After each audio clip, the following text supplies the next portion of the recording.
This story begins with several system windows informing citizens about a series of anomalous events occurring around the world. A giant abalone was reported found by fishermen on the coast, so immense that not even 10 people could surround it, suspected to be a mutation caused by nuclear wastewater. There was also information about an ancient tree in a tourist area growing wildly, spreading its roots for kilometers, and cracks appearing in the ground due to a possible abnormal earth pulse. The notifications continued with giant vines falling from the sky, making fairy tales real, and with news that subway tracks had been destroyed in multiple places, resulting in some casualties. No one paid attention, since they knew all this was nothing more than a bunch of sensationalist headlines, not very different from the false alarm about the zombie bite years ago. Many students were gathered in front of the school, considering that local rumors were much more interesting than the news. Suddenly, their attention was completely diverted to the figure approaching. It was the beauty of the school, Chu Qingli. Immediately, the crowd wondered if she was finally about to break up with her boyfriend. According to them, the relationship was nothing more than an act of charity on her part. Chu Qingli had already been accepted into Qingcheng University, while her boyfriend hadn't even managed to get into a decent university.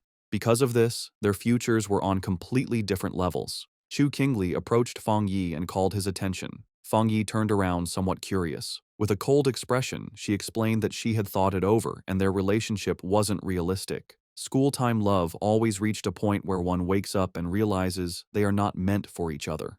A life together, according to her, required not only courage but also compatibility. For all this reason, it was best to end things. She thought with disdain that no matter what he tried to win her back, it would be impossible. Fang Yi remained silent, and noticing this, people thought his lack of reaction was because he was so shocked that he had collapsed or lost his mind. After all, she was the beauty of the school. They expected him to be on his knees, begging for another chance. However, upon observing him, they simply concluded that he was no match for a rich and beautiful girl, a toad who coveted a swan. With a calm gaze, Fang Yi agreed to break up with her, leaving Chu Qingli and the others in shock. Seeing that she had nothing more to say, our boy turned his back on her and decided to leave. She panicked and called out to him. With a piercing gaze, Fang Yi turned around and asked what she wanted. While her eyes were shining with rage, she made it clear that she didn't care what he was thinking or what tricks he would use. She wasn't going back with him, and she wanted this to be completely clear. Fang Yi began to stare at her and asked her not to flatter herself, calling her the school beauty.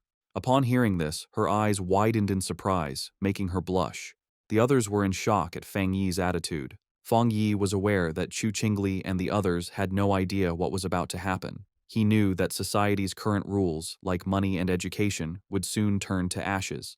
They were unaware that he had returned from a future disaster, a man reborn in this timeline. Because of this, the Chu Qingli before him was, to him, simply a distant stranger from another life. Fang Yi left the school. He had more important matters to attend to. For him, school beauties and reputation were irrelevant, since everything was about to be completely reconfigured.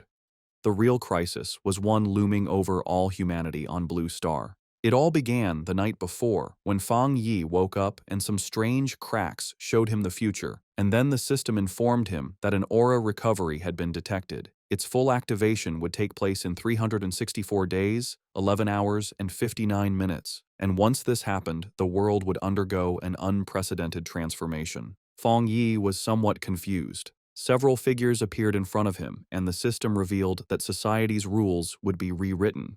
The era of cultivators was about to arrive, and power would become the new standard. Our boy felt somewhat curious, extended his hand and asked who it was. Then a strange light began to appear in front of him.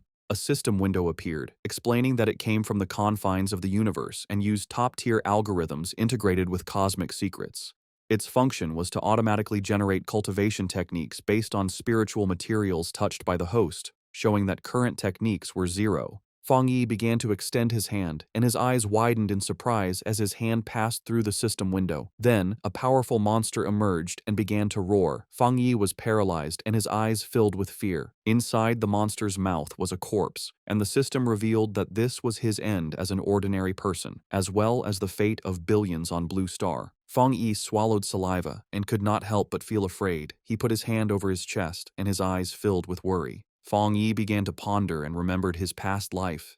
He had been just an average person, swept along by the tide of events, struggling only to survive with the hope of overcoming the disaster. However, he witnessed the fall of his nation and the suffering of the people, and in the end, he could not escape from the mutated beasts. He remembered dying in despair, full of rage, and with a deep desire for revenge. His eyes began to shine with determination, as he thought that perhaps this was why he had been chosen by the system and brought back 1 year before the recovery of Aura. He began to extend his hand, knowing that at this moment, most people had no idea about the change that was coming. Fang Yi touched the fragments of the system and decided that he would use each anomaly caused by the aura to his advantage. The system began to initialize a new evaluation. The eyes of our boy began to shine as the system informed him that it had been successfully linked. A new path had been unlocked, and now everything in existence could be used as material. His mission was to collect powerful techniques and abilities to become a strong cultivator and save the world. In the city, people were informed that humanity now faced an unprecedented crisis. Answers could not be found in the past. The only option was to adapt with their own strength. Everyone was surprised, except Fang Yi. When he turned on his phone, he saw several notifications. He understood that the government neither confirmed nor denied the strange phenomena, limiting itself to telling people to prepare. This, he knew, was Jia Nation's subtle way of issuing a warning, since reports once considered mythical nonsense would never have gone viral in this way. His eyes filled with sadness as he began to remember the past. He knew that this indirect and silent approach by Jia Nation helped citizens remain calm and trust their country. It was a hard and slow method, but much more effective than the chaos and gunfire of neighboring nations. Then he remembered that the system had told him that he could use anything, which meant that he should go wherever anomalies occurred. His attention was fixed on the phone. It was the #1 trending news. The UV index at Qingcheng University had reached a historic record of the century.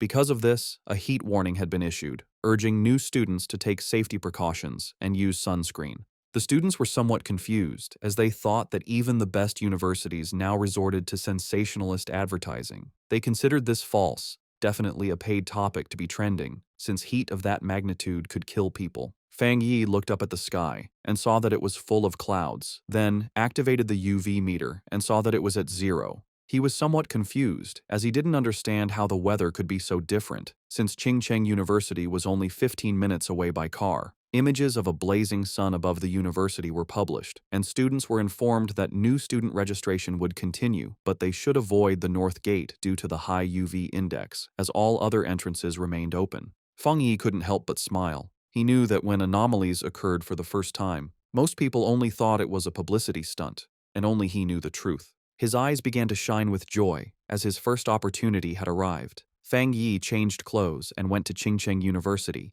Everyone was carrying umbrellas. It was so hot that the leaves of the trees had fallen. Our boy went to the north gate of Qingcheng University, the least crowded of all. He knew that something was definitely wrong in this place. Shiny ashes began to descend from the sky. While students were fleeing to avoid being scorched to death, Fang Yi's attention was fixed on it. He sat down and decided to touch it. Once his finger made contact, an intense glow began to emerge from it, and the system reported that it had detected an intense fluctuation in the Yang attribute, unlocking the data template of it. The energy began to enter Fang Yi's body, causing him terrible pain. An intense glow began to emerge from our boy's body. People covered their eyes to avoid going blind. They didn't know what was happening and thought they were hallucinating. The energy started burning Fang Yi's clothes, making him clench his teeth tightly. He put his hands on top of his head and started going crazy, not knowing if the system had finished compiling. He felt like he was about to die. The compilation was completed, and Fang Yi acquired a Yang attribute technique, the Golden Sun breathing technique. Later, it's the day for new students to register at Qingcheng University. Our main character's ex-girlfriend arrives at the registration area. A guy offers to carry her suitcase for her. Soon, more guys come over to try and get her attention, but she turns them all down, telling them she doesn't need their help. She looks over at a couple nearby with a sneer, but then a bright golden light flashes, surprising her and the other students. A voice on the loudspeaker tells everyone to stay away from the north gate. The girl looks serious and decides to go see what is happening. At the north gate, a huge burst of golden energy lights up the area. A dark figure appears from the smoke, giving off a powerful feeling. He takes a deep breath, and his eyes glow with a strong golden light. A screen pops up, telling him that he has created a new technique and earned 50 points. The guy looks at the screen and wonders what the points are for. He decides it's not important right now, but will probably be useful later. Time passes, and it is now night, with a strange-looking moon in the sky. The young man then starts to practice his new breathing technique.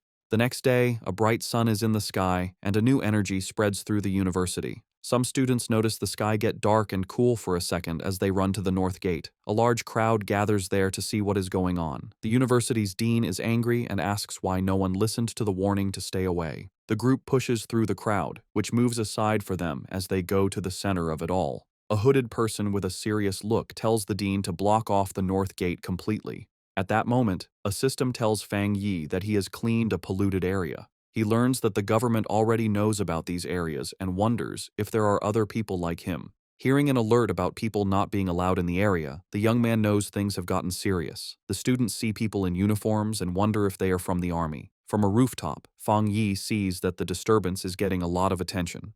With his red eyes glowing, he decides it's time to leave and jumps off the building. Down below, the mysterious hooded person walks across the ground, which is cracked from the energy. The hooded figure looks carefully at the scene. This person kneels and touches the ground to feel for any remaining energy. Then, she picks up a piece of the ground to get a closer look at what happened. The hooded figure studies it and realizes a person caused the energy. Just then, officials begin moving the students out, while the person in the hood watches from far away. In the crowd, the guy's ex-girlfriend is shocked to hear that only one person did this. At that moment, she sees a figure jumping away and wonders if it was her ex, but she quickly pushes that thought away. With his grades, he could never get into this school. Far away at Fang Yi's house, the sun goes down and night falls. Lying on his bed, the young man complains that his body is still hot, even after a cold shower. Because of the heat, he's afraid he won't get any sleep. He also worries that because of what happened today, someone might have noticed him. He then picks up his phone and sees a popular news story about a cultivation association. The young man remembers that everyone used to think it was just a joke on the internet. Just then, he remembers the hooded people at the university and thinks they must be from the association.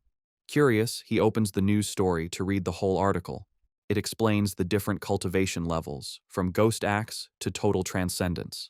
In the comments, people think it's a joke, but he wonders if the announcement is real. Fang Yi thinks about how he never knew any of this in his past life as a normal person.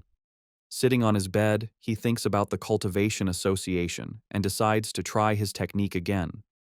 He closes his eyes and focuses to start his training.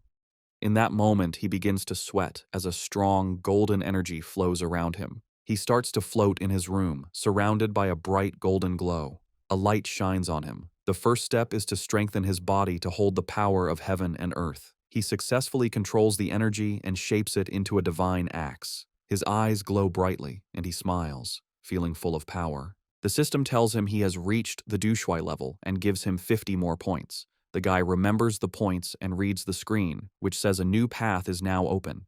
The system explains that the points can be used to put the compiled data into any object.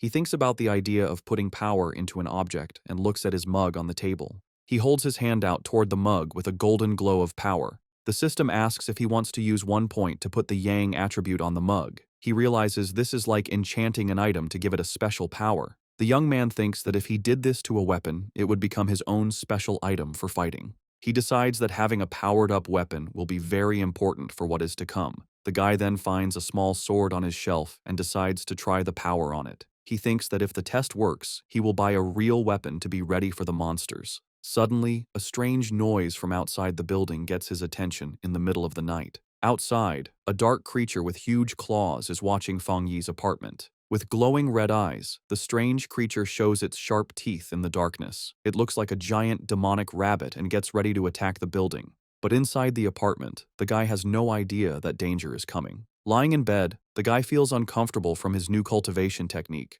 With his red eyes, he wonders where the sound, which was like a rat, came from. He thinks the sound is not from inside or from the pipes, and it might be a neighbor's pet. Walking through the living room, he thinks that with his better hearing, it is normal to hear the neighbors. Then the guy focuses his hearing to listen more carefully to the strange sound, but he soon realizes something is wrong and becomes alert. Fang Yi goes to the door and comes face to face with the scary creature right there in the dark hallway. In the hallway, the strange creature with red eyes appears and glares at him, ready to attack. He is startled and recognizes the mutated beast. A memory from his past life scares him. At the same time, a drone flies over the city at night, showing that others know about the danger. On top of a building, a girl complains that they still have not caught the rabbit that ate a rare fruit. With a lollipop in her mouth, the young woman seems very calm and confident about the mission. She then orders her team to keep sending her updates about the target she is hunting. After that, the mysterious girl jumps from the top of the building to begin the chase. Falling very fast, she moves with ease between the huge city buildings. Suddenly, the young woman feels the mutated beast's power and realizes she is getting closer to it. With her eyes glowing, she finally finds the creature and gets ready for a fight. The mysterious hunter lands hard on a rooftop, moving with amazing skill. Running down the side of a building, she gets the order to chase the target no matter what. With a perfect landing, the young woman continues her chase without stopping. Jumping from building to building, she warns that the creature ate a special fruit and might evolve. Just then, a man working late sees something fast go by his window and is very confused. He wonders if he is seeing things, but his boss yells at him for just standing around. Meanwhile, the hunter stands like a shadow in front of the moon on the 65th floor. Back in the apartment, Fang Yi faces the strange creature, which screams at him. With his golden eyes, he knows his body has changed, and now he can fight it fairly. The creature then attacks with its claws, but the young man dodges with amazing speed. Fang Yi thinks that his body has really changed, and now he can see the attacks in slow motion. With sun energy in his hand, he wonders why a mutated beast is here so soon. He then remembers things from his past life and faces the monster. The guy knows the creature has not fully evolved yet, and the night makes it stronger and angrier. So he rushes forward to attack, because he has to stop it, or everyone in the building will die. Fang Yi manages to grab the creature with his hand full of energy. With surprising strength, the guy bites the strange creature without any fear. He holds the monster tightly, and his golden eyes shine with a cold, focused look. Then the young man spins the creature in the air and realizes its tail is its weak spot. Taking his chance, he grabs the beast's tail with all his strength. Fang Yi throws the monster against the window, and it shatters from the force. With his fist glowing gold, he gets ready to land a powerful punch. The guy shoots a beam of energy that hits the creature right in the air. The monster is then completely covered by the bright golden beam of light, but the strange creature grabs the golden energy with its claws and tries to take its power. Fang Yi then realizes the monster is trying to steal his yang power, and he fights back. He thinks the power of the sun is too strong and that the rabbit is just destroying itself. Soon after, a golden explosion covers the monster, which can't handle that much energy. In the building next door, a couple wakes up from the noise, and the man wonders if it was thunder. He then goes to the window to check, but sees nothing strange outside. Our hero lands on the floor, surrounded by what is left of his golden energy. The young man thinks that the creature was like a starving ghost trying to eat his power. After the fight, the monster's eye falls to the floor, letting out a weird black smoke. With a serious look, he stares at what is left of the creature he just defeated. Without thinking twice, the guy stomps hard on the eye, crushing the rest of the beast. He understands that the creature of the night was desperate for his opposite yang-type power. The young man thinks that if he were normal, the monster would have easily eaten everyone in the building. With that, he knows he needs to learn more techniques to face the dangers ahead. Meanwhile, a mysterious girl jumps through the air in the moonlight, looking like a hunter. With amazing speed, the young woman runs very fast down the side of a building. When she gets to the scene, the mysterious hunter's eyes open wide with shock. Standing there in the middle of the night, she wonders if someone else defeated her target. Kneeling on the ground, she notes that the target has been destroyed, and that she will try to get the night attribute back. But as she touches the monster's remains, she is surprised by a golden energy that is still there. The young woman then feels a strong heat and a burning power that makes her pull back right away. The young woman remembers the energy from the university gate and understands that this is not a coincidence. After this discovery, the girl turns on her communicator with a serious and determined look. She tells her base that the target was taken out by a powerful new forerunner with a special ability. A voice on her communicator asks if the same person cleaned the gate and killed the rabbit. A man confirms they have no information on this person, and that the association must recruit him. The silver-haired girl agrees with the plan. She then carefully puts the small flame of energy into a container on her clothes. Her boss tells her to stop her other missions and focus on finding the new forerunner. At that, the mysterious hunter calmly unwraps the lollipop she was holding. The young woman puts the candy in her mouth and says she understands the new order perfectly. But before she starts the mission, the girl says she first needs to get some milk tea to relax. A voice on the communicator wonders who this mysterious person with so much power could be. The young woman agrees that the president was right and that she needs to meet this powerful master. Feng Yi's day starts with the sunrise. He stretches, ready to train. He knows waking up early is good for his power, so he prepares for another session. The fighter uses his breathing method, taking in the morning's golden energy. As the energy fills him, his eyes glow with golden power. He enters the Ghost Axe realm and feels the technique's power appear. A sudden burst of energy surprises him. He realizes he's getting stronger again. Power flows through his body, and he focuses to control it. He makes a tight fist, feeling the energy now in his hand. He summons his key axe and sees that the weapon feels much lighter. He grips the weapon's handle firmly, ready to try out his new strength. The warrior lifts the golden axe over his head, preparing a powerful hit. He reaches the 2-star Ghost Axe realm, releasing his strength. His eyes now burn with golden flames, showing his new power. Feng Yi's body feels much stronger and tougher after this change. He grew stronger so fast because he used the extra energy from his last power-up. Feng Yi decides that from now on, he will level up slowly and carefully, one step at a time. But his growing power gets a lot of attention, so he needs a more private place. In the association's office, a man feels something strange in the air.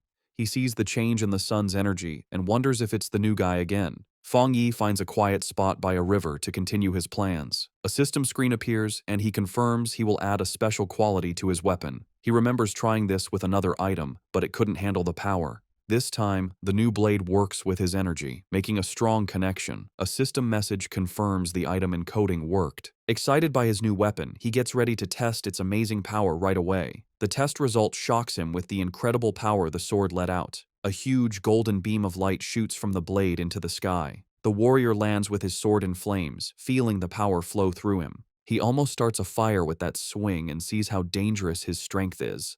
The smoke from the attack is big, so he knows he was seen and needs to leave. A girl is running fast toward the smoke he left. She complains that she stepped away for a moment and missed everything. Suddenly, the young woman stops. She sees that the river is actually boiling. The agent flies over the damaged area, wondering what the new guy did to the place. She can already imagine being told off, since everything has gone wrong since he appeared. Just then, a golden flash in the distance catches her eye, and she becomes curious. The hunter is shocked by what she senses. This shouldn't be possible. His power level jumped from 1 star to 2 stars, and he even made a spirit weapon. The association only has 2 of those weapons, and the way to make them isn't fully known. The girl gets suspicious, wondering how he got this kind of power by himself. But she thinks she must be wrong and decides to start cleaning up the mess he made. Far away, Feng Yi thinks about how his weapon now has the Yang attribute, but he wants more. The system can encode anything, so he plans to add more qualities to the blade. Suddenly, his phone buzzes. He has a message from someone he doesn't know. He completely forgot about being private, and now a stranger is inviting him to a pioneers group. He's shocked to learn that official members must be at least Ghost Axe realm level. The stranger talks about a new pollution zone and invites him to a group hunt. He asks for the location, and the stranger sends a file about the lava dragon of the Shadow River. The zone has lava, and the same Yang attribute he has, so Feng Yi decides to accept the invitation. Far away in the Binmu district, a group is waiting for old Li's friend to arrive. One member says the girl's map was so good, he got there easily. The blonde girl thanks everyone for coming and tells them they need to work together. She is from the Cultivation Association and is disappointed that the pioneers here aren't very strong. What many don't know is that the Cultivation Association is a government group. Getting into the group was hard and required her family to ask for favors, so she hates to fail. Just then, one of the explorers sees the newbie arriving and calls him by his name, Fang. Feng Yi makes a strong entrance with his new sword and introduces himself to the group. The agent is startled by his power, but sees his aura isn't scary, but warm. Since the team is all there, the leader gives the signal, and they go toward the cave entrance. Feng Yi decides to go first and asks the blonde agent to take care of the light. The group walks through the cave, and one of them warns Fang about the loose rocks. They think it's strange that the place isn't very hot yet. Feng Yi reflects on how quickly the team accepted him and feels that their friendship is real in these hard times. Feng Yi keeps moving forward, and the ground under his feet starts to change color, showing that danger is near. Suddenly, they get to a huge opening and are amazed to see a river of boiling lava right in front of them. Without hesitating, Fang rushes toward the danger and the blonde agent yells at him not to be so reckless. To everyone's surprise, the warrior pushes his sword right into the lava. The explorers panic and scream for help. A fiery explosion throws the team back, and Fang Yi's system detects a worldwide problem and starts to analyze the information. As he plunged his sword into the lava, Fang Yi's system analyzed the anomaly, revealing a new power, the inner flame, with an extremely high internal temperature and explosive properties, and the scarlet flame sword technique, which unleashed its power when the blade was drawn, coating it in fire and lightning. Resolved, Fang Yi gripped his sword. His eyes and the blade glowed with fiery power, a perfect technique for his Tang sword. Below, the other explorers, thrown back by a previous explosion, watched in amazement as Fang Yi stood unharmed in a vortex of fire. Realizing his weapon was absorbing the lava's power, Fang Yi then used his script points to permanently embed the scarlet flame attribute into his sword, which now burned with energy. When the flames subsided, his teammates concluded he had suffered a small cultivation accident and had recovered. The group was euphoric, noticing the cave's spiritual energy had stabilized. One of them celebrated being able to absorb it smoothly, while another, on the verge of beginning his cultivation path, excitedly shouted Xiaoya's name. The blonde agent, Xiaoya, encouraged them to train while she kept watch, and the team thanked her for the opportunity. The peace was interrupted when Xiaoya detected figures approaching the entrance, warning that other pioneers were arriving. 3 muscular men entered, led by one with an eye patch and glowing red eyes who arrogantly declared the resource-rich land was now theirs. Xiaoya grew worried, recognizing all 3 newcomers were at the 1-star Ghost Axe realm, a level her team couldn't challenge. Despite the danger, Xiaoya tried to reason with them, politely stating they had arrived first and even offering to let them join. Her diplomacy was met with contempt. The eye-patch-wearing leader mocked her low level and ordered them to get lost or face the consequences. Xiaoya's expression hardened. She reflected on the harsh reality of survival of the fittest in this new era, but as a member of the Xia Nations Association, she decided she couldn't allow this injustice. Just as the confrontation was about to escalate, Fang Yi stepped between Xiaoya and the hostile leader. With his sword ignited, he coldly asked the large man if he had nothing better to do than bully a young woman. The eye-patch-wearing leader was left stunned and speechless. Without hesitation, Fang Yi unleashed a single, devastating swing that created a fiery explosion, sending the 3 aggressors flying. The force of the attack startled Fang Yi's own teammates from their meditation. He remembered the tragedies caused by those who followed the survival of the fittest principle, knowing only overwhelming force would work on such people. To make his point, Fang Yi drove his blade into the ground in front of the rival leader. Surrounded by an immense golden aura, he coldly ordered them to scram. Terrified by this second display of power, the leader called Fang Yi a monster and screamed for his men to run as Fang Yi watched them flee. His teammates rushed over, buzzing with excitement over his incredible power. Fang Yi smiled, brushing it off and suggesting it was time to leave. As they left, Xiaoya contemplated the immense power Fang Yi had shown, realizing he had held back. Convinced he was a top-tier pioneer, she knew she had to report this major discovery to her organization immediately. The scene shifts to the Spiritual Energy Cultivation Association office, where a woman on the phone with Xiaoya repeated in surprise that another high-attribute pioneer had appeared. The office worker grew flustered, realizing she had said too much, especially with an imposing man standing behind her. She awkwardly hung up after confirming the report. The young woman cheerfully asked her gray-haired superior if they were lucky enough to have 2 high-attribute pioneers in a row. He, however, grimly corrected her that luck had nothing to do with it, explaining that every high-attribute individual is destined to become a new center of power, a responsibility that stressed him immensely. Under a sunny sky, Fang Yi returned to the city. He tried to disguise himself as a cosplayer, but his powerful presence and authentic sword only drew more attention. His walk was interrupted when he saw on his phone that news of the cave incident had already gone viral. He chided himself for his carelessness, knowing the eruption of his internal flame was too noticeable. Dismissing the idea that his teammates would betray him, he focused on a more urgent matter. The massive yang energy he had absorbed was pushing him toward a new breakthrough. He needed to find a secluded place immediately and headed for the back mountain. 5 minutes later, on that same mountain, a silver-haired young woman named Su Qingying, a garden restoration expert, felt a sudden, powerful presence. She saw an intense burst of light, like a miniature sun, and recognized the signs of a cultivator breaking through to the 3-star Ghost Axe realm. The scale of the energy astounded her. She'd never imagined a breakthrough of that realm could be so monstrous. Driven by a sense of duty and a flash of recognition, she raced toward the disturbance, vowing to catch the mysterious individual this time. High on the mountain, Fang Yi was focused on his breakthrough. He pulled in huge amounts of golden energy, which spun around him before forming a bright, sun-like ball above his head. As he meditated in the air, the power behind him formed a complex, star-shaped divine shape. Golden energy sparked across his skin, and his eyes glowed with great power as he tried to control the wild energy. Finally, the power came together, taking the shape of a giant divine axe made of pure golden and light blue energy, crackling with power. Meanwhile, Su Jingying arrived and stopped suddenly when she saw the amazing sight. She watched in total disbelief, seeing that the mysterious person was about to swing the divine axe he had just created. His level of control was incredible. She wondered how anyone could command so much spiritual energy with such perfect skill and steadiness, asking herself if this man had secretly been training for centuries. The sight brought back a painful memory. Su Qingying remembered her own attempt to break through to the Ghost Axe 2-star level. The pressure from her own divine axe had been too much for her, pushing back and making her cough up blood. It left her stuck in bed for a full week.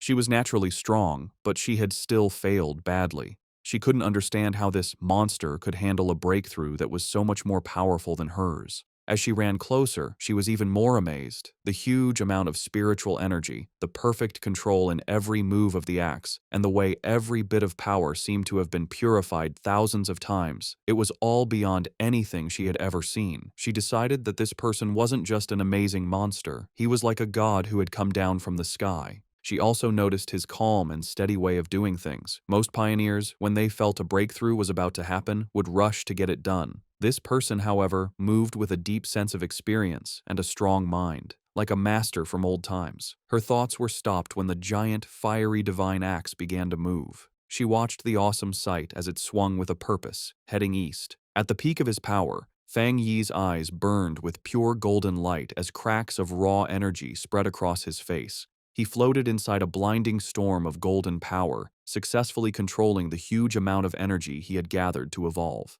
A system window then appeared, officially confirming he had succeeded. He had reached the Ghost Axe realm, 2-star.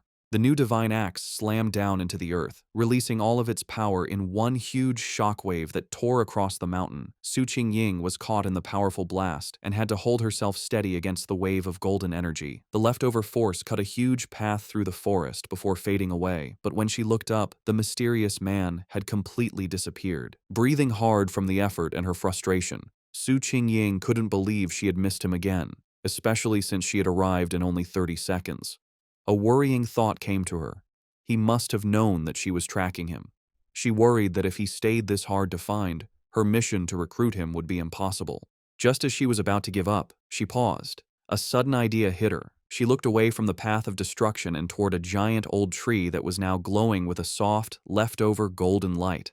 With a new feeling of certainty, she called out into the woods that seemed empty, calling him Senior and asking if he was still in the area. From the shadows of the forest, Fang Yi appeared, his hooded body giving off a cool confidence. His glowing red eyes were on Su Qingying. He immediately knew she was the person who had been looking into him for the past few days. Seeing she had been found, Su Qingying stood her ground and properly introduced herself. She said she was the captain of the Firefly Squad, a part of the Spiritual Practitioners Association of Xia Nation, and also one of the nation's first pioneers. On behalf of the association, she sincerely invited him to join them. She admitted she had been following him for 2 days and hoped her methods hadn't made him think badly of her. As she spoke, Fang Yi stayed quiet, and his face was hard to read under his hood. Su Qingying added that while the public didn't know yet, all the official papers for the association were ready. Inside, however, she was very nervous, choosing her words carefully, and worrying if she was bothering him or making the powerful man angry. She knew she had to sound soft and respectful. Her carefully planned speech was cut short by Fang Yi's simple, direct question. "Why should I join?" The direct question surprised her completely. She stuttered for a moment, panicking over what to say. She quickly saw that empty, nice words would be useless against someone so smart. The truth was her only choice. Pulling herself together, she explained what the association was for. She told him that the Xia nation wanted to gather and unite all the early pioneers, to guide them on an organized path and also give them extra protection. She knew that growth was messy right now, and that an association might feel like a cage to a free spirit like him. But she asked him to look at the bigger picture. A great return of spiritual energy was coming, and they would all need to stand together to face the unknown enemies of the future. After listening to her passionate speech, Fang Yi leaned casually against a tree, looking tired and uninterested. He told her plainly that he was not willing to join. He explained that, for now, he still couldn't bring himself to fully trust her or the association she represented. Su Qingying was left completely stunned and speechless by his direct refusal, her eyes wide with shock. Facing his refusal, Su Qingying grew desperate. She quickly pulled out her identification card from her jacket. Holding it up for him to see, she quickly introduced herself again as Su Qingying and mentioned she used to be a well-known athlete before the spiritual energy returned. She begged him to believe her, hoping her public identity would give him a reason to trust her. Fang Yi paused and thought about her words. He touched his chin thoughtfully, saying that he now vaguely remembered her. His mind remembered a framed picture of her celebrating a victory as the runner-up in the Xia Nation's long-distance championship. He realized her natural athletic skill was what made her such a fast and good pioneer. However, his face then became hard. A dark memory from his previous life came to mind, showing a vision of a ruined city.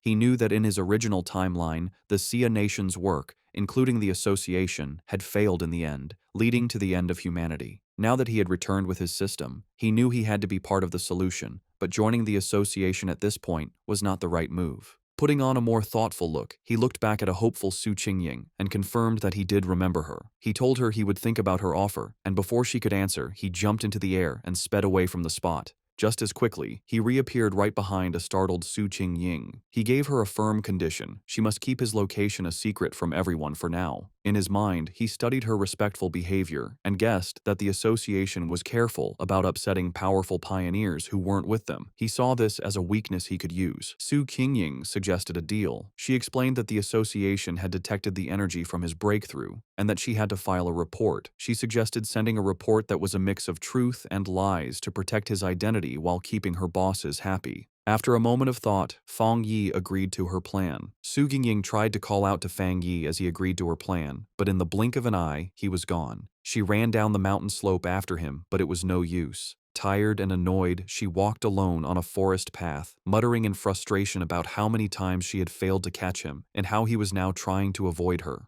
She sighed, complaining about the tiring work of erasing the powerful energy signs he left behind after every incident. Her thoughts were cut short by a voice in her earpiece, telling her to stop worrying about the hard-to-find pioneer and remember the mission she was on. The voice seriously told her that the strange creatures had appeared again. Su Qingying froze, her eyes wide with shock as she asked if they were really back. A scary memory flooded her mind, showing her surrounded by a crowd of terrifying wolf-like creatures with bloody mouths and glowing red eyes. She thought to herself that she would never forget those strange, bloody beasts. The story explained what they were. Cold, evil, and bloodthirsty monsters born from the pollution zones made by the spiritual energy's return.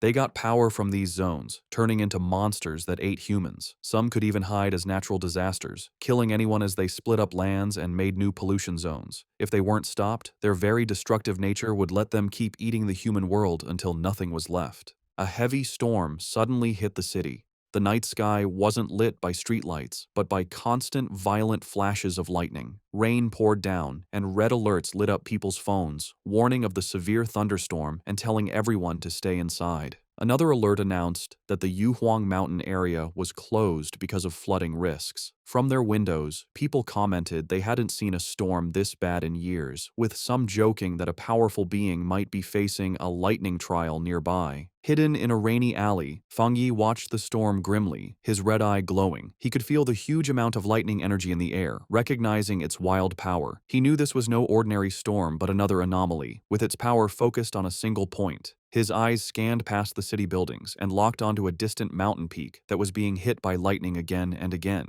He had found the center of the storm. Without hesitating, Fang Yi raced into the downpour, leaping across rooftops as he sped toward the mountain. When Fang Yi reached the base of Yuhuang Mountain, his system immediately confirmed a pollution zone was detected. He looked up at the peak, but instead of its usual beauty, he saw a grim scene with skeletal remains scattered among twisted trees. Another system notice added to the danger, stating the pollution level was unknown. Still, Fang Yi moved forward without hesitating, walking into the dark, stormy woods with a determined look. As he got closer to the center of the storm, he saw a massive bolt of blue lightning strike the mountain's summit, lighting up the whole area. He had found his target. Inside the Spiritual Practitioners Association's command center, officials held a tense meeting. A large screen showed a vortex of blue energy over a mountain peak. An official reported that the danger on Mount Yuhuang was rising quickly, so they had to close it off and call it a new contamination zone. The grim-faced association leader said the situation was so critical, he had to pull Su Qingying from another important mission. He asked her to report on what was happening. Su Qingying told the officials that it was currently impossible to climb the mountain, as the unstable thunder energy was about to explode. Because of this, the area was officially classified as an A-level contamination zone. She continued with more worrying news. Based on how fast the energy was growing, the mountain would soon be an S-level threat, which would start their highest emergency plan. But she pointed out a major problem. Based on their data, no explorer they had could safely get near the area, admitting that not even she could handle it. A wave of shock went through the room, as calculations showed the mission would mean certain death even for highly advanced explorers. Facing this impossible situation, a man in a security uniform ordered the foot of Mount Yuhuang to be completely sealed off, with patrols sent out 24/7 to stop anyone from trying to climb it. The association leader firmly agreed. He declared they had to stop the threat by sealing the mountain and that no one could go near it until the energy concentration dropped. While the association thought Mount Yuhuang was too dangerous, Fang Yi was already deep inside the zone. Huge bolts of blue lightning crashed down around him. As the storm raged, Fang Yi stood firm, protected by a golden aura from his breathing technique. He knew, however, that just surviving the storm wasn't enough. To get the purest thunder energy, he had to climb to the center of the storm at the mountain's peak. His decision was fueled by dark memories of the past. He knew that the creatures they faced now were just the beginning, and even more terrifying monsters would appear in the future. He realized that his current fire-based powers were not enough for the challenges to come. He had to become stronger himself, not just rely on his weapon. Surrounded by the lightning, Fang Yi saw a rare and perfect opportunity to use the thunder energy to strengthen his own body. Fang Yi knew if he didn't take this chance to get stronger, he would face certain death from the disasters to come. His eyes glowing gold, he drew his flaming sword and, with a defiant roar, plunged it directly into a massive bolt of blue lightning. The wild energy surged through him, causing terrible pain, but his face remained determined. His body shook violently as the electricity coursed through him. He realized this thunder power was like a divine punishment, actively fighting against him. The storm was furious that he had entered its territory and seemed to demand that he give up. Staring at the chaotic sky, he wondered how he could possibly make such a raw force obey him. Then, he had an idea.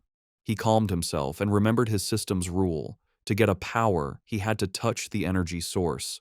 A golden aura exploded from him as he unleashed his golden sun breathing technique, determined to fight through the storm.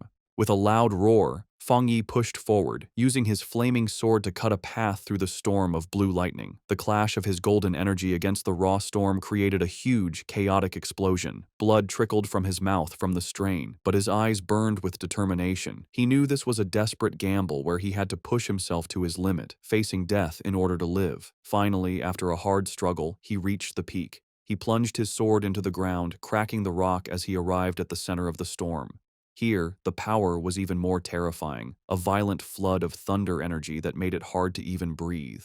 He felt the storm's full attention on him and realized it no longer just wanted to push him away, it wanted to kill him. As if to prove it, the storm gathered its full power and shot a single, massive beam of white-hot lightning directly at him, an attack meant to completely destroy him. As Fang Yi faced the storm's final attack, his system activated, detecting a powerful thunder attribute and starting to process it. Far below in the city, people watched from a tall building, amazed. One man taking a photo had never seen lightning so big. Another wondered if a god was going through a trial, even thinking he saw a person in the sky. At the mountain's peak, the fight ended in a brilliant explosion. Feng Yi had won. A system message confirmed it, announcing he had obtained refined divine thunder power and could now summon heavenly lightning to make his body godlike. He was rewarded with 5 writing points. Feng Yi now floated in the air, surrounded by blue lightning and his golden aura.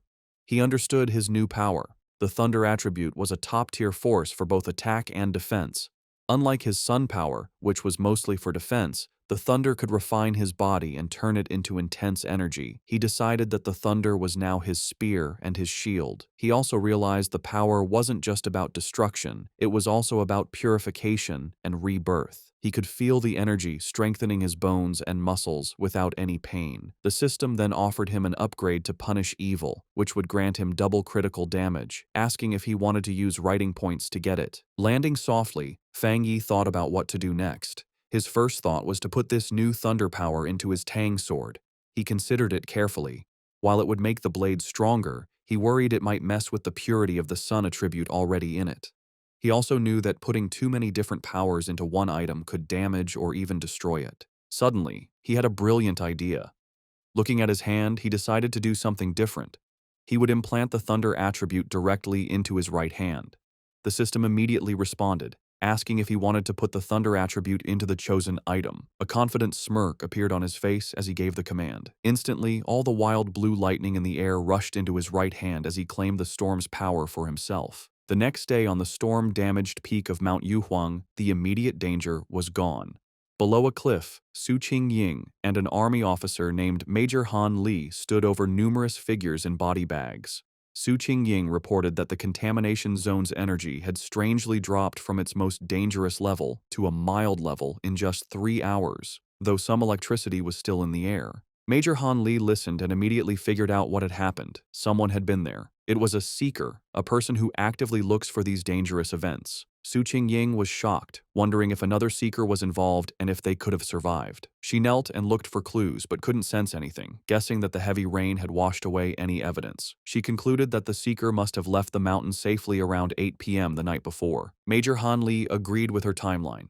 The strange event began around 6 p.m., and the army sealed the mountain at 7 p.m., so the seeker must have climbed the mountain before it was closed. He noted that their instruments predicted the danger would reach grade S, but after 8 p.m., the energy suddenly dropped. Standing where the lightning had been strongest, the major added his own theory. He believed the seeker not only survived the lightning, but probably had a thunder-related power, turning the disaster into a great opportunity. He concluded this person was the direct cause of the sudden change. The major then shared his biggest worry. People like this were the most dangerous because they didn't know whose side they were on. Su Qingying agreed, adding that if such a powerful person was a threat, the disaster they could cause would be huge. They had to be found quickly. Miles away, sitting on his couch and unaware of the military operation now focused on him, Feng Yi let out a sudden, loud sneeze. Back on the mountain, Major Han Li made his decision. He gave a firm order to his troops. Find this person immediately, at any cost. As his command was given, he assigned the mysterious target his temporary codename, the Tyrant.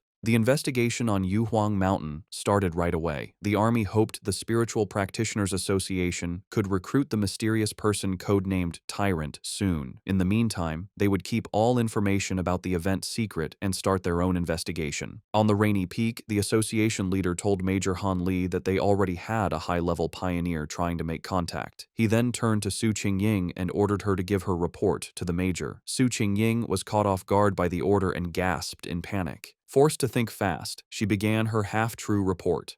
She connected the current incident to the pioneer who had recently cleared the pollution zone at a local university. Inside, she was panicking, terrified she would say something wrong and reveal her deal with Feng Yi. She explained that she had been trying to contact him, but he was hard to find. She mentioned finding the body of a mutated rabbit he had killed and correctly identified his Yang Flame attribute from the evidence. She finished by promising to do her best to get close to him and find out how he had cleared the university's gate.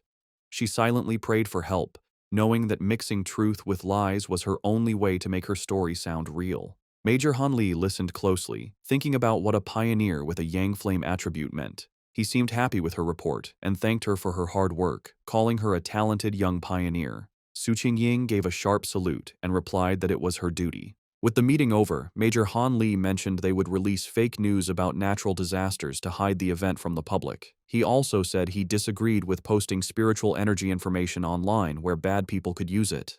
As the officials talked, Su Qingying quietly sighed, relieved that the tough questioning was finally over.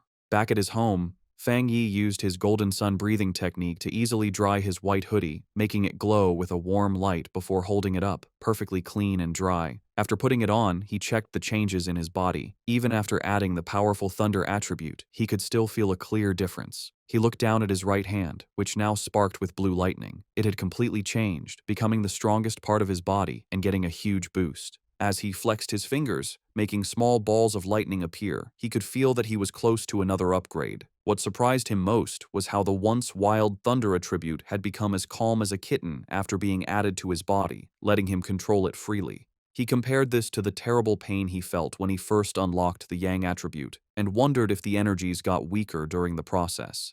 Remembering the system told him this new power dealt double damage to strange and evil creatures, he was eager to test it. His thoughts were broken by a sudden alert from his phone on a nearby table. He picked it up, wondering what was happening now. He had set up special news alerts after the last incident, knowing that in these crazy times, the government would issue warnings to protect people. For a pioneer like him, however, these warnings were more than just notices of danger. In every crisis, there was a chance to grow stronger, even if it meant risking his life. As Fang Yi thought about what to do next, he looked at the major news alert on his phone. The report said a huge explosion had just happened inside a chemical plant, causing a lot of pollution in the city. The official story said no one was hurt and told people to stay calm, but Fang Yi was suspicious of an event this big. He checked online forums, where people who saw it happen gave a much scarier story. People who lived nearby described a super creepy feeling they couldn't explain. One person asked if it was a cold, evil aura, and another quickly agreed. While many were doubtful, the overall feeling was one of dread and fear.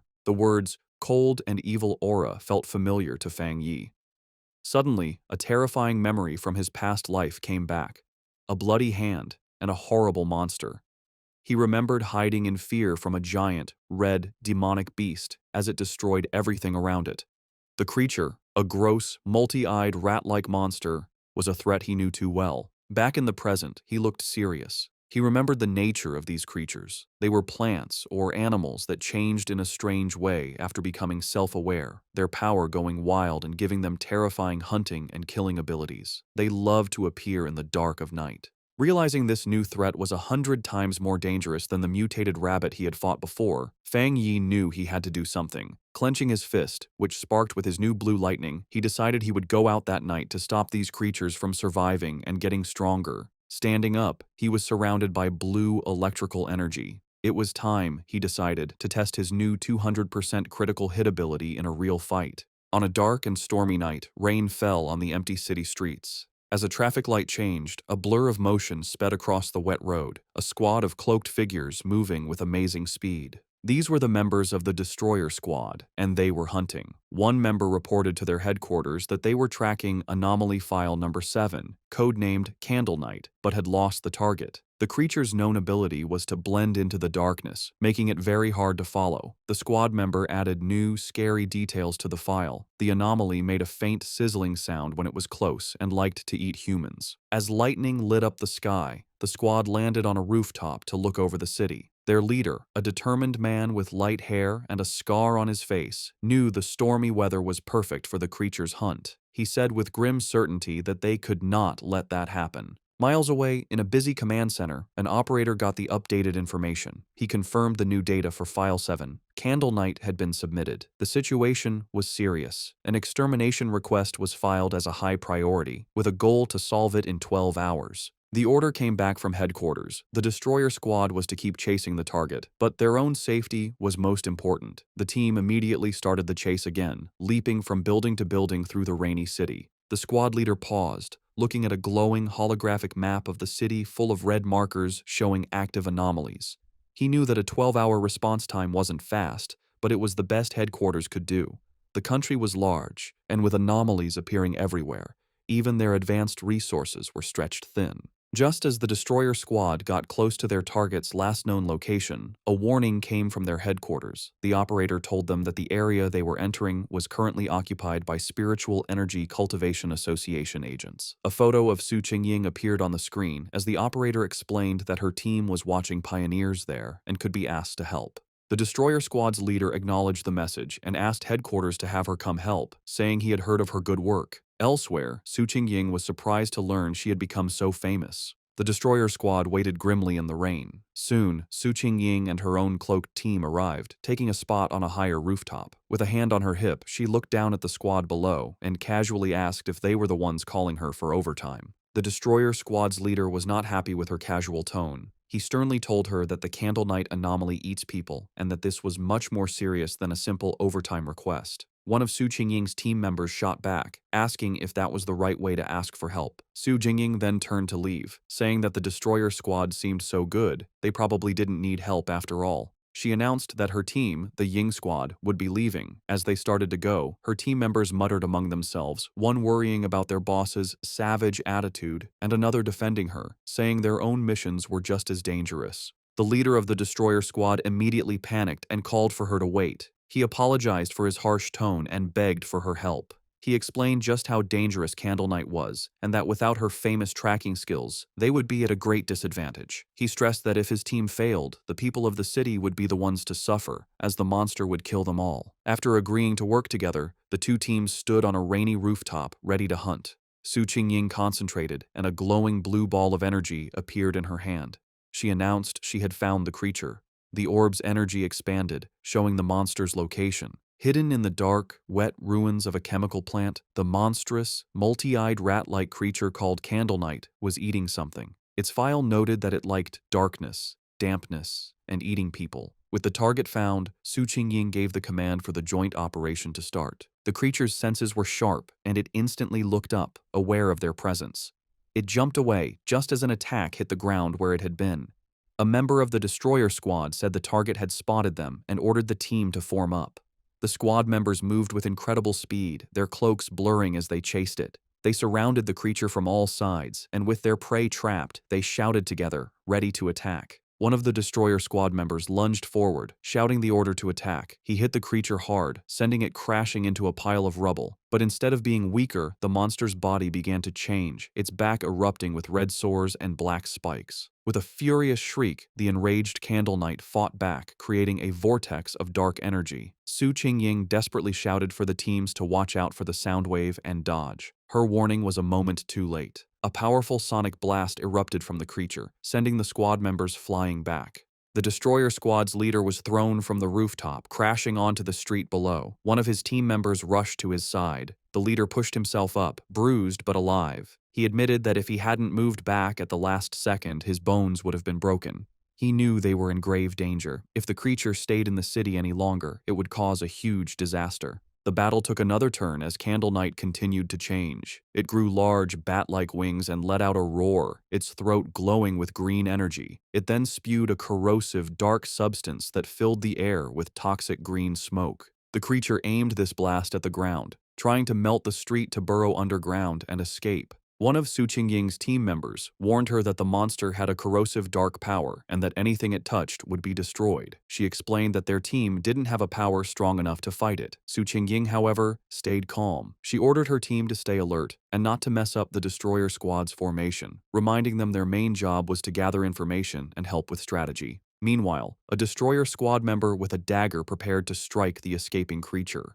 Suddenly, a pair of menacing red eyes glowed from the darkness. The winged Candle Knight lunged forward, narrowly dodging an attack from a leaping squad member. Enraged, the destroyer squad leader yelled at his team not to let the monster escape. The winged creature flew through the city streets, chased by the cloaked members of the Ying squad. From a high rooftop, Su Qingying and two of her team members watched. Suddenly, she sensed a sharp increase in spiritual energy from the creature's direction. Realizing something important was about to happen, she ordered her team to stay outside while she followed it in by herself. The chase led them to a large, dark, abandoned factory. Inside, Su Qingying said she would scan the area's spiritual energy. The destroyer squad's leader noticed the advanced watch on her wrist. She confirmed it was a new device from the association, explaining that the watch showed the energy level a squad could safely handle was 50. Candle Knight's reading had been just 48. Suddenly, the device on her wrist began to flash wildly, the reading shooting past 80. Su Qingying shouted that the energy levels were going crazy. At that moment, a massive, shadowy form with glowing green eyes appeared in the rafters above. They had been led into a trap. Su Qingying realized with horror that there was more than one creature in the factory. The shadowy, monstrous face of a new creature loomed behind them. The destroyer squad's leader panicked, yelling that they needed to retreat immediately. Taking charge, Su Jingying suggested a tactical retreat toward the main door to force the hidden enemy to show itself. She fired a blast of energy to clear a path, shouting for her team to follow. But before they could escape, she cried out in pain and collapsed, her senses overwhelmed by an invisible poison gas. Su Jingying suddenly found herself alone in the vast green darkness of the factory. She called out to her team, but no one answered. She knew they were nearby, but the poison had made them unable to sense her. Putting the pieces together, she realized the full trap. Candle Knight had led them to this factory, which was the territory of a much more powerful creature, a giant serpent she had only faintly sensed earlier. As if summoned by her thoughts, the huge, armored head of a shadowy serpent with glowing green eyes loomed over her. She now understood that unlike Candle Knight's simple dark power, this creature's black mist was a strong poison, and they had been breathing it in since they arrived. The gas worked silently, paralyzing its victims while draining their spiritual energy. Fighting back would only use up their power faster, leading to certain death. She could feel her own spiritual energy was almost gone, and without it, she knew she would soon be another victim. As she collapsed to the floor, her strength gone, she despaired at the terrifying intelligence of a creature that was just playing with them. She closed her eyes, wondering if this was the end. Lying defeated on the factory floor, Su Qingying saw a single ray of light cut through the green darkness above. A flicker of hope appeared in her eyes. Suddenly, the factory ceiling exploded inward, and a blinding light filled the room. Her eyes widened as a figure came down from the blast. It was Fang Yi.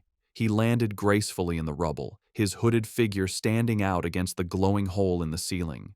He stood before the giant serpent, immediately identifying it as a dark attribute creature. Without warning, the serpent lunged, its massive fangs aimed at him. At the same time, the Candle Knight monster burst from the shadows, attacking from behind. Fang Yi dodged the serpent's attack and came face to face with the growling rat-like beast. As the two creatures closed in, he finally understood the full trap he had walked into.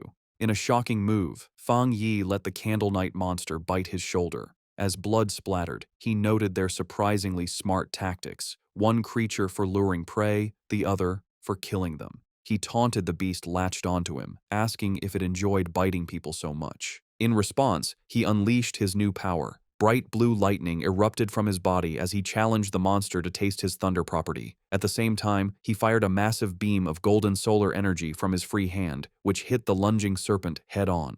Now, covered in crackling electricity and free from the stunned rat creature, Fang Yi turned his full attention to the serpent, unleashing a flood of golden flames as he challenged it to see how well it could handle fire. The giant serpent lunged with a furious roar, its huge mouth open to eat its prey. With amazing agility, Fang Yi dodged the attack, flipping through the air while swinging his glowing golden sword. As he landed, he coolly told the monster to look at his blade, a clear challenge to the giant beast. The serpent seemed to pull back, cautious of the glowing weapon. Seeing his chance, Fang Yi counterattacked. Leaping through the air, he delivered a powerful slash to the serpent's face, his sword covered in the crackling blue energy of his thunder power. The force of the blow was huge, but the result wasn't what he expected. Instead of crushing its skull, the creature's head split down the middle, revealing a second identical head underneath as if it were shedding its skin. Fang Yi landed on his feet, his eyes wide with surprise at this strange development. The creature's split head then pulled apart completely, shedding its outer layer to reveal its true, healed form. As green energy pulsed in its neck, Fang Yi knew the fight was far from over. The serpent reacted with shock and pain as the leftover thunder energy from Fang Yi's sword ran through its body. It roared in fury as the electrical energy grew stronger, overwhelming its dark power. Watching the creature twist in pain, Fang Yi gave a small, confident smirk. He knew he had the advantage, as he had already sensed this serpent's dark aura was stronger than Candle Knight's. He then revealed his clever plan. When he attacked with his sword, he had held back the full force of his fire. Instead, he had used the blade to carry and channel the thunder power from his hand directly into the snake's body. He compared the two creatures, realizing this serpent was a far more dangerous and evolved monster than Candle Knight. Suddenly, he felt a sharp pain in his shoulder where the rat creature had bitten him. He hissed, looking down to see strange purple snake scales growing from the wound. He understood immediately. Just as he'd thought, this was a smart, mutated species. Its poison, delivered by its partner's bite, had a paralyzing effect that let it kill silently. He could feel a sharp pain from the wound, but he also felt his Golden Sun breathing technique working to fight the venom. With a determined look, he knew he had the perfect counter. The Yang Flame power could dissolve the poison, the Golden Sun technique would protect and heal his body, and the Thunder power would purify anything left.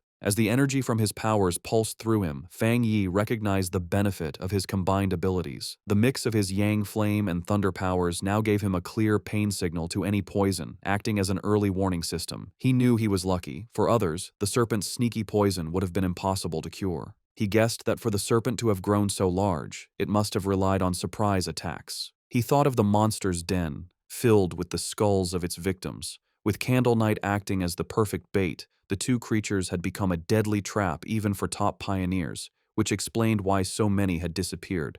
But in the end, it didn't matter. As he watched the creature's huge skeleton burn to ash in his holy fire, he knew its reign of terror was over. Standing before the fire, Fang Yi felt satisfied. His inner flame was powerful, but the triple critical hit from his new thunder power had sealed his victory. He felt confident that his fighting skills were now pretty good, even compared to other high-level pioneers. He stood silently for a moment, watching the flames burn the last of the monster. Just as he was about to leave, he paused, reaching out his hand as if he sensed something. His eyes narrowed. He wasn't alone. Someone was still there. He turned just in time to see a figure stumbling out from the smoke, coughing from the ash. It was Su Qingying. She stood silently, covered in soot and clearly tired, but she was alive. As the smoke cleared, Fang Yi found himself looking at the unconscious members of the other squad, with Su Qingying sitting among them. He recognized her as the agent from the association and coolly told her that there was no need to pretend. He added that her playing dead act needed work, which surprised her. Embarrassed, Su Qingying covered her face. Realizing this was the same powerful pioneer she had been tracking, she tried to make an excuse, claiming she woke up from the smell. Fang Yi, however, wasn't fooled. He complimented her, pointing out that while her teammates were out of energy, she was strong enough to keep a small reserve to protect herself. If she had really been unconscious, he explained, she wouldn't have been able to smell anything. Flustered, Su Qingying could only offer an awkward thank you. In her mind, she was amazed. He had seen right through her. She had indeed kept a bit of spiritual energy for protection. She had no idea how he had beaten both Candle Knight and the giant serpent all by himself. Noticing her embarrassment, Fang Yi's tone softened. He told her she didn't need to cover her eyes and that he only asked her to be honest with him and keep his identity secret. Seeing she and her team were safe, he said it was getting late and he would be leaving. Su Qingying tried to call out to him, but it was too late. Saying that explaining things would spoil the surprise, he jumped effortlessly through the hole he had made in the factory ceiling and disappeared into the night. As he traveled across the rooftops, Fang Yi thought about the battle. He was glad Su Qingying hadn't tried to absorb the dark power from the monsters, remembering its disgusting coldness. He wondered why he couldn't absorb it himself. He guessed maybe the dark energy was already gone, or his body had instinctively rejected it. He decided to think about it later, at home. Left alone in the huge, abandoned factory, Su Qingying looked up at the moonlit hole in the ceiling where Fang Yi had disappeared. She sighed, disappointed that she hadn't gotten a good look at his face, and realizing he still didn't trust her, or the association. Her quiet moment was short. Acting like a squad leader again, she walked over to the unconscious captain of the destroyer squad and gave him a few slaps, telling him to wake up. The man groaned and slowly opened his eyes, bruised and confused. His first thought was panic, and he shot up, shouting that they had been ambushed. Su Qingying just watched him with a calm look. The leader and his squad members then saw why she was so calm: the massive, smoking skeleton of the giant serpent. They stared in total disbelief, confused by the scene. The leader demanded to know what happened and where the powerful Yang energy came from. Su Qingying calmly explained that a powerful pioneer had rescued them. She continued her carefully planned report, explaining that the pioneer was likely the person from her original mission, a very high-level individual with a Yang attribute. She let her voice trail off, suggesting his appearance was a lucky coincidence. The other squad members were in complete awe, with one saying it was unbelievable that one person could defeat both monsters. Su Qingying added that she hadn't managed to recruit him yet, and that he had even managed to track her back, which only made him more mysterious. Getting back to their grim job, the destroyer squad leader asked where Candle Knight's body was. As he began using a green energy technique to clean the scene, he said they needed to collect the remains for the association. As the squads began the cleanup, the destroyer squad's leader used a green orb of energy to gather the strange, dark remains left from the battle. As he stepped forward, he accidentally crushed a piece of debris on the floor, which suddenly exploded in a blast of bright blue electrical energy. He jumped back in pain, yelling at the force of the shock as Su Qingying looked on in surprise. This new discovery only made things more mysterious. The remains, which they now realized belonged to Candle Knight, were crackling with leftover electricity. The squad leader turned to Su Qingying, questioning her report. He reminded her she had said the pioneer had a yang attribute, yet this incredibly strong electrical power told a different story. The two leaders knelt to look at the electrically charged body. Su Qingying was stunned by the pure strength of the thunder power left behind, confirming it was a high-tier power. This led the destroyer squad's leader to a new idea. Maybe two high-level pioneers had appeared, one to kill the serpent and another to kill Candle Knight, before leaving together. Su Qingying knew that wasn't right. She struggled with how to explain the unbelievable truth, remembering the image of the lone pioneer holding both crackling blue lightning and roaring golden fire. She knew no one would believe that a single person could have two different top-level powers. Having just one made you a genius. Having two was almost unheard of. The impossible proof was right in front of them. The burning skeleton of the giant serpent was the work of a Yang Flame Walker, while the electrified body of Candle Knight was the clear mark of a Thunder Tyrant. The combined squads could only look on in complete disbelief, wondering what kind of monster this mysterious pioneer really was. As reinforcements from the association arrived, Su Qingying was glad she had left team members outside. If she had been inside too long without checking in, they would have reported her missing. She grimly realized the rescue team now at the scene had originally been sent to collect their bodies. Her two subordinates, who were knocked out by the serpent's poison, finally woke up. They scrambled to her side, crying with relief that their captain was still alive. With the threat gone, the association's team began their work. Their job had changed from a rescue to a forensic investigation. Using advanced scanning tech, they carefully analyzed the leftover spiritual energy and the battle signs, trying to piece together what happened for their report back to headquarters. Soon, one of the specialists approached Su Qingying and the destroyer squad's leader with his findings. He reported that after comparing all the data, from fighting habits to the way both monsters were killed, there was a 99% probability that one person was responsible for killing both of them. The two squad leaders stared at each other, their faces showing both shock and serious concern. The other squad members murmured to each other in disbelief. They were processing the fact that they had been saved by a pioneer with two different high-tier powers, something they never thought was possible. They knew either monster could have easily killed them all, yet this powerhouse had finished them both off, seeming to use single strikes. The power difference between them and this mysterious person was just ridiculous. Understanding the huge importance of this discovery, Su Qingying contacted her superior. She reported that the information on her target had been significantly updated. Looking up at the hole in the ceiling, she confirmed that the mysterious pioneer from the university and the powerful individual codenamed Tyrant were, in fact, the same person. Back in his office, the association superior listened calmly to her report. After thinking about the information, he gave a new command, telling Xiao Su to pause her mission for now. He explained that the pioneer had saved her team, killed the monsters, and secured the area. These were not the actions of an enemy. He added that he and Old Han, Major Han Li, didn't agree on the matter, and for her own safety and to avoid leaving a bad impression on their powerful potential ally, she was to stop all contact with the tyrant for the time being. While on the phone with her boss, Su Qingying, though she had agreed to pause her mission, couldn't help but add one more piece of information. She told him she had one more theory, based on what happened when she had tracked Tyrant to the back mountain where he was advancing his power. Her boss, interested, asked her to explain. She explained that during that encounter, she had sensed an incredibly strong aura where he was active.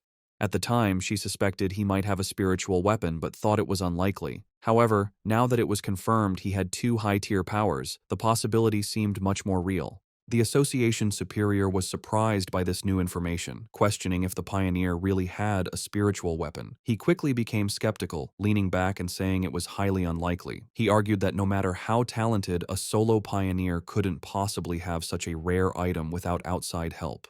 Furthermore, he added, the team had found no traces of a third spiritual energy, which would usually come from a separately made spiritual weapon. Su Jingying quickly corrected him, clarifying an important detail. The spiritual weapon aura she had sensed during her first encounter with him was clearly a yang attribute. This new information completely changed things. The superior's eyes widened as he understood what this meant. If the weapon's attribute came directly from the user's own yang energy, it meant he wasn't just using a weapon, he was creating it. This led to an amazing conclusion. If he could create his own spiritual weapons, then he had to be a spirit creation realm cultivator. Such a being could theoretically do this alone, but that level of power was almost mythical. Su Qingying was floored by this idea, knowing that cultivators at that level were extremely rare, with barely more than 2 in the entire world. The superior then thought of an even more terrifying possibility. If this person did have a third, separate attribute, it would shift the balance of power and shake the entire pioneer community. He explained that according to all known research, different attributes clash inside the human body, making it nearly impossible for them to exist together. So far, no pioneer had ever been confirmed to have 3 different spiritual attributes. Therefore, if the pioneer truly had a spiritual weapon, the fact that they didn't detect a third energy signature from it might actually be a good thing. As the call ended, the superior was left with a single worrying thought. He could only hope that such a powerful pioneer would never become an enemy of humanity. Back at his apartment, Fang Yi stood thoughtfully under a hot shower, washing away the dirt and tiredness from his recent battle. As he dried off, he thought about the current state of the world. He knew there was less than a year until the official spiritual energy revival, but dangerous monsters and strange events were already happening more and more often. He used his yang attribute to easily dry his clothes, his hand glowing with golden energy as he thought about how many pioneers, like himself, had already started cultivating on their own. He thought back to the aggressive men he had met at the lava river, realizing that once the connection between the body and the spiritual world was opened, people naturally became more sensitive to the world's changes. He recognized that even without the country's official approval, many self-trained pioneers had already reached the 1-star Ghost Axe realm. The fact that the government, through agents like Su Qingying, was now reaching out to wild pioneers like him showed that both sides were in a relatively peaceful phase of mutual exploration. Standing in his room, thinking about Major Han Li and Su Qingying, he concluded that for now, the monsters were still under control, and there was no serious conflict yet among the different pioneer groups. However, as he finished getting dressed, he knew this peace was fragile. The government had already created the Spiritual Energy Cultivation Association, but it still hadn't told the public about it. He understood their strategy perfectly. While people were talking more about local problems and strange events, the government was walking a fine line, trying to both protect humanity and give subtle early warnings without causing mass panic. Despite his recent victories, Fang Yi's analysis of the world situation was still grim. He knew the problem was the government's lack of confidence to officially start a full-scale cultivation era. With such a huge population, he understood that once the full truth was revealed, society would likely collapse into chaos and death. In the current state, even official pioneers couldn't stop the inevitable chaos, and the mix of internal problems and external threats from monsters would only make things worse. He admitted that the government's gentle, careful approach wasn't wrong, knowing that human fear and panic could be more destructive than any monster. However, what truly worried him was how fast the monsters were developing, which was far exceeding his expectations. He reviewed the information on the creatures he had just fought. They were a typical product of dark attribute contamination, specifically the shadow attribute, a sub-branch of dark energy that his system identified as a natural enemy to pioneers, and currently something he couldn't absorb. He realized these monsters were far smarter than typical beasts, working together to trap and kill pioneers, whom they saw as a good food source. He knew, however, that these creatures were still much weaker than the true dark-type monsters he remembered from his previous life.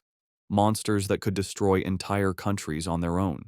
Still, the close call was a serious reminder of the growing danger. He was certain that if he hadn't been there, Su Qingying and her entire squad would have been wiped out. A bit of hope sparked inside him as he thought about the system's wording.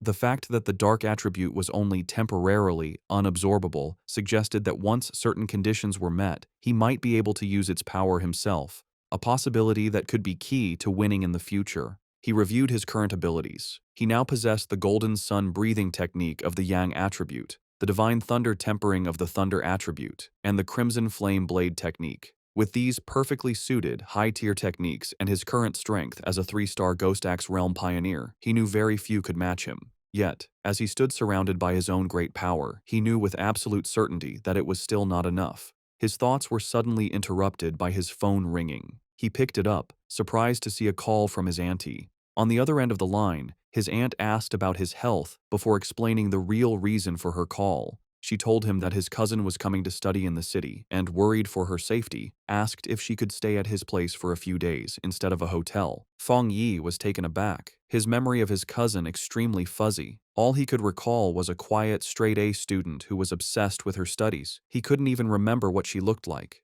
Despite this, he agreed, telling his aunt that there was a spare room. When he asked when she would be arriving, his aunt simply replied that she would give the cousin his address and let her come over by herself. Elsewhere, in a dark room lit only by a computer monitor, a person with long, almost claw-like fingers typed quickly on a keyboard. The person, wearing a big hoodie with bare ears, was finishing a phone call with her mother. Her mother, who was Feng Yi's aunt, told her that she should arrive at her cousin's place by tomorrow afternoon and that she would bring some specialty snacks. The person politely ended the call, saying it was no trouble and that she had something else to do. On her screen was a chat window for a group called Spiritual Energy Revival, Martial Arts Vanguard Team. The user, Feng Heiju, had just announced her arrival in the city and her plans to stay at her cousin's place. After ending the call, she clicked her mouse, pulling up a new window. It was a rumor alert about an internet-famous town, now nicknamed Death Town, where 3 more people had vanished in relation to a pork beast challenge. A gruesome, blood-splattered image of the town was with the article. With glowing glasses reflecting the screen, Feng Heiju identified the location as Yanghuo Town, her interest clearly sparked. Her browsing was interrupted when her mother entered the room, asking if she had finished packing. Feng Heiju told her mother that she was packed, but that she'd rather stay in a hotel than bother her cousin. Her mother insisted, saying it was much safer than staying alone and that she trusted the cousin completely. Gently pushing her daughter out the door, her mother gave her some final advice. Be sure not to cause trouble and help out around the house when she could. Feng Heiju reassured her mother that she understood. Once the door was closed, Feng Heiju let out a small sigh, preparing herself for the visit. She thought of it as just one more hurdle to overcome. Adjusting her glasses with a flash of determination, she resolved that no matter what her cousin was like, he couldn't possibly be more difficult to handle than a monster. The next day, under a bright blue sky, a young woman with long dark hair and glasses pulled a suitcase toward an apartment building. She checked her phone, confirming that the map had led her to the correct destination. Looking up at the building, she murmured to herself that this must be the place, ready to finally meet the cousin she barely remembered. As Lin Yi stood outside the apartment building, Fang Yi came out, carrying a bag. She called out, asking if he was her cousin. He stopped, surprised, and asked if she was Lin Yi to confirm, though he admitted to himself that he didn't recognize her at all. An awkward silence hung between them for a moment. Later, inside the apartment, they sat on the couch, making polite conversation. Fang Yi asked if she was in the city for a summer camp, which she confirmed. He told her to let him know if she needed anything, and she thanked him. After their brief chat, he gave her the key to her room, which was across from his, before going to his own room. As she watched him leave, she felt relieved, thinking her cousin seemed easy to get along with and wouldn't get in her business. However, Fang Yi was not clueless. From the moment she sat down, he had sensed a faint but strange spiritual aura from her. He wondered if his senses were off, or if she just wasn't good enough to hide her power. He immediately suspected that she was also a pioneer. The aura he felt was faint but clear, and he realized her story about a summer camp was probably a cover for her real reason for being in the city. Meanwhile, in her room, Lin Yi was on her phone, confirming Fang Yi's suspicions. She messaged her pioneer group, the Martial Arts Vanguard Team, saying her cousin seemed nice and wouldn't interfere. The chat turned to recent events, with members talking about the powerful pioneer at the lava river. Lin Yi warned her team to be careful, as many powerful people were still hiding. After agreeing to wait for her signal, she logged off. She decided it was best not to do any cultivation for now, worried her cousin might discover her secret. 3 days passed. Fang Yi soon found that living with his cousin was making his cultivation difficult. His meditations could be interrupted at any time, like when she came out of the bathroom wrapped only in a towel. He also worried that the bright golden aura from his breathing technique was too obvious and would be impossible to hide. But the hardest part was her overwhelming kindness. One evening, she proudly gave him a delicious-looking dinner she had made.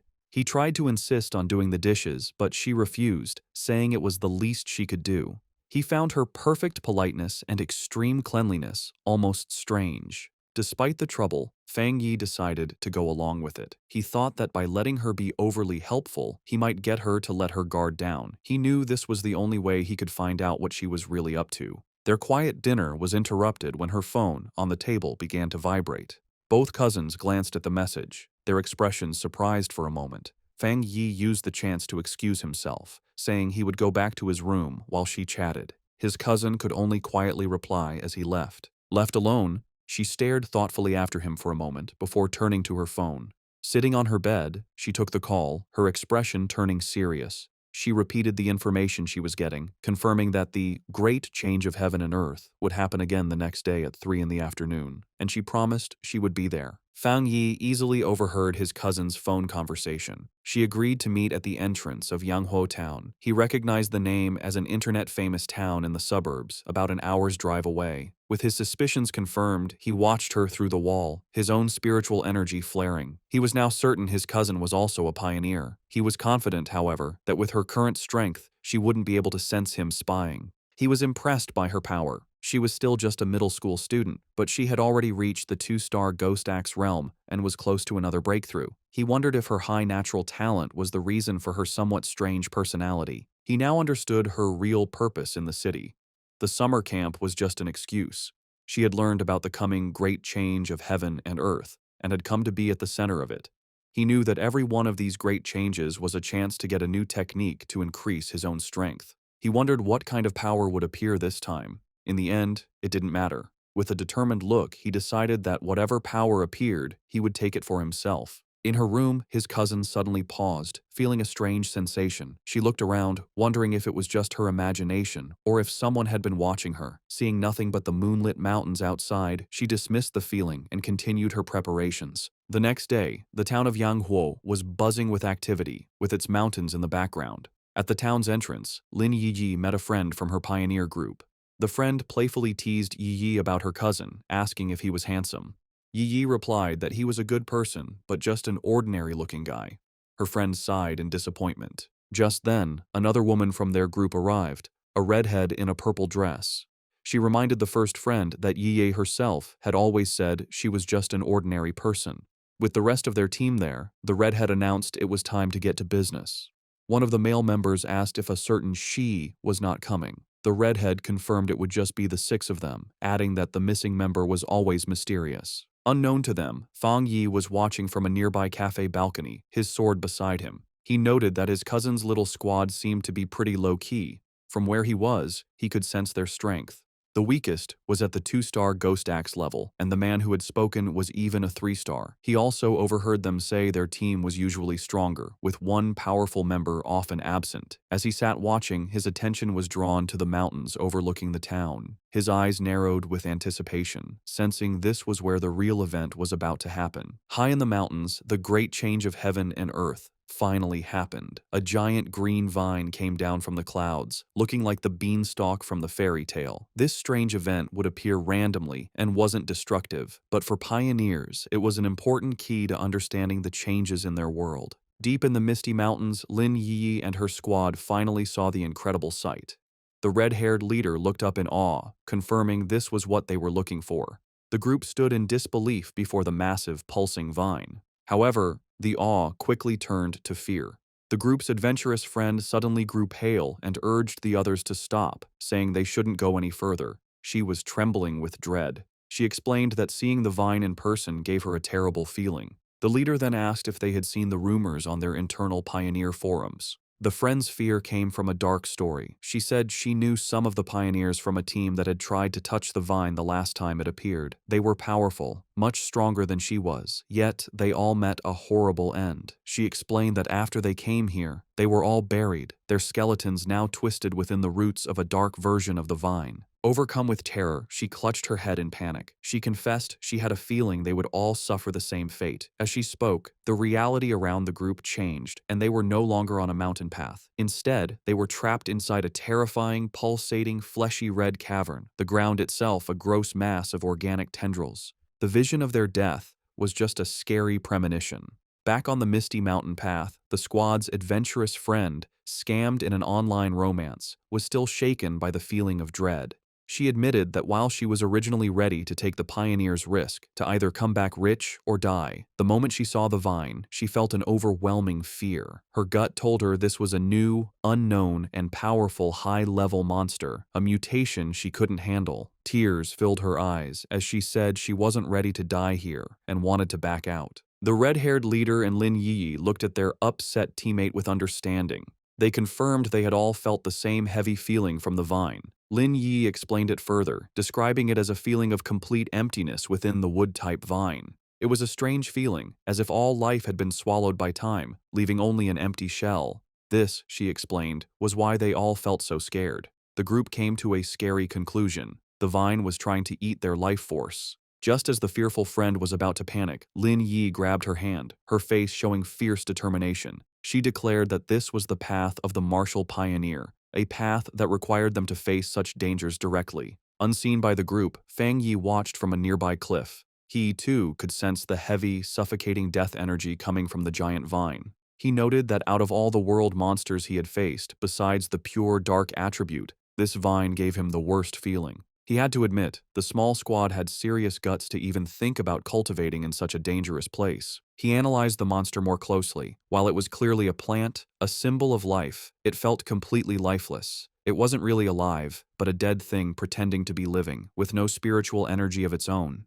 He could see it was stained with the blood and bodies of its past victims. Back with the squad, Lin Yi took charge. She stood on a cliff edge, speaking to her team with new purpose. She told them they didn't have much time to waste. Knowing the danger, she suggested a new plan. They would carefully sense the energy around the area, checking out the monster without getting too close. Confident in her plan, Lin Yi believed that by sensing the monster's energy from a distance, her team would be safe enough. She found a spot high in a tree and began to meditate, surrounding herself in a protective bubble of blue spiritual energy. From a clifftop far away, Fang Yi watched them. He was impressed by their caution, noting they had chosen a distance that was both safe and good for cultivating. He gave credit to his top student cousin for correctly figuring out the best range, a position that was neither too reckless nor too timid.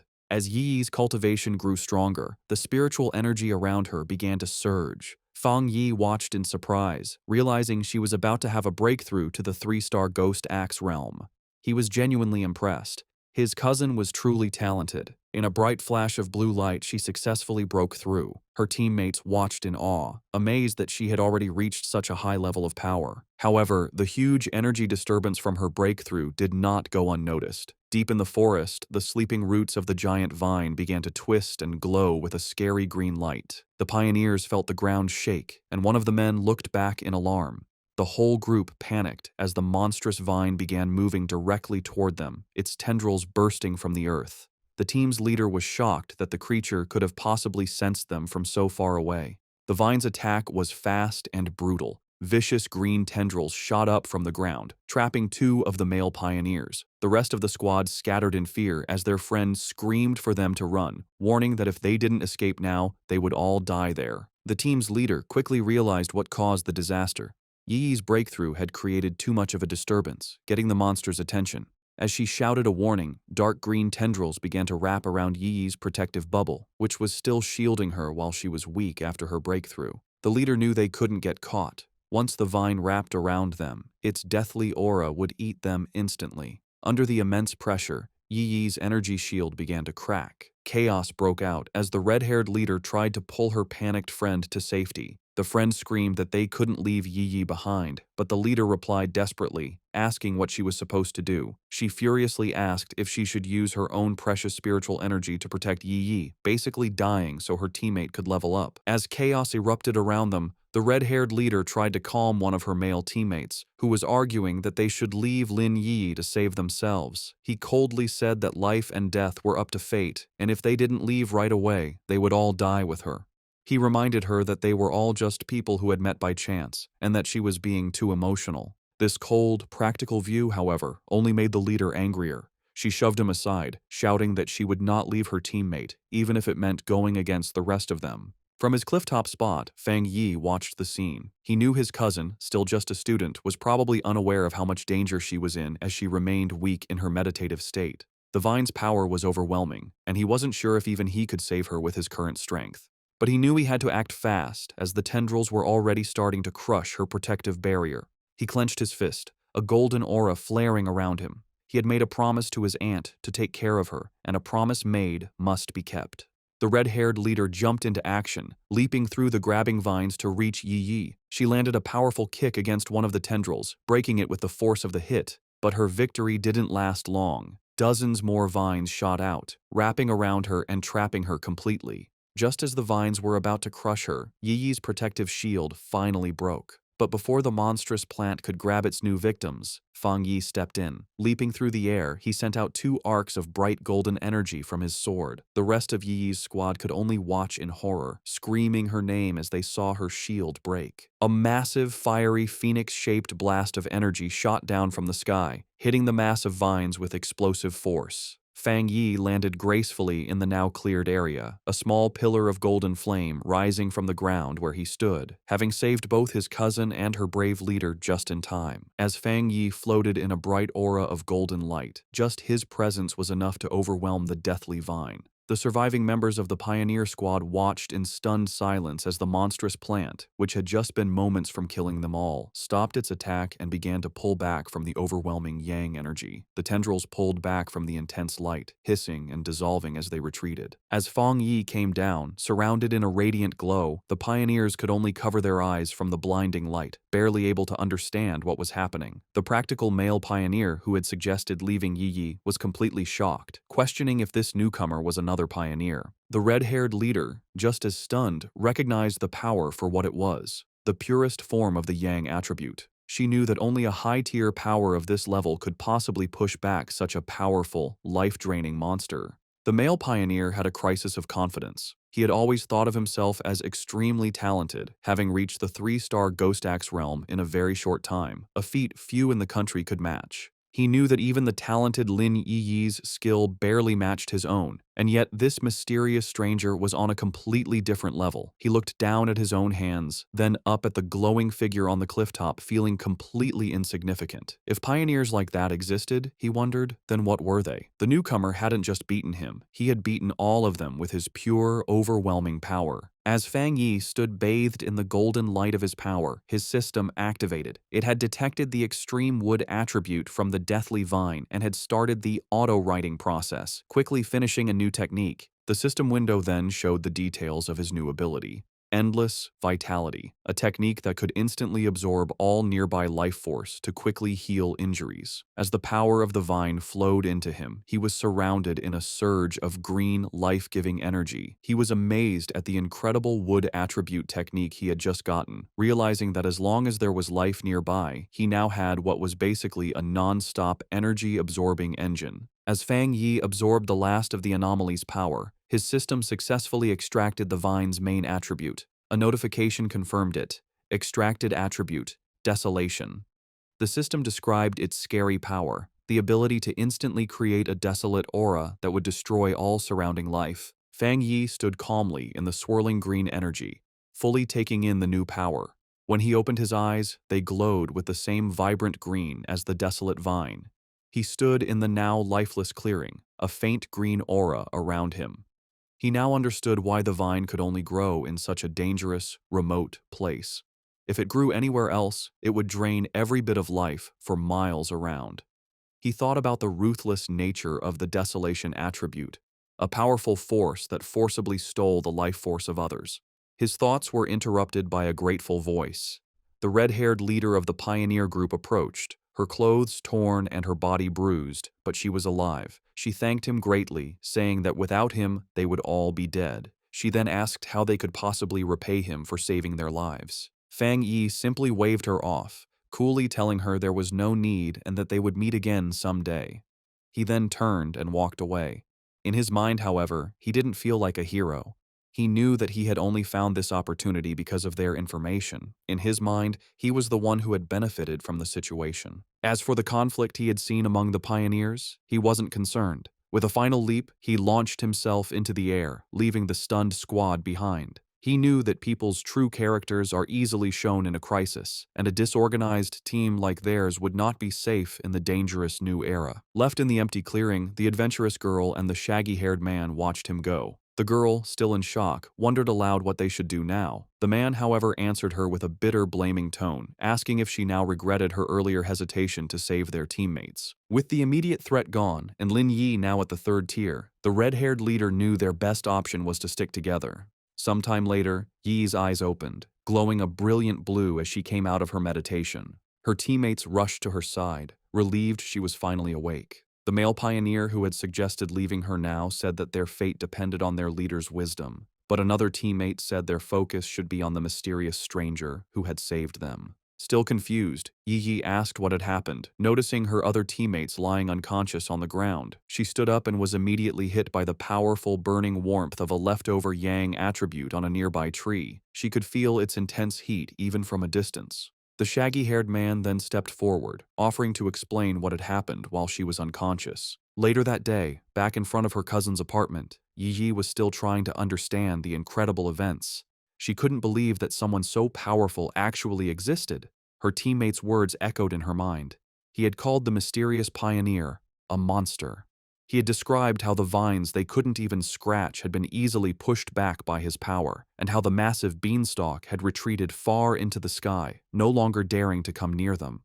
Such was the overwhelming presence of the man who had saved them. She knew that even though he was long gone, the vine was still calm, a sign of his lingering power. She opened the door to the apartment and was surprised to find Fang Yi there to greet her. He looked at her with concern, noticing that she looked a little pale. Yi quickly pulled herself together, forcing a smile as she brushed off his concern, blaming her tiredness on a long day of studying. Fang Yi accepted her excuse, telling her she had worked hard and should go rest. He offered to order takeout for dinner, and she agreed before heading to her room. Once inside, she collapsed onto her bed, completely exhausted. She knew that breakthroughs were mentally draining, requiring a lot of concentration. She felt more tired than if she had stayed up for a month straight. Lying on her bed and scrolling through her phone, she felt a sense of relief. She was no longer an ordinary person. She wouldn't die from a few all-nighters. She accepted that this constant, life-threatening struggle was the fate of a pioneer in a world where things had begun to change. She thought of her cousin's seemingly normal, peaceful life and knew that such a life was no longer possible for her. Her quiet thoughts were interrupted by a new message in her Pioneer group chat. It was from a user named Jiaolan, the mysterious, powerful member who was usually absent. Jiaolan had sent a simple, direct message. "If there are any more traces of that strong man, please inform me." This was the first time Jiaolan had ever spoken in the group, and it immediately got Yi's attention. She replied, agreeing to the request, before asking her own question to the group. She asked if they thought the man who had saved them could be the same one from the Dark River Lava Dragon incident, and if so, why he would have helped them. The group chat immediately lit up with a post about the mysterious high-tier Yang attribute master. The post described his sun-splitting slash in great detail, telling how the witness had been forced out of the cave by a blast of white-hot light. The author of the post declared with total certainty that no other pioneer in the Xia country could match his power, and warned everyone to stay away if they ever met him. Meanwhile, Fang Yi was heading out for the evening on his bicycle. He was confident that after the day's events, his cousin would have let her guard down around him, letting him come and go without making her suspicious. With his new freedom, he had a new mission in mind. It was time to find a suitable carrier for his new desolation attribute.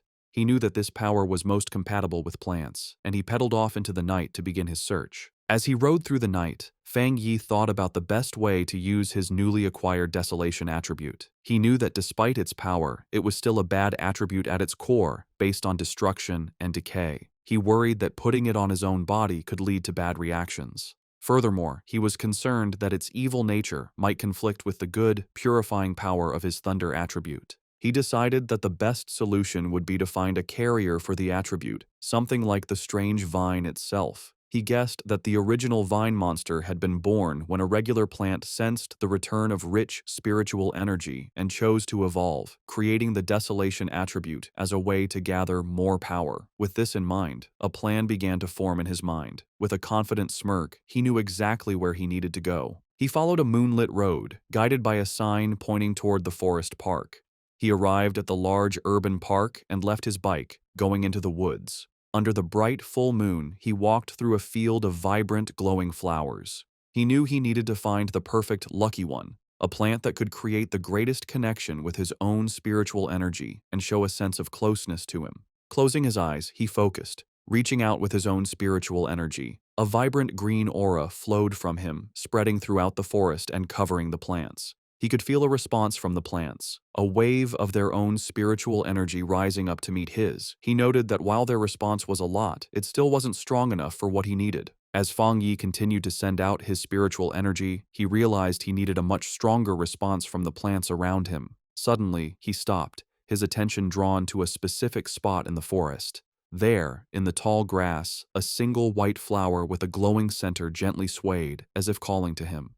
He wondered if this was the one he had been searching for. He approached it carefully and reached out his finger. As his fingertip touched it, the flower's petals closed around it, and he could feel it absorbing the spiritual energy he was giving off. The flower then bloomed again, seemingly happy, as if it had just had a good meal. Fang Yi knelt beside the flower, a small smile on his face. He noted its strong spirituality. Though it was just a plant, it had reacted to his touch like a greedy puppy, eagerly eating his spiritual energy and then rubbing against his fingers for more. He knew he had found his carrier. Out of the entire forest, this small flower had the strongest reaction to his aura, making it the perfect container for the desolation attribute. He told the flower that it was the chosen one and asked if it was ready. Without waiting for an answer, he unleashed a vortex of green spiritual energy, focusing it entirely on the small white flower. A system window appeared, asking for confirmation. Do you want to forcibly implant the desolation attribute into this plant? With his eyes glowing a vibrant green, he gave his consent. A brilliant light erupted from his hand as the flower began to transform, its petals opening into a much larger, more complex, and powerful form. The implantation process was finished in a bright flash of green light. Fang Yi was surprised for a moment by the sudden burst of power. The small, simple white flower had been completely changed. Its petals had opened into a beautiful, lotus-like flower, and its leaves had grown thick and bright, all of it glowing with a powerful green aura. The newly powered flower immediately began to show its influence. It released a massive wave of desolation energy, its roots digging into the ground as it drew power. The effect was instant and destructive. The green, healthy forest around Fang Yi was drained of its life in seconds, the trees dying and the ground turning to dust. He was amazed at the pure, evil power of the desolation attribute. In just a few moments, the energy had eaten the entire section of the forest and was still spreading quickly. As the flower's light began to fade and its form shrank to a smaller size, Fang Yi knew he had to leave. If he let the process go on any longer, the huge energy disturbance would surely get the attention of the Spiritual Energy Association. He reached down and plucked the glowing flower from the ground, roots and all. He knew this park was a risky place for such an experiment. Being so close to the city center, it was certainly watched by the association, who were worried about how the spiritual energy revival could turn even normal plants into dangerous threats. He had noticed the increased number of security cameras and the lack of any other people in the park when he arrived. As he walked away, holding his new prize, he noticed something incredible. The flower was still absorbing energy from the air, surviving and even doing well without its roots connected to the earth. He looked at it more closely, a smile of wonder on his face. He found it magical that its spirituality hadn't weakened at all since being pulled up, especially since it had been just an ordinary wildflower moments before he chose it. This led him to a deep conclusion. By giving the desolation attribute to the plant, he had unlocked its evolutionary potential, setting it on a path to becoming something far greater than it was ever meant to be. Just as Fang Yi was about to leave the park, a loud alarm blared through the forest, its red light flashing. A loud robotic voice gave a serious warning. Abnormal value exceeded. Fang Yi immediately realized that even though he tried to be quick, he had still set off the park's monitoring system. With no time to waste, he grabbed his newly acquired desolation flower and quickly left. Miles away, in a high-tech control room labeled Spiritual Energy Revival Plant Research Department, the same alarms blared. Technicians scrambled, shouting that the anomaly value was going crazy and demanding to know what was happening. An order was quickly given. All staff were to put on their protective bracelets, enter the park, and immediately block off the area, stopping anyone from entering or leaving.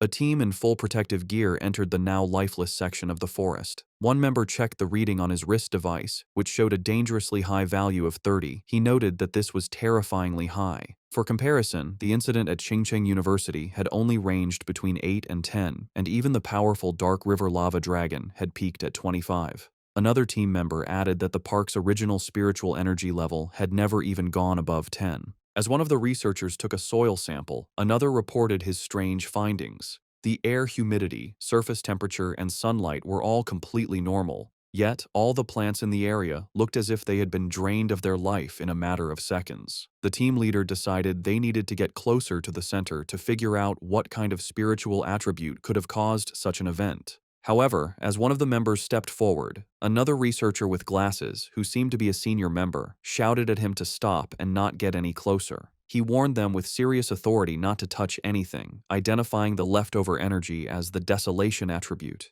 He then asked if any of them knew about the vine that had recently come down from the sky. The younger researchers were stunned into silence. One of them finally found his voice, realizing with growing horror that the senior researcher was talking about the infamous devil-like vine that had already been classified as an A-level mutation. The senior researcher confirmed their fears. Standing before a ghostly image of the vine with the souls of its victims trapped at its base, he explained the source of its terrifying power. The reason it was so deadly, the reason it had killed so many pioneers, was its natural desolation attribute. A powerful parasitic ability that drained the life force from all surrounding creatures, making everything it touched its own. The young researcher, who had been about to step into the dead area, clutched his chest, sweating and gasping in terror. He thanked his superior, realizing that he had just been saved from certain death. The senior researcher explained that the area around any plant that had awakened the desolation attribute was a dead zone, where anyone who entered would have their life force eaten. He remembered seeing data on another such plant in the Xia country, a rotting ancient tree in a forbidden zone in Wan City that instantly destroyed any life that came near it. He looked around at the lifeless clearing with serious concern, noting that the mutation of plants in this new era could not be ignored. From what they knew, the desolation attribute was the strongest a plant could awaken, and now, in addition to the ancient tree and the celestial vine, a third had been born. His lecture was interrupted by a hand clapping him on the shoulder. The research team turned in surprise to see the stern face of Major Han Li, who had arrived with his own group of soldiers. The major had already been told about the situation. He ordered all the researchers on site to change into the advanced protective suits his men had brought, and to follow him into the contaminated area. With Major Han Li leading the way, the newly equipped team, now joined by Su Qingying, stepped firmly into the dead zone. As they moved forward with their scanners, they made a series of confusing discoveries. They couldn't find a source for the desolation energy, and the aura itself was quickly fading, the level having dropped to 25 in the few minutes since they arrived. This went against what they knew about the celestial vine, which was supposed to be able to move. Major Han Li turned to Su Qingying, suggesting they investigate the area more closely. She agreed, her expression serious. As Major Han Li and Su Qingying began their investigation, two members of the team with glowing blue auras started tracing the flow of the leftover spiritual energy. The energy trails led them from the outer edges of the dead zone back to a single starting point. As they got closer, they stopped, their faces filled with shock. The Major and Su Qingying realized the horrifying truth at the same time. The source of the desolation energy had been dug up and taken away. A researcher in a protective suit couldn't believe what he was hearing, questioning how such a thing was even possible. Major Han Li knew that if someone truly had the power to enter a desolation dead zone and steal its source, their identity was extremely important. Su Jingying, however, had another theory. She showed a glowing data pad to the Major, explaining that after running a big data analysis, they had found a person whose movements matched both this incident and another recent mutation. The file on the screen showed a picture of Fang Yi, his name clearly visible. Just then, Major Li told Su Qingying that he would send her all of Fang Yi's information, confirming that he was highly likely the same pioneer she had been in contact with. With that, he tipped his hat, saying the rest was up to her association to handle. Left alone in the desolate woods, Su Qingying held the datapad, her expression one of grim understanding. 2 hours later, back in his apartment, Fang Yi carefully placed his new desolation flower into a small pot. He smiled, thinking that this was his first time raising a flower. He affectionately named it the obedient little white flower, and told it that since it now had the desolation attribute, it would cultivate on its own and become a powerful helper for him. He knew its special, life-draining powers would be a great help in battle, and its simple appearance would be the perfect camouflage, easily hidden from his cousin. As he gently touched a petal, he thought that in the dangerous new world, raw power was only part of the equation. The real key to victory was having more secret weapons. Fang Yi's quiet evening was interrupted by his phone buzzing on the table. He picked it up, surprised to see the caller ID, Old Wang. He immediately recognized the name as his childhood friend, Wang Liang, whom he hadn't seen in the 3 years since he'd left to join the army.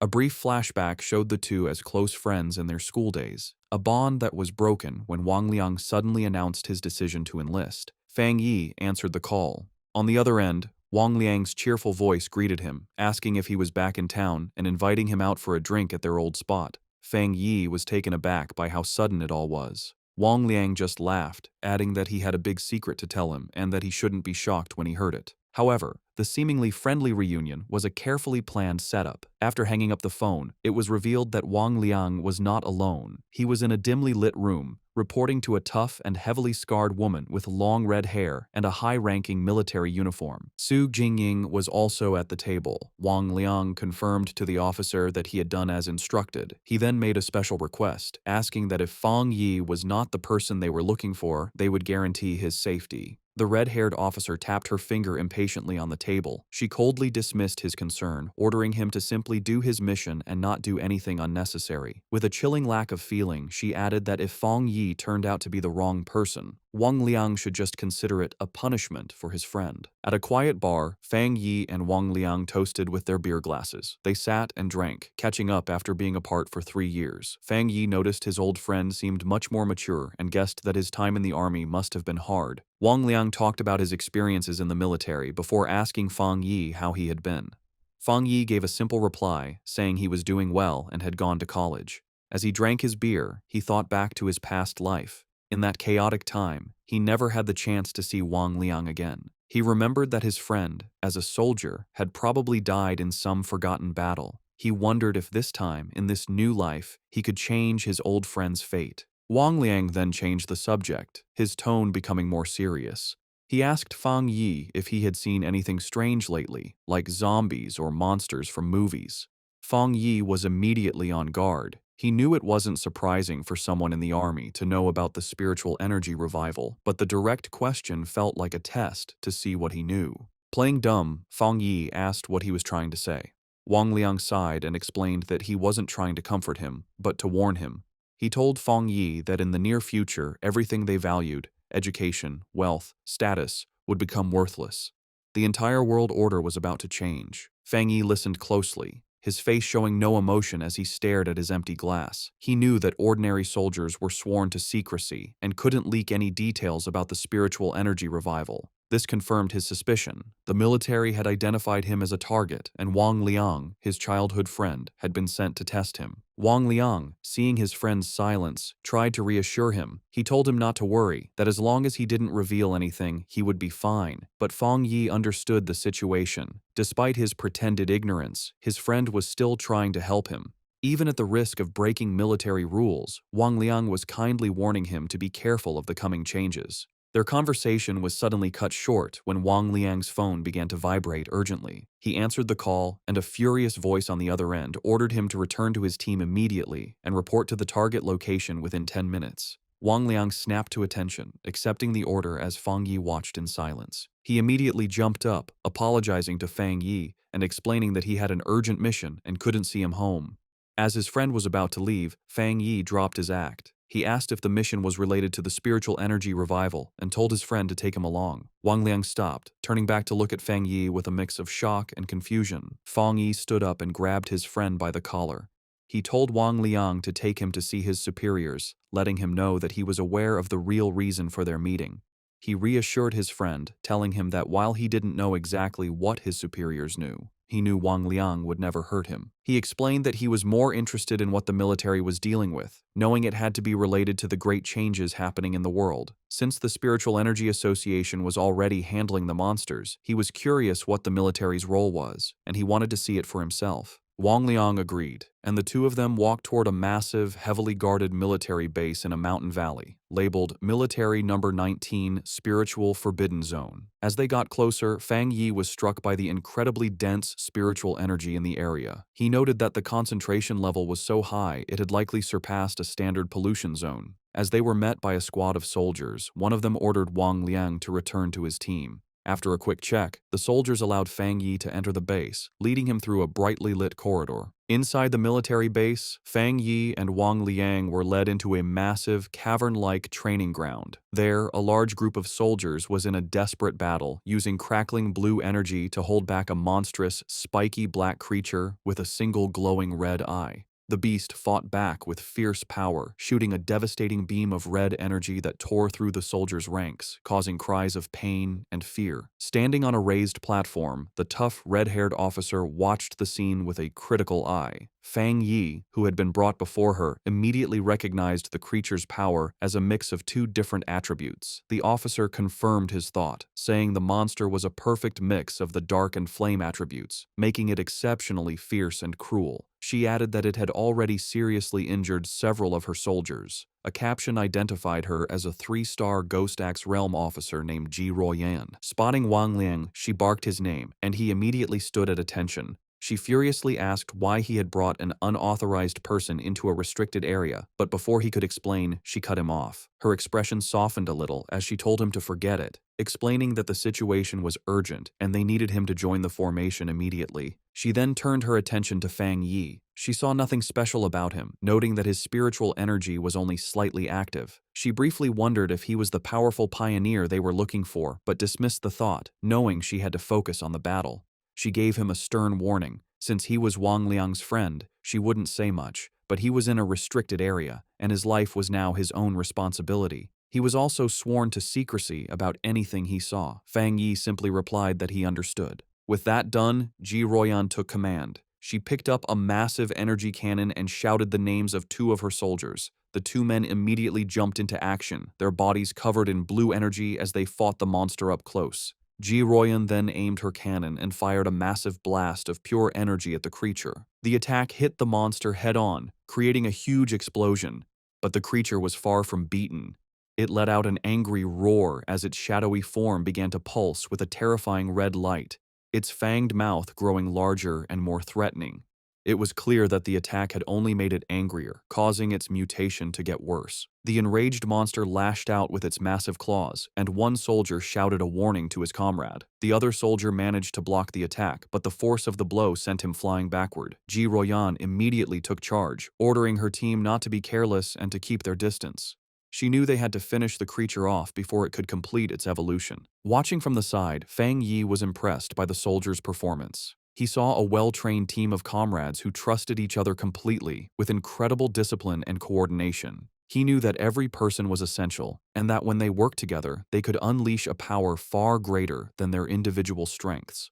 This thought, however, was immediately broken when he realized the monster's power was increasing at a scary rate. He shouted at them to run, warning them that they were no match for the creature in its current state. But his warning was lost in the chaos. The monster shot out a massive blast of dark purple energy, sending the soldiers flying. Ji Royan refused to back down. She ordered her team to raise their alert level and upgrade the restricted area's mutation level. With a furious roar, she commanded that no one was to retreat. It was too late. The monster's transformation was complete. It now stood as a huge, demonic beast, covered in black and red flames, its eyes glowing with pure evil. One of the soldiers shouted a terrified warning. The evil dog had fully mixed with the dark attribute and completed its mutation. The creature's single eye, now a burning red orb, focused on a new target. It fixed its gaze on Wang Liang, who could only stare back, frozen in terror. As the monster prepared to strike, Ji Royan and Fang Yi both reacted in horror, realizing with a jolt that Wang Liang was in mortal danger.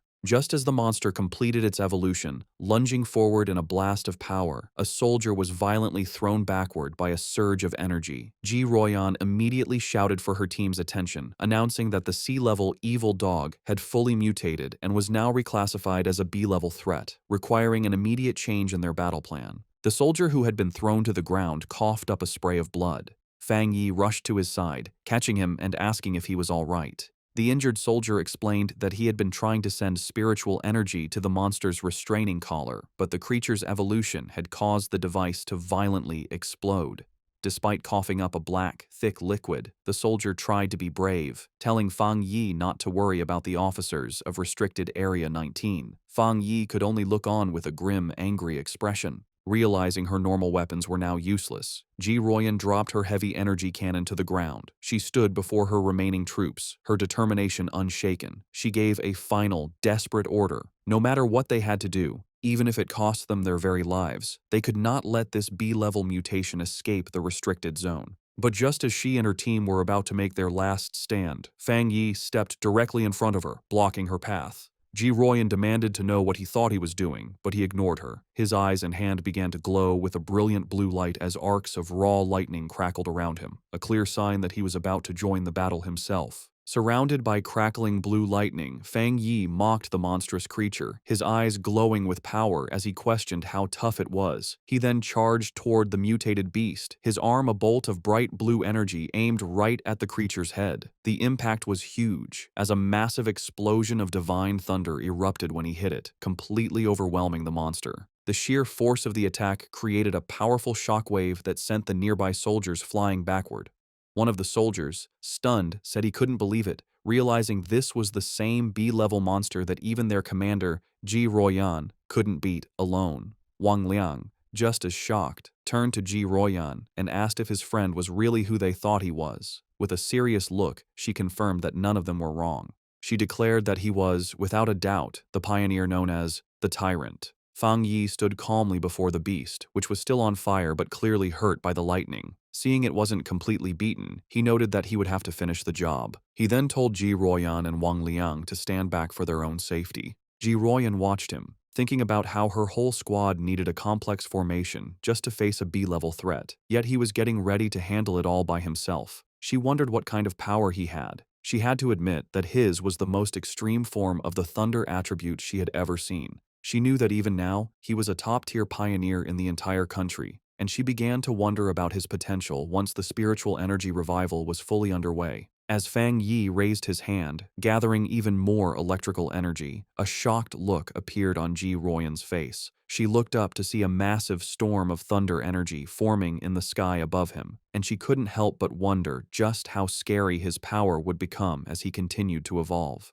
With a final step forward, Fang Yi unleashed the full power of his thunder attribute. A massive pillar of bright blue lightning erupted from the ground where the monster stood, a display of power that truly matched his codename, the Tyrant. His eyes, still crackling with leftover electricity, showed a calm determination as the blinding light from his attack began to fade. The surviving soldiers watched in terror. One commented to another that the sight made his whole body shake. While he could handle the monster's corrosive dark power, the pure, destructive force of the thunder was on a completely different level. Once the dust settled, Fang Yi casually gave a thumbs up to his friend, announcing that the threat was gone. Wang Liang rushed over, shouting with relief that Fang Yi had scared him to death. Overjoyed, Wang Liang playfully punched his friend on the shoulder, laughing that he never expected his old buddy to be so powerful. The mood then shifted as Wang Liang apologized, admitting he had suspected Fang Yi was a pioneer but had to follow orders. Fang Yi brushed it off, asking why his friend was being so formal after 3 years apart and telling him he understood. Their reunion was interrupted as Ji Royan approached them. She formally thanked Fang Yi for his help, extending her hand as a sign of respect. With a slight smile, Fang Yi accepted her thanks. He shook her hand, replying that it was no trouble and that he had mainly acted to save his friend. She then formally introduced herself as Ji Royan, the warden in charge of Forbidden Area 019. She explained that since he had saved the entire base, she needed to file a proper report and asked if he would be willing to leave his contact information. Fang Yi agreed without hesitation, while Wang Liang watched from the side, silently amazed at the strange experience of seeing his tough commanding officer act so respectfully toward his childhood friend. With the formalities done, Ji Ruoyan made a direct and serious offer. She said that Fang Yi's strength was greater than many of the military's own special pioneers and formally invited him to join the army. However, she admitted that an invitation from a single base warden like herself was probably not enough to convince him. Inwardly, she was still trying to grasp the sheer scale of his power. What shocked her most was the realization that he was also a 3-star Ghost Axe realm cultivator, the same as her. Yet, his abilities had reached a level far beyond the known limits of that realm, making him a monster of incredible power. Fang Yi calmly asked Ji Ruoyan if she truly meant that she felt she was not worthy of inviting him. With the weight of her superior's authority on her, she confirmed his words, saying there was nothing to deny. She explained that the order to involve him had come from high command, and she was certain that they would come to invite him personally in the future. Fang Yi let out a small laugh, telling her it wasn't necessary to be so formal. He placed a hand on his chest and explained that he genuinely respected all of them, knowing that not everyone had the courage to sacrifice themselves for others. He admitted that he had never seen soldiers in combat before, and what he had just seen had truly moved him. Touched by his sincerity, Ji Ruoyan could only offer a quiet thank you. He then made an offer of his own. He told her that if they ever ran into trouble in the future, they could call on him for help, just as they had always done for ordinary people like him in the past. However, he added one important condition. They could not interfere with his personal cultivation or restrict his freedom. His unexpected proposal left Ji Ruoyan momentarily stunned. With their business concluded, Fang Yi announced that it was getting late and he should be leaving. Ji Ruoyan agreed, saying that she and Wang Liang still had to get rid of the mutated creature's body and that she would arrange for someone to take him back. As he stood before the soldiers, Fang Yi finally understood the military's true purpose in this new era. He realized they stationed themselves in these dangerous, spiritually rich zones for 2 reasons: to use the energy for their own training, and more importantly, to act as a crucial line of defense between the ordinary world and the strange monsters that now threatened it. After he was gone, Ji Ruoyan turned to Wang Liang and said that his friend could no longer be described with a simple word, like impressive. She knew that what they had seen that day was just a small part of his true strength. The fact that a pioneer could reach such a high level of power so quickly showed that he had an amazing level of insight. She concluded that he was a rare mix of luck, courage, and raw ability, all the things needed for greatness. Seeing his commander's deep respect for his friend, Wang Liang eagerly suggested that if she felt she wasn't the right person to recruit him, she should let him, as his childhood friend, take on the job. Ji Ruoyan, however, quickly brought him back to reality with a sharp tap on the head, ordering him to stop talking and help her clean up. He could only agree as he was dragged off to work. Later that night, back at his apartment building, Fang Yi meditated on the roof, surrounded by a brilliant golden aura. He thought about his meeting with the military. He knew that while the trip had revealed his identity, he had only shown them his thunder attribute, keeping his other powers a secret. Based on their respectful attitude, he concluded that this was likely a good thing. He now understood that his rare thunder attribute was a perfect counter to the dark monsters the military was fighting, making him a very valuable asset. He knew they would try to recruit him, not threaten him, which would give him access to the fastest ways to get stronger and the most advanced information. The day's events had also made clear the different roles of the nation's 2 main pioneer forces. The military, represented by Ji Ruoyan, were the Night Watchers, the hidden protectors of the nation. The Spiritual Energy Cultivation Association, with agents like Su Qingying, was in charge of handling the threats that slipped into the cities, protecting civilian life as much as possible. He understood the government's 2-part strategy, using the forbidden zones to contain the biggest dangers while slowly releasing information to the public about the coming changes. This careful approach was buying valuable time, preventing society from collapsing into chaos. As he continued his meditation, a bright orb of golden energy pulsed in his core. He noted that despite absorbing the rich energy of the forbidden zone, he hadn't felt an immediate need to level up. However, the feeling quickly changed. Golden energy surged through him, and cracks of power spread across his face. Having spent even a short time in such a spiritually rich place had filled him to the brim. He recognized the signs immediately. He was on the verge of another breakthrough. Meanwhile, on the streets below, his cousin Lin Yi was walking home with groceries, wondering if he had returned yet. She thought that if he was home, she could have him try her cooking. Her casual thoughts were suddenly shattered when she looked up and saw a massive pillar of golden light erupting into the night sky from the direction of her apartment building. Her eyes widened in shock and alarm. A reflection of a flaming divine axe appeared in her eye as she recognized the powerful energy of a ghost axe realm advancement. But she immediately knew she was wrong.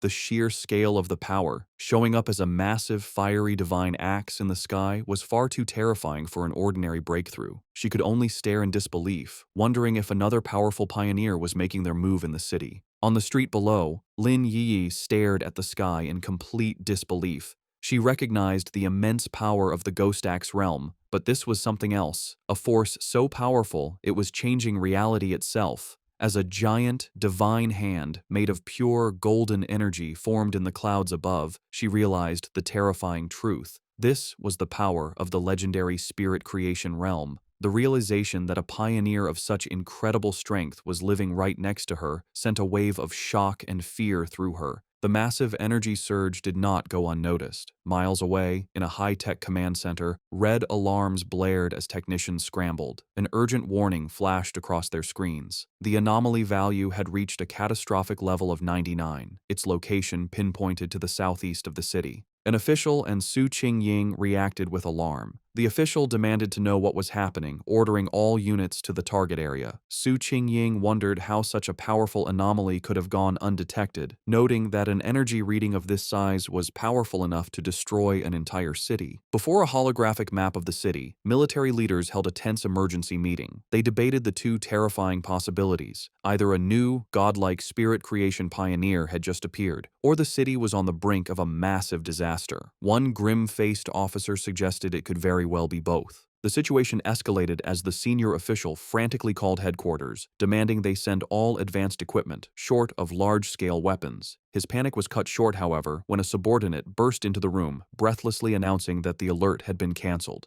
The anomaly had been identified not as a monster, but as a pioneer undergoing a promotion. Back on the rooftop, the blinding golden light faded as Fang Yi let out a quiet breath of relief. The breakthrough was complete.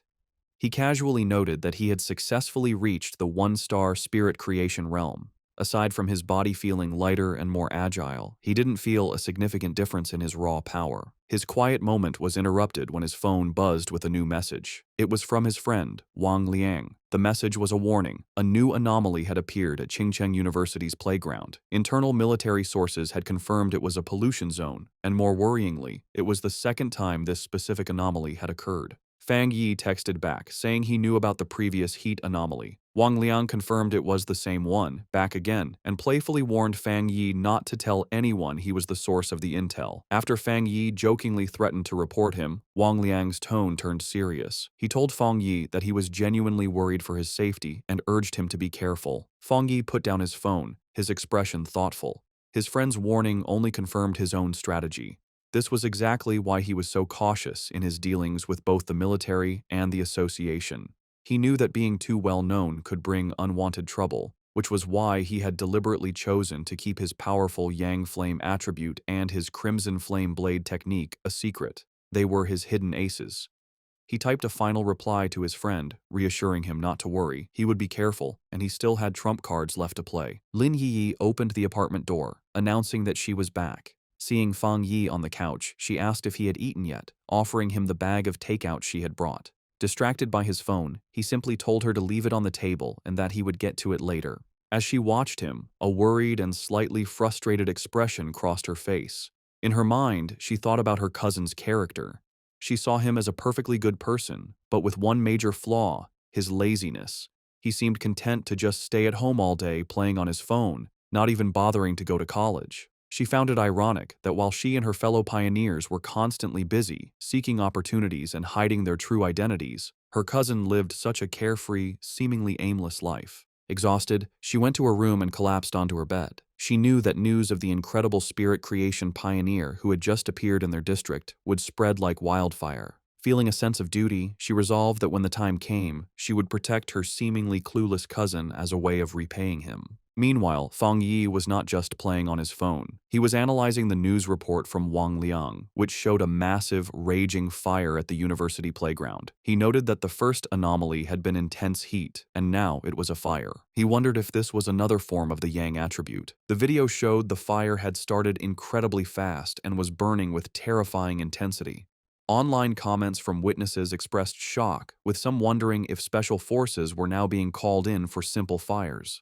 The report also mentioned that all the surrounding trees and flower beds had been burned and the area was now completely locked down. Fang Yi observed that the video was short and ended suddenly, but it was clear this situation was far more serious than the previous incident at the university. He wondered what would be different about this new Yang attribute. Realizing he had to investigate in person, he knew that to get into the sealed-off area, he would have to contact his new military acquaintance, Ji Royan. The next day, a crowd of reporters had gathered outside the sealed gates of Chingcheng University, blocked by a line of soldiers. They shouted questions, asking for confirmation about the rumors of a fire that couldn't be put out, and demanding to know why an incident of this size was not being reported in the news. As the reporters pressed for answers, Ji Ruoyan and Fang Yi arrived. The crowd watched, wondering who these two imposing figures were as the soldiers immediately opened the gates, allowing them to pass without question. The reporters were left outside, confused as to how they had gotten in so easily when they had been completely blocked. Inside the cordoned-off area, they looked out over the smoldering ruins of the university playground. Fang Yi remarked on the sheer destructive power, questioning if this was the sky fire he had heard about. Ji Ruoyan confirmed that was its official name. She explained its terrifying nature. It appeared without warning, was impossible to put out, and could only be left to burn itself out until everything it wanted was turned to ash. The name, she suggested, was quite fitting. With the initial look done, Ji Ruoyan told Fang Yi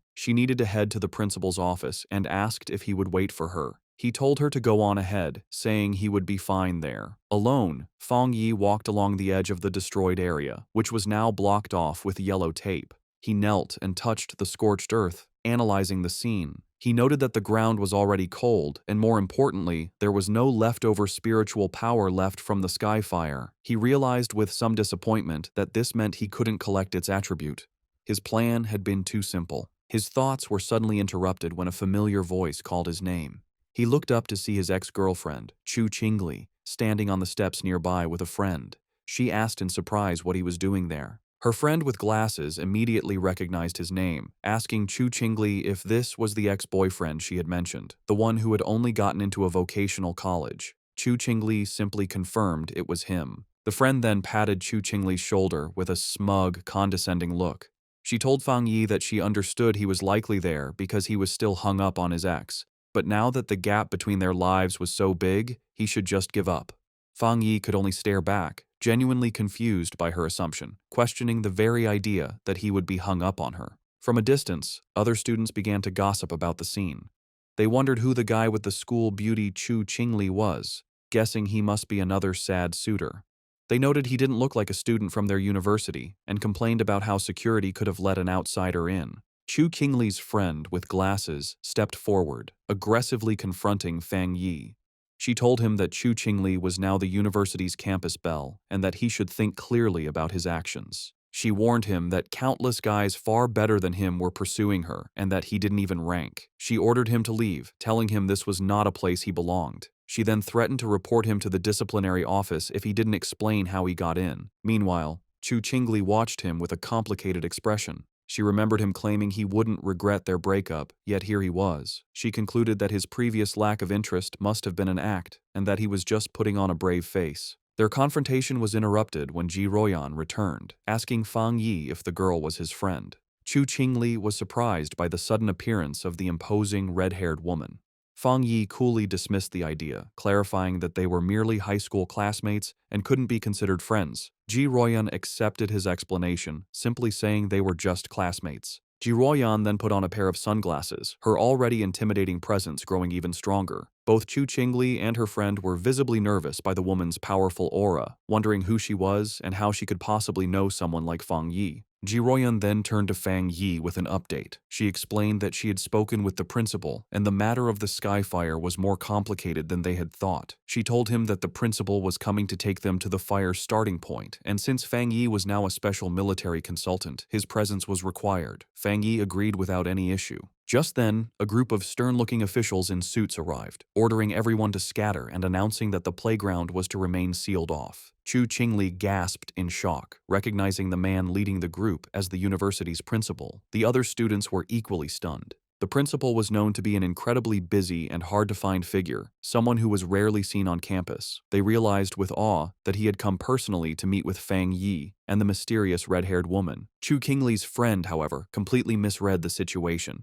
She smirked, thinking that the principal had finally arrived to deal with the two people who weren't supposed to be there.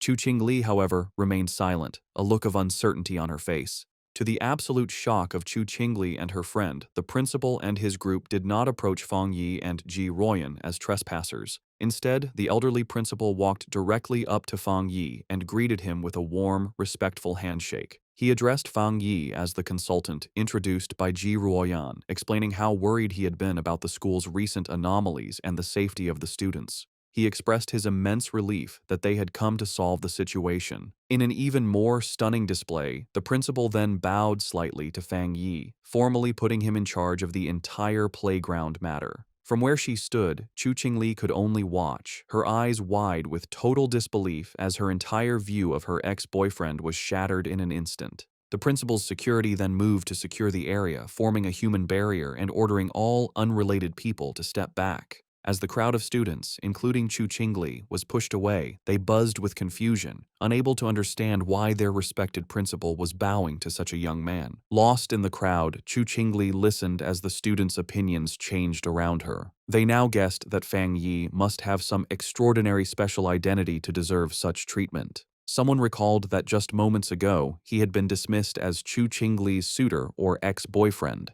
Another person remarked on the complete reversal of status, suggesting that now, even if she were to pursue him, she might not even be able to get his attention. The final cutting realization settled in as the crowd noticed that throughout the entire exchange, the young man had not once looked at or acknowledged the campus belle, leaving her to stand alone and completely ignored. At Qingcheng University's North District, the principal led Fang Yi and Ji Ruoyan to the site of the anomaly. He explained the series of events, starting with the Golden Sun incident, which he had hoped was the end of their problems. However, a few nights ago, a fire had started on a playground. A fire so intense that even the fire department couldn't put it out.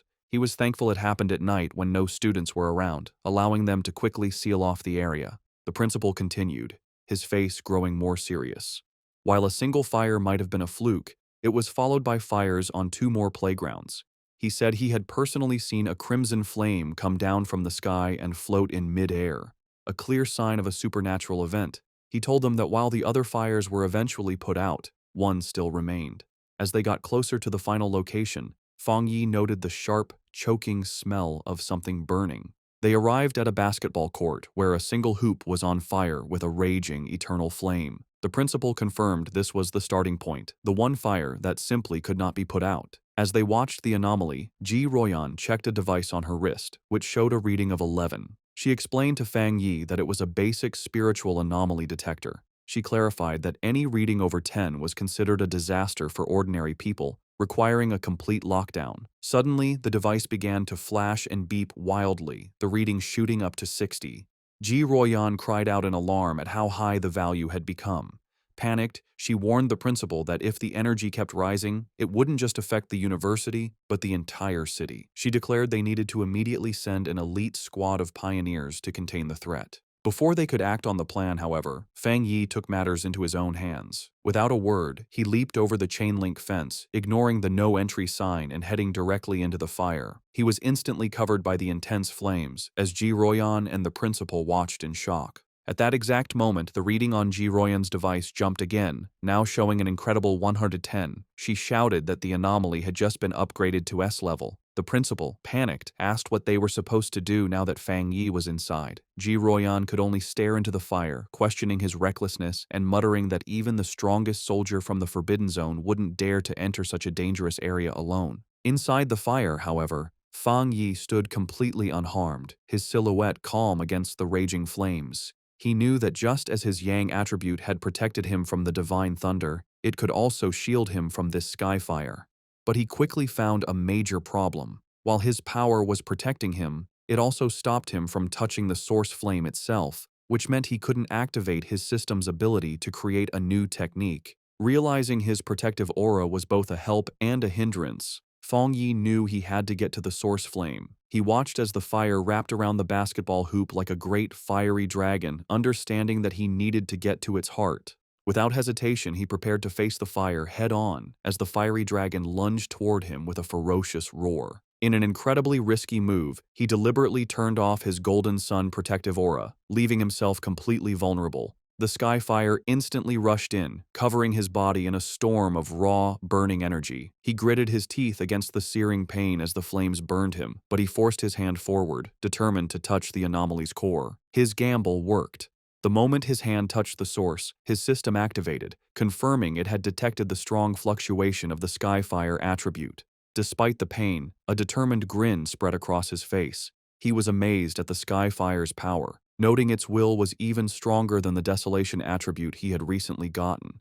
With fierce determination, he declared that he would absorb this power no matter the cost. The system began its final calculation, successfully compiling the new data. With a triumphant smirk, he knew he had succeeded. A new system window appeared, announcing his reward. He had obtained the Skyfire attribute technique, the Nine Dragons Skyfire Sealing Art, a power designed to eliminate evil and seal all demons. As he mastered the new ability, the once wild flames became extensions of his will, wrapping around his arm like a tame dragon. The system confirmed that the compiled technique was now unlocked and ready for immediate use. As he focused his will, he began the final process of extracting the Skyfire attribute itself, absorbing its essence directly into his being. His eyes began to glow with a burning red light as fiery markings appeared on his face, a physical sign of his new power. With his hands clasped in a seal and his eyes burning with red energy, he prepared to unleash his newfound ability, calling out the name of the Nine Dragons Skyfire Sealing Art. As Fang Yi unleashed his new power, massive, glowing red chains erupted from his back, lashing out into the fire. Outside the fence, Ji Ruoyan and the principal watched in awe. Ji Ruoyan immediately recognized the energy signature, identifying it as a sealing aura. She remembered seeing a high-level military pioneer seal a forbidden land once before. While their methods were different, the powerful sealing aura was unmistakably similar. With a single command to shrink, Fang Yi commanded the chains to pull back. They pulled inward with immense force, gathering all of the wild sky fire and squeezing it into a single, tightly bound orb of pure energy. Floating in the air, Fang Yi held the chained ball of fire, the sealing process now complete. The sealed orb of fire then gently floated back down towards the basketball hoop. Fang Yi landed gracefully and explained the situation to the principal and Ji Ruoyan. He stated that he had temporarily sealed the Skyfire and told them not to unseal the playground or allow anyone near it for repairs. This, he explained, would at least stop the fire from spreading any further. The principal readily agreed, assuring him that the playground would remain sealed, adding that it wasn't a problem since the university had 7 or 8 others. Ji Ruoyan, however, watched Fang Yi with a silent, intense look, her expression hard to read. The principal, very impressed, remarked on how humorous Fang Yi was and offered any further help he might need. Ji Ruoyan, however, interrupted, telling the principal she needed to speak with Fang Yi about some things. The principal happily excused himself, leaving the two of them alone. Once he was gone, Ji Ruoyan turned to Fang Yi, her tone direct and serious. She told him that he had been hiding his true depths very well. Fang Yi tried to play it off casually, saying that the Skyfire was indeed powerful and hard to deal with, but she saw right through his act. With a sharp look, she told him to stop pretending, making it clear that she wasn't talking about the fire, but about his own incredible talent and level of power. Ji Ruoyan dropped her intense questioning, admitting that it was normal for pioneers to have secrets, especially for one as powerful as him. Fang Yi simply listened with a calm expression. Her tone then shifted, becoming more serious and sincere. She explained that although she had no right to ask anything of him, she hoped he would listen carefully. She painted a dark picture of a future world in chaos, a time of great change where the Zio nation would desperately need top-tier talents like him. She put his potential into clear perspective, telling him that once the spiritual energy fully revived, a person of his power would be as important as a modern-day nuclear weapon. Because of this, she warned,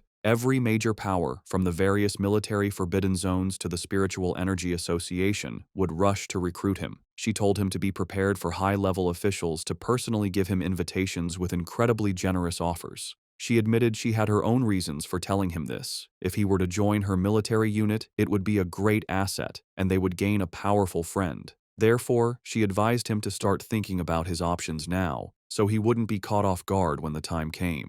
Fang Yi, however, was silent for a moment before asking a curious question. He asked why both she and Wang Liang seemed so hesitant to recruit him for their own forbidden zone, even acting as if they weren't worthy. Ji Royan explained that it was because of another legendary military region, a group so insanely powerful that she felt he would be far more interested in joining them instead. A small smirk appeared on Fang Yi's face as he confirmed if she meant a top-level unit. She confirmed that was the case, though she admitted she hadn't seen them much herself. She had heard they were extremely busy lately, so much so that even officers from other military regions were feeling the pressure of their activities. Changing the subject, she suggested they stop talking and go, as the principal had invited them to eat at the university cafeteria. As they walked, Fang Yi silently concluded that even the nation's most powerful forces were facing their own big troubles. His mind raced with the implications. Ji Royan's words meant that terrifying anomalies, with power far beyond the capabilities of current pioneers, had already begun to appear. He realized that the pioneers fighting these threats must include spirit creation realm cultivators like himself, and perhaps some who were even stronger. A new sense of urgency washed over him. He felt that the day of the full spiritual energy revival was fast approaching, and his preparations were still far from enough. His thoughts then shifted back to the immediate task at hand, how to best use the Skyfire attribute he had just collected. He analyzed its nature, an irregular, wild, and all-consuming flame that left nothing in its wake. He realized it would be the perfect weapon against anomalies that could reproduce or regenerate endlessly. Suddenly, an idea struck him. The wild and powerful nature of the Skyfire was a perfect match for his Crimson Flame Blade technique. He imagined enchanting his sword with this new power, realizing it would be an incredible enhancement to his fighting style. To test his new powers, Fang Yi heads to the back mountain, a place he often uses for training. When he arrives, he is surprised to find the path blocked by a large sign warning that the mountain is dangerous and entry is forbidden. He wonders who could have done this. He knows there haven't been any monsters in the area, and he doubts the military would have found his training spot so quickly. He concludes that the only group that would know his habits and do him such a favor would be the Spiritual Energy Cultivation Association. He realizes the association has gifted him this place as a private training ground, a way to win his favor. With a smile, he decides to accept their gesture. However, his thoughts are interrupted when his sharp senses detect an unwanted presence. He realizes an intruder has managed to sneak onto the mountain. Fang Yi senses a familiar aura, similar to the one he felt at the factory, though not as strong. Hidden among the trees, a monstrous, monkey-like creature with glowing red eyes watches him. Fang Yi notices the beast seems smart, as it hesitates and checks his strength instead of attacking blindly. With his sword already glowing with energy, he decides it's the perfect time for a show of power. A system window appears before him, asking if he wants to put the newly acquired Skyfire attribute into his Tang sword. The system describes Skyfire as a powerful light attribute, perfect for destroying evil. With a fiery determination in his eyes, Fang Yi accepts. Immediately, his sword erupts in a column of endless, crackling flames. With an excited smirk, he looks forward to combining the endless power of Skyfire with his Crimson Flame Blade technique. He decides the mutant creature will be his first test subject. Fang Yi unleashes a massive firestorm on the monster. The creature is taken by surprise, its eyes widening in terror before it is completely covered by the storm of flames, screeching in pain. Standing in the middle of the flames he created, Fang Yi checks his new ability. He realizes the energy of his attack is now double, or even triple, what it was before, and most importantly, the flames do not harm him. He touches the blade of his sword, still covered in fire, and notes that it feels cool. Suddenly, he senses that the creature has survived the attack and is trying to escape. With a determined look, he decides to chase the intruder to see what it's capable of. Meanwhile, deep in the same forest, a young woman with curly red hair is doing a live stream from her phone, mounted on a selfie stick. She tells her viewers that she isn't a liar, but that she has always been incredibly lucky, and that amazing content just seems to find her. Her viewers are doubtful, with one commenter daring her to prove her luck by going to Chingcheng University to film the mysterious sky fire that everyone is talking about. Her confident broadcast is suddenly interrupted as her expression changes to one of pure shock. The monkey-like monster that escaped from Fang Yi leaps out of the woods and attacks her viciously. The force of the attack sends her phone flying, its screen cracking as it hits the ground, but the live stream continues. Through the cracked screen, her viewers see the monster pinning her to the ground, but they think it's just a fake fight with bad special effects. The streamer, however, is in real danger. She cries in terror as the monster holds her down, its paw covering her mouth. The creature opens its massive, fanged mouth, ready to deliver a deadly bite. Before it can strike, a massive blast of fiery energy shaped like a dragon's head hits the monster, sending it flying back. The streamer looks up in shock, saved at the last second. Her viewers are now blown away, not by the realism of the danger, but by what they believe are incredible fire dragon special effects. The sudden, dramatic turn of events causes her viewership to shoot up to over 13,000 people. Still terrified, the streamer looks over her shoulder, asking who is there. She scrambles to grab her phone from the ground.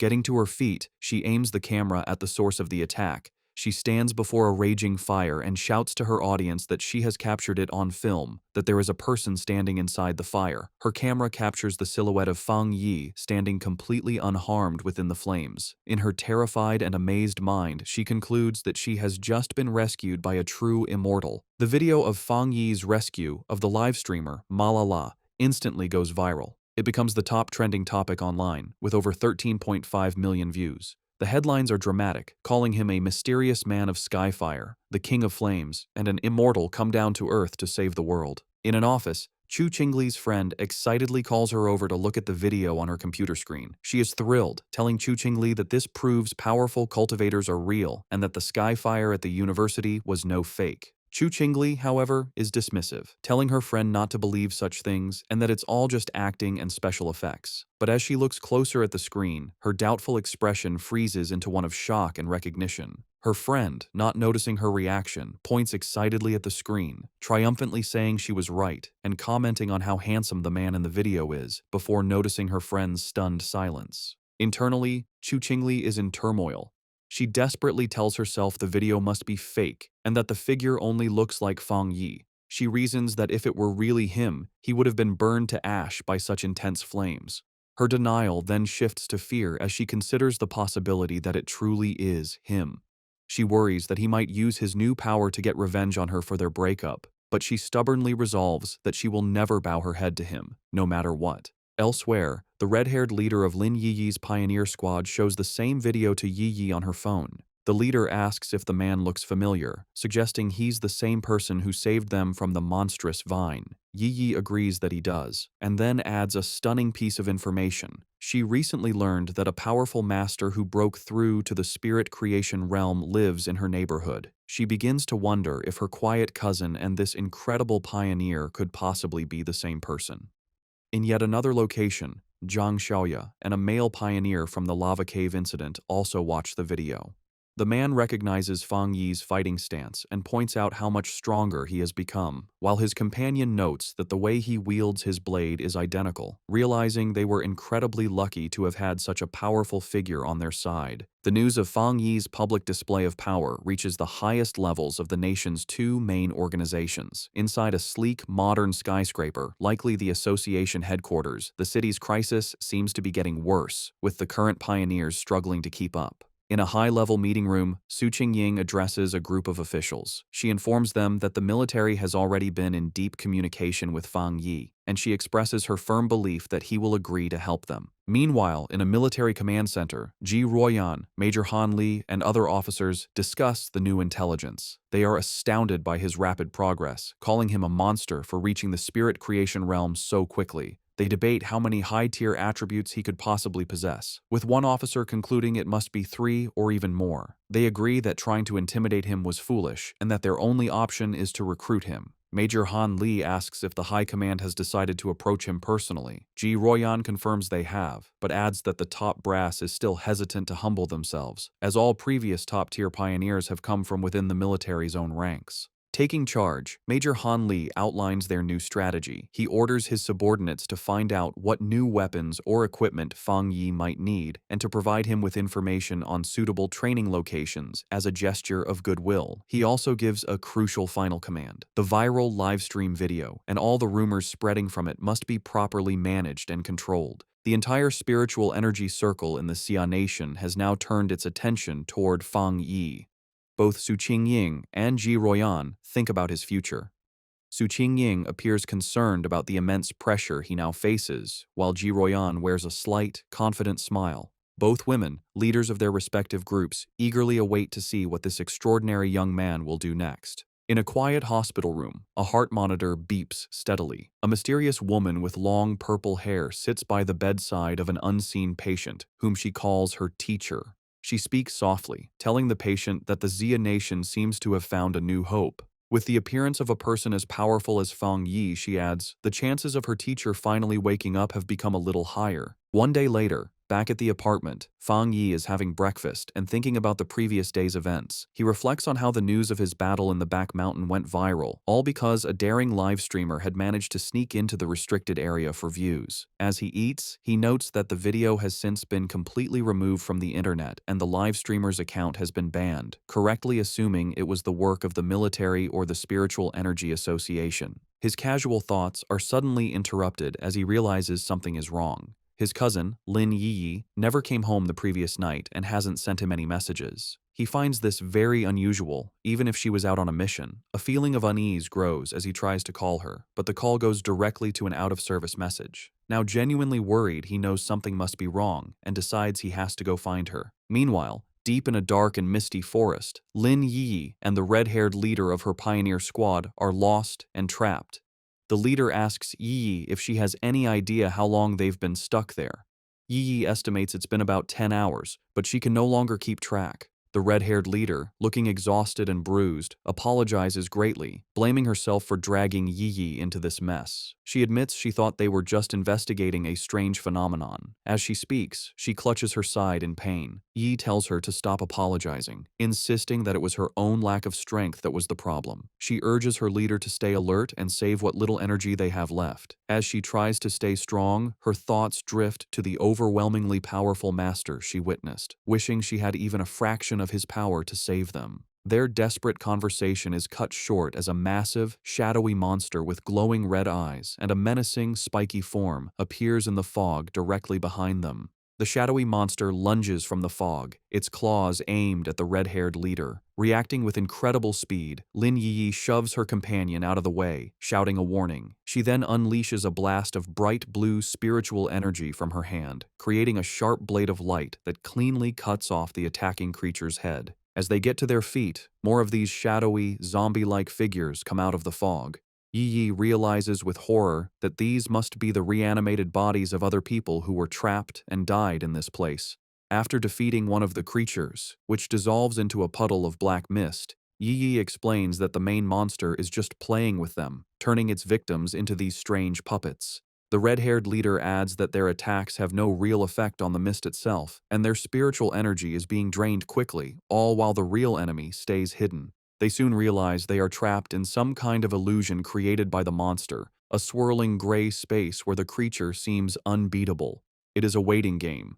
The monster is just letting them get tired. A bead of sweat rolls down the leader's face as the seriousness of their hopeless situation sinks in. Suddenly, the sky above them tears open to reveal a single, massive, blood-red eye staring down at them. The leader screams Yi's name in terror. The eye is a gross, pulsating ball of flesh that begins to bubble and multiply, splitting into numerous smaller, slimy eyeballs. Angry and desperate, the red-haired leader lashes out, furiously chopping at the flying eyeballs and destroying several of them in a frenzy.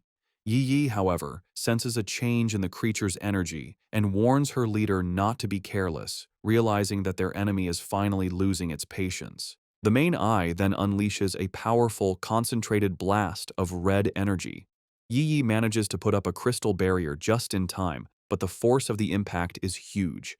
The barrier shatters, and Yi finds herself alone, surrounded by dozens of the glowing red eyes in the heavy darkness. She feels her hope fade, wondering if this is how she is going to die. Trapped in the monster's dark domain, Lin Yi is slowly being eaten by shadowy tendrils. She can no longer hear her leader's voice and realizes they have both been swallowed by the darkness. A wave of regret washes over her as she apologizes to herself for being overconfident, admitting she was wrong to think they could handle such a dangerous mission alone. As she accepts her fate, her mind wanders to the future she will never see, wondering what the world will be like after the full spiritual energy revival.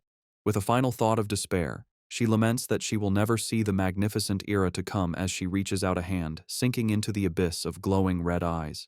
Tears stream down her face as she closes her eyes, ready for the end. Just as all hope seems lost, a massive explosion of brilliant blue light erupts, tearing the darkness apart. A figure bursts through the shadows, radiating an immense aura of crackling blue energy. It is Fang Yi, his eyes glowing with power. He remarks to himself that he almost didn't make it in time. Yi stares in utter shock and disbelief, tears still fresh on her cheeks, as she recognizes her rescuer and gasps his name, identifying him as her cousin. With a powerful blast of divine thunder, Fang Yi completely shatters the monster's shadowy domain. He lands gracefully in the now clear forest, his hand still sparking with leftover electricity. He has saved both his cousin and her unconscious leader. Yi can only stare, her world turned upside down by the stunning revelation that her seemingly ordinary and lazy cousin is, in fact, an incredibly powerful pioneer. The battle is not over yet. The true form of the anomaly, a grotesque, multi-eyed, fleshy orb, appears from the shadows behind Fang Yi. Yi snaps out of her shock and desperately shouts a warning, telling him that the creature's main body is behind him.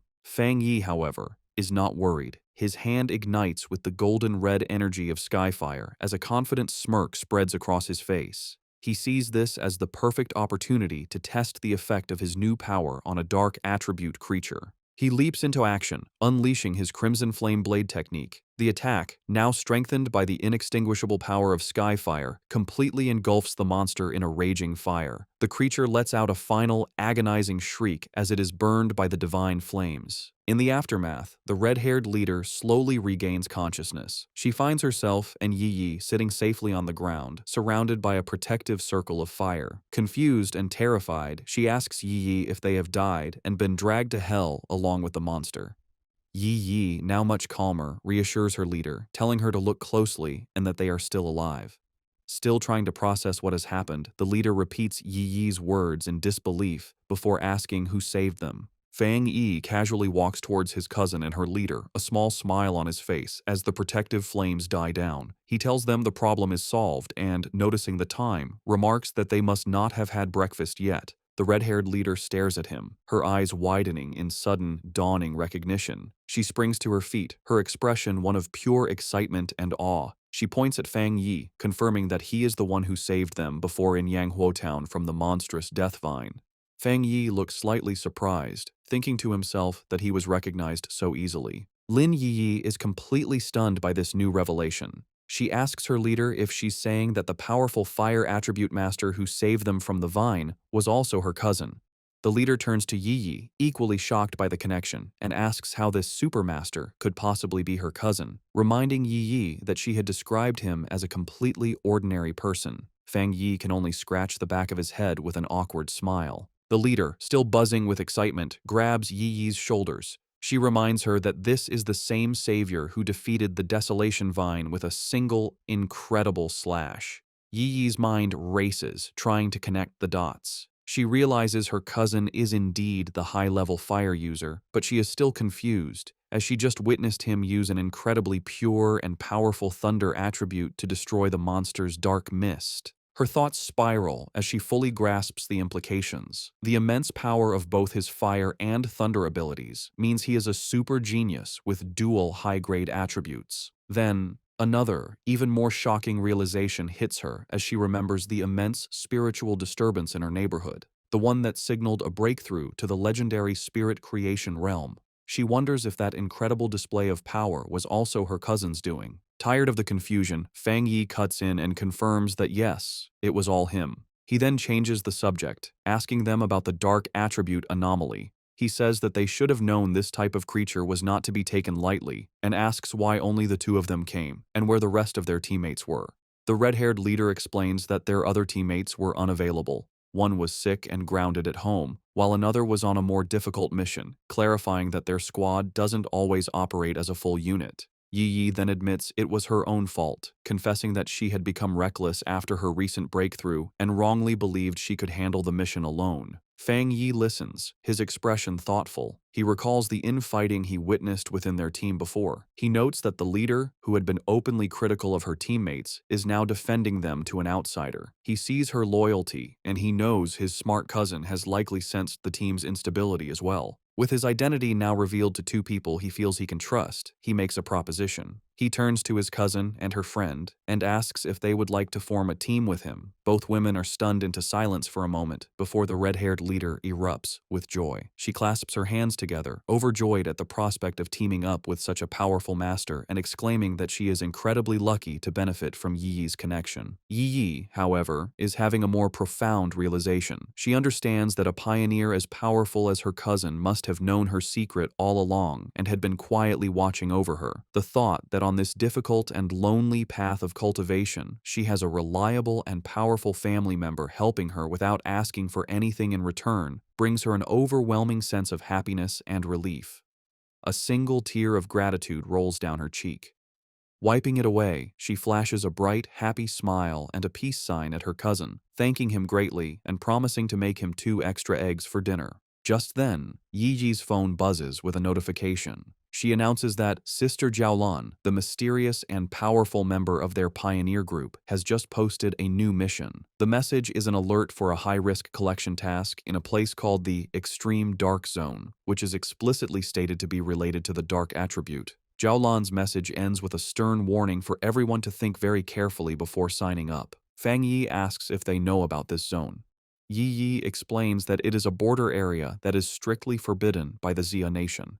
The dark attribute energy there is so overwhelmingly powerful that most pioneers make it a point to avoid the area entirely. She adds that most of the strange anomalies that have been appearing in their city are actually energy leakages from this forbidden zone. Because of the extreme danger, even the government has been unable to explore it deeply, as past attempts have resulted in severe accidents. Intrigued, Fang Yi suggests they should give it a try and asks Yi Yi to message Jiaolan for more specific details about the mission's content. Yi Yi replies that it's useless, as Jiaolan is famously mysterious and rarely says more than a few words at a time. Fang Yi considers this information. He deduces that for Jiaolan to be able to issue a mission in a top-secret government-controlled area, she must either be an incredibly bold rogue going against the authorities, or she holds a high-ranking position within the military or the Spiritual Energy Association. He concludes that the latter is far more likely. Despite her doubts, Yi Yi, using her online handle Feng Heiju, sends a message to Jiaolan, stating her interest in signing up and asking for more details. To both her and the red-haired leader's surprise, Jiaolan replies with uncharacteristic detail. The mission is to collect something called a shizai flower. She warns that while the rewards for this mission are much higher than usual, all the dangers within the extreme dark zone are related to the dark attribute, and the risk level is far greater than anything they have encountered before. She explicitly advises all pioneers to form teams before attempting the mission. The two women are stunned by how thorough her response is, as it's completely out of character for her. A moment later, another, even more direct message from Jiaolan arrives. She warns that the mission could involve an S-level anomaly and that the death rate is extremely high, urging them to reconsider. Then, she adds a final, thinly veiled piece of advice. If you have a strong and reliable pioneer to team up with, it's not too late to sign up. Elsewhere, the mysterious purple-haired woman from the hospital, who is revealed to be Jiaolan, walks down a corridor flanked by guards. She looks at her phone and thinks to herself that she's done all she can. It is now up to that person to decide if they are willing to accept the challenge. Back in the park, Fang Yi smirks, having completely understood the subtext. He tells Yi Yi that Jiaolan's message isn't just a warning, it's a direct and personal invitation. He translates the hidden meaning, "I know who you are. I know a pioneer of your caliber would be interested, and I'm daring you to come." Fang Yi realizes with certainty that this entire mission posting was aimed directly at him. Looking out at a vision of the dark and desolate landscape of the extreme dark zone, he finds the prospect interesting and decides he will indeed be making a trip there. Lin Yiyi, using her online name Feng Heju, officially accepts the mission, telling Jiaolan that her team has 3 people. The scene changes to a hospital waiting area, where Jiaolan is walking with 2 female helpers. One of them is worried about the small size of the team that just signed up. Jiaolan, however, is calm and confident. She says that if he is a pioneer that the Xia nation can truly trust, he will come. The helper asks more, worrying about what will happen to the other pioneers if he doesn't show up. Jiaolan simply replies that if he doesn't come, then it means their fates were not meant to be. As they walk, a smirk appears on Jiaolan's lips. She asks her helpers if they really believe the purpose of a mission to collect the Shizai flower is to send powerful pioneers to their deaths. She explains that the true goal of this incredibly dangerous task is the exact opposite of what it seems. A vision reveals what the flower is. It blooms from a dark, evil pool, fed by the bodies and souls of fallen pioneers. Jiaolan says that getting this flower is a necessary step to strengthen the nation, as it is the only way to save even more pioneers in the long run. The reason for this mission, she explains, is to protect both the future main strength of the Xia nation, represented by the new generation of pioneers like Fang Yi and his team, who are shown traveling to the mission on a subway, and to revive the top-tier fighting force that has already died in battle. They arrive at the hospital room of her teacher, the comatose elderly man. Holding his hand, she repeats their goal. They must get more Shizai flowers at any cost. She reveals his identity and the great importance of their mission. Her teacher is the only pioneer in the entire Xia nation to have reached the legendary Jinggang realm, and the Shizai flower is the only thing that can wake him from his coma. Jiaolan explains the huge strategic value of such a person. After the full spiritual revival, a Jinggang realm powerhouse is like a modern-day nuclear weapon, making him the nation's greatest asset in talks with other countries. From her point of view, sacrificing a few pioneers or even entire squads is a worthy price to pay for his return. Her helper, however, gets concerned for Jiaolan's own well-being, telling her that while the mission is important, her health is too. The comment causes a dark reaction. Jiaolan's face darkens as she repeats the words, "My health is important." She suddenly explodes with rage and sadness, shouting that her life is indeed important, but only because it was a gift, paid for by the lives of her fallen comrades who died to save her. She clutches her head, hit with a sudden intense pain, a physical sign of her trauma. After a moment, she calms down and apologizes for her outburst. One of her helpers asks if her headache is acting up again. Jiaolan dismisses their concern, saying it's not yet time for her medicine. A vision of her former happy team flashes in her mind, and she looks away with a sad, tired expression, murmuring that it's all in the past.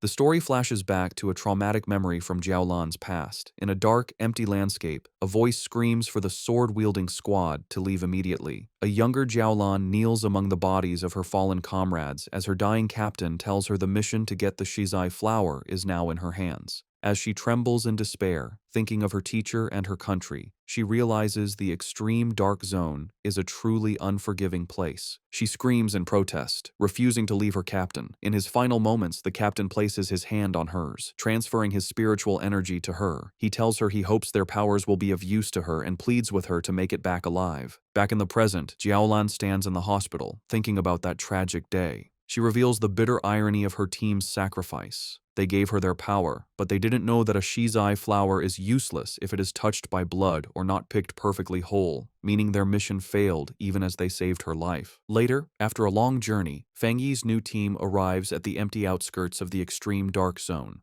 The red-haired leader complains about the long walk. She asks why they don't just fly, given their power. Yi explains that even for pioneers, flying for a long time is not possible until one's spiritual energy is overwhelmingly large. Fang Yi remains silent, his glowing red eyes focused on their destination. They finally arrive at a massive, heavily guarded checkpoint that marks the entrance to the zone. Beyond rows of tank traps and fencing, they see a shimmering blue energy barrier. Fang Yi confirms that this must be the extreme dark zone. Even from a distance and through the multiple barriers, he can feel the deeply unpleasant aura of the dark attribute coming through. Yi and her leader are clearly disturbed by the heavy energy, with the leader saying that it's 1,000 times more terrifying than the monster they fought before. Fang Yi simply tells them to stay calm. He then points out that they are not the only ones who have answered the call. A large, diverse crowd of other pioneers has already gathered at the checkpoint, waiting for the mission to begin. Yi guesses that the pioneers are not just here for the big reward.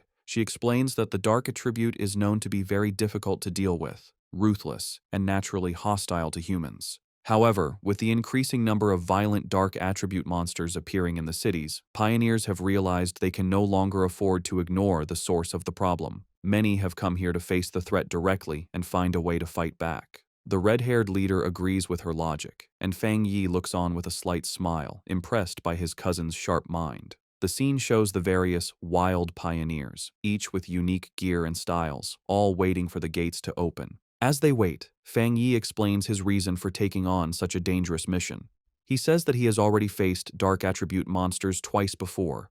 The first was the mutated rabbit, which was more like some kind of gross, rat-like beast.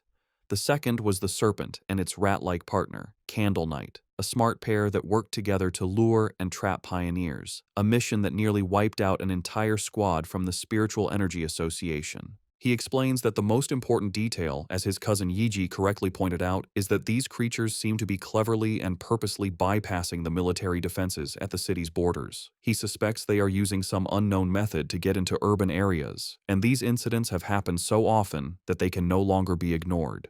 The situation has become so bad that if they don't face the source, the cities will eventually be overrun. Therefore, he concludes, they have no choice but to go to the extreme dark zone. At the checkpoint, a military officer watches as Su Qingying briefs a group of pioneers before the energy barrier. She stands with a grim and serious expression, ready for the dangerous mission ahead. Her focus is broken when she spots a familiar group approaching. She is completely shocked to see Fang Yi walking up with Lin Yi and the red-haired leader. Her green-haired subordinate, Zhang Xiaoya, is equally surprised and calls out to her, but Su Qingying is frozen, covering her mouth in a panic. She silently prays that the great master won't notice her in the crowd, but her hopes are crushed when Fang Yi looks directly at her, a questioning look on his face as he calls out her name, identifying her as Captain Su. Resigned, Su Jingying walks over with her cloaked squad members, having already received military information about Fang Yi's team. The red-haired leader, always mischievous, sizes up the beautiful silver-haired girl and asks Fang Yi if this is Yi Yi's sister-in-law, a teasing term for a potential girlfriend. The suggestion sends both Yi Yi and Su Qingying into a panic. Su Qingying blushes and waves her arms, exclaiming what a huge misunderstanding it is. Fang Yi calmly clarifies that she is not, explaining that she is Captain Su from the Spiritual Energy Association who helps him out with miscellaneous tasks. This explanation, however, only seems to make Su Qingying more flustered, as she finds the description even more annoying than the romantic idea. Their conversation is interrupted by a loud, arrogant voice. An imposing older man in heavy red armor with two other armored pioneers steps forward and calls them a bunch of shameless brats. He complains loudly that the new generation of pioneers is younger and more disrespectful, not even greeting their elders. He scolds them for talking casually in such a dangerous place. He finishes with a sarcastic comment, saying he hopes they can all rely on each other inside the extreme dark zone. The red-haired leader gets angry, but Yi Yi holds her back, trying to calm the situation. Fang Yi calmly steps between them, signaling for his teammate to calm down. Not intimidated, the red-haired leader points a finger at the arrogant man, telling him to mind his own business and warning him that it's anyone's guess who will be scared to death inside. The man's expression turns into an angry glare. Just then, the sound of an approaching vehicle breaks the tension. The man smirks, seeing that their car has arrived. A large armored transport with police lights pulls up, and its back doors open. The mysterious Jiaolan steps out, and her presence immediately gets the attention of every pioneer there. The crowd gasps, recognizing the infamous Sister Jiaolan. She walks forward with an air of authority, with her guards on either side as the pioneers murmur in awe, wondering who she is to deserve such a grand entrance. Fang Yi watches her approach and figures out her purpose. She is the one who will open the gate for them. Jiaolan stands before the massive, crackling blue energy barrier. She raises her hand, gathering a swirl of pure energy until a glowing blue symbol forms in her palm. With a powerful push, she shoves the symbol forward, and the huge energy barrier tears open, revealing a dark path into the forbidden zone. With the gate now open, the S-Class mission has officially begun.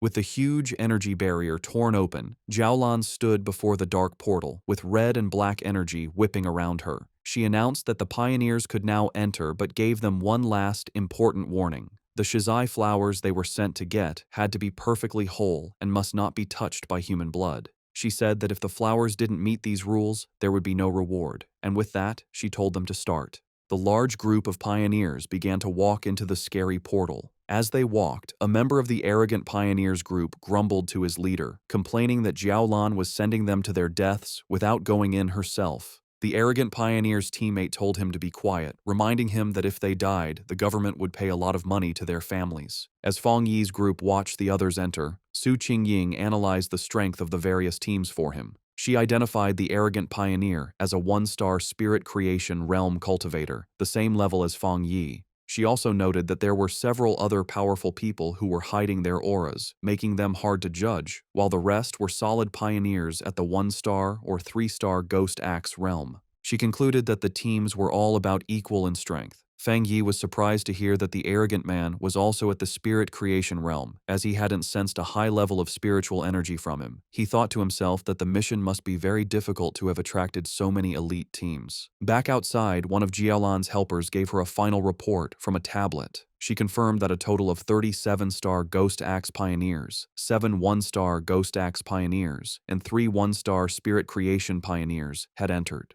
The mission involved monsters ranging from B level to S level in danger. Jiaolan calmly told her helper to get the monitoring equipment ready, assuring her that she was prepared. Inside the portal, the pioneers found themselves in a deserted, dark, and misty place filled with dead trees. As Fang Yi's group stepped into the extreme dark zone, they were immediately surrounded by shadowy black tendrils of energy. Fang Yi warned everyone to stay close, explaining that the overwhelming dark attribute in the area would block their vision and that they could easily get separated and lost. His warning was followed by the red-haired leader suddenly kneeling over, feeling sick. She apologized, saying she couldn't stop herself from throwing up. Su Qingying calmly went to her side and told her it was a normal reaction. She explained that the terrible smell was a mix of rotting bodies and brain fluid, a scent that most people couldn't handle. She then pointed to another group of pioneers in the distance who were also on the ground, vomiting from the bad air, showing that even those of similar strength were affected. Su Qingying continued to explain that the dark attribute was a natural counter to pioneers, acting as a form of pollution that weakened them. She also warned that the monsters in this zone were extremely active. Fang Yi listened closely as she explained the known threats. She explained the official monster classifications. B-level monsters were a threat to pioneers of the same level. A-level monsters were powerful enough to attract spirit creation realm cultivators, like the extreme dark zone itself. And S-level monsters were disaster-class threats, powerful enough to challenge even those at the legendary Jinggong realm. However, she added a final grim warning. The dark attribute in this zone acted as a power-up for the creatures. A monster that would normally be a B-level threat would be at least an A-level threat inside this zone. The red-haired leader expressed her surprise at this new information. Lin Yiyi, worried, asked Su Qingying if she and her team were unaffected by the pollution.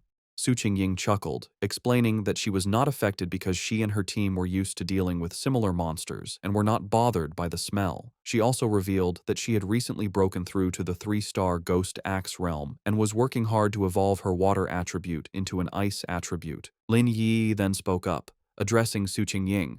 She noted that since they were both at the same level, she wondered if she also felt her spiritual energy being heavily suppressed, even more so than during her previous missions.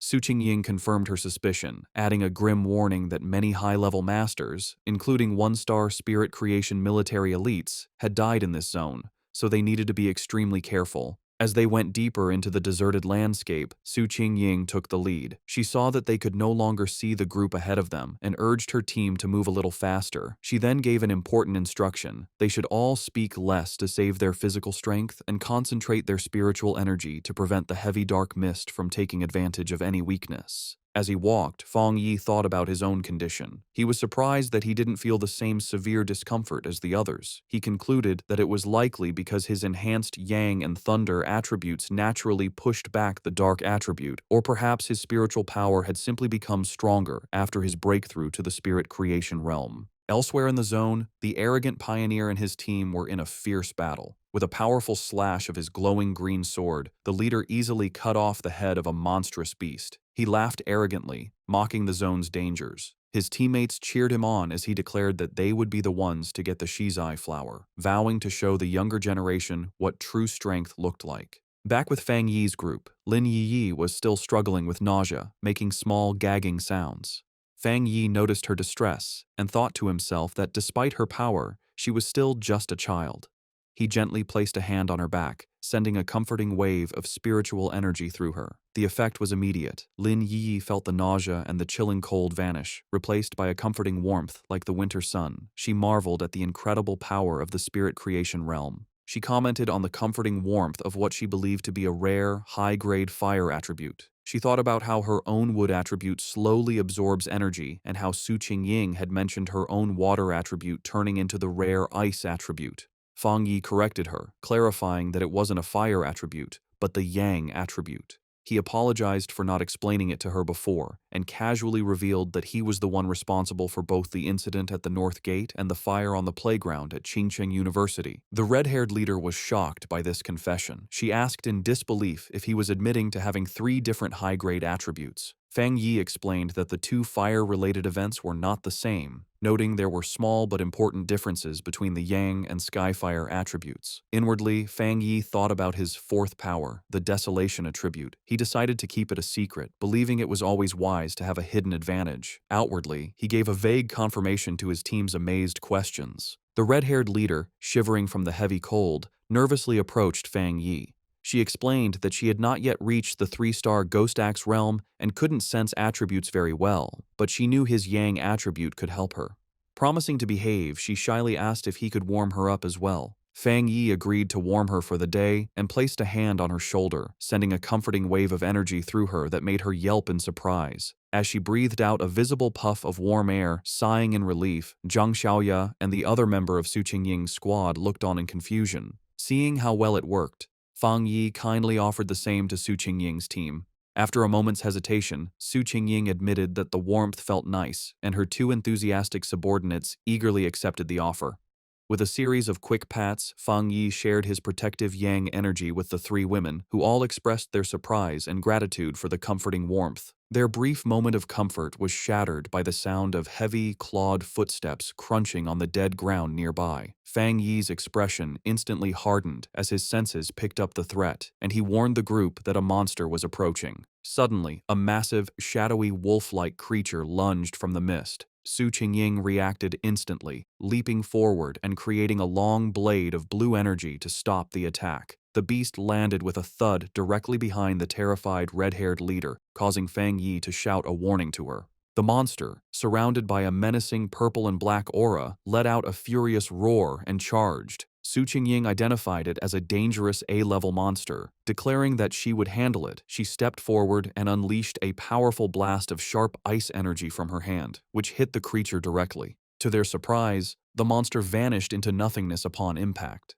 Su Qingying stood ready, an ice crystal forming in her hand, as Lin Yi wondered aloud if it had disappeared. However, Fang Yi saw the truth behind the attack. His sharp eyes pierced through the mist, revealing that the monster had been a distraction. The real threat was a massive horde of zombie-like figures with glowing red eyes, walking silently toward them. He shouted a desperate warning for everyone to watch their feet, but it was too late. The ground beneath them erupted in a mass of shadowy hands and tendrils, trapping the entire group as the zombie horde closed in from all sides. Surrounded by the grabbing zombie horde, Fang Yi calmly told his companions to get back as he drew his sword. His eyes lit up with a brilliant, fiery light, and he unleashed a massive, explosive wave of pure fire. The entire horde was instantly burned by the inferno, their shadowy forms dissolving into the flames as they shrieked in pain. Standing among the dying embers, Fang Yi casually twirled his sword, announcing that they were safe for the moment. He explained that despite the illusion of a large crowd, there had only been 2 monsters controlling the puppets. Su Qingying was shocked, realizing that the monsters in this zone had already evolved to the point where they could mimic human language. Fang Yi grimly suggested that it was likely because they had eaten many people and learned from their victims. The group was stunned by the power they had just seen. Su Qingying noted that the extreme dark zone was so dangerous that it had made even the weakest of these creatures into A-level threats, making them impossible for anyone below the spirit creation realm to fight head-on. In a separate location, the mysterious Jiao Lan watched the event unfold. She was impressed, realizing that Fang Yi had destroyed 2 A-level phantom beasts with a single strike. She admitted to herself that even she would have needed to fight them for several rounds to win. Understanding the new level of danger, Lin Yiyi declared that if what Su Qingying said was true, it was more important than ever for them to stick together. She warned that the monsters could disguise themselves and attack when they let their guard down, and she urged the red-haired leader to get up from the ground. The red-haired leader, however, was still shaken, not by the monsters, but by the overwhelming power of Fang Yi's attack.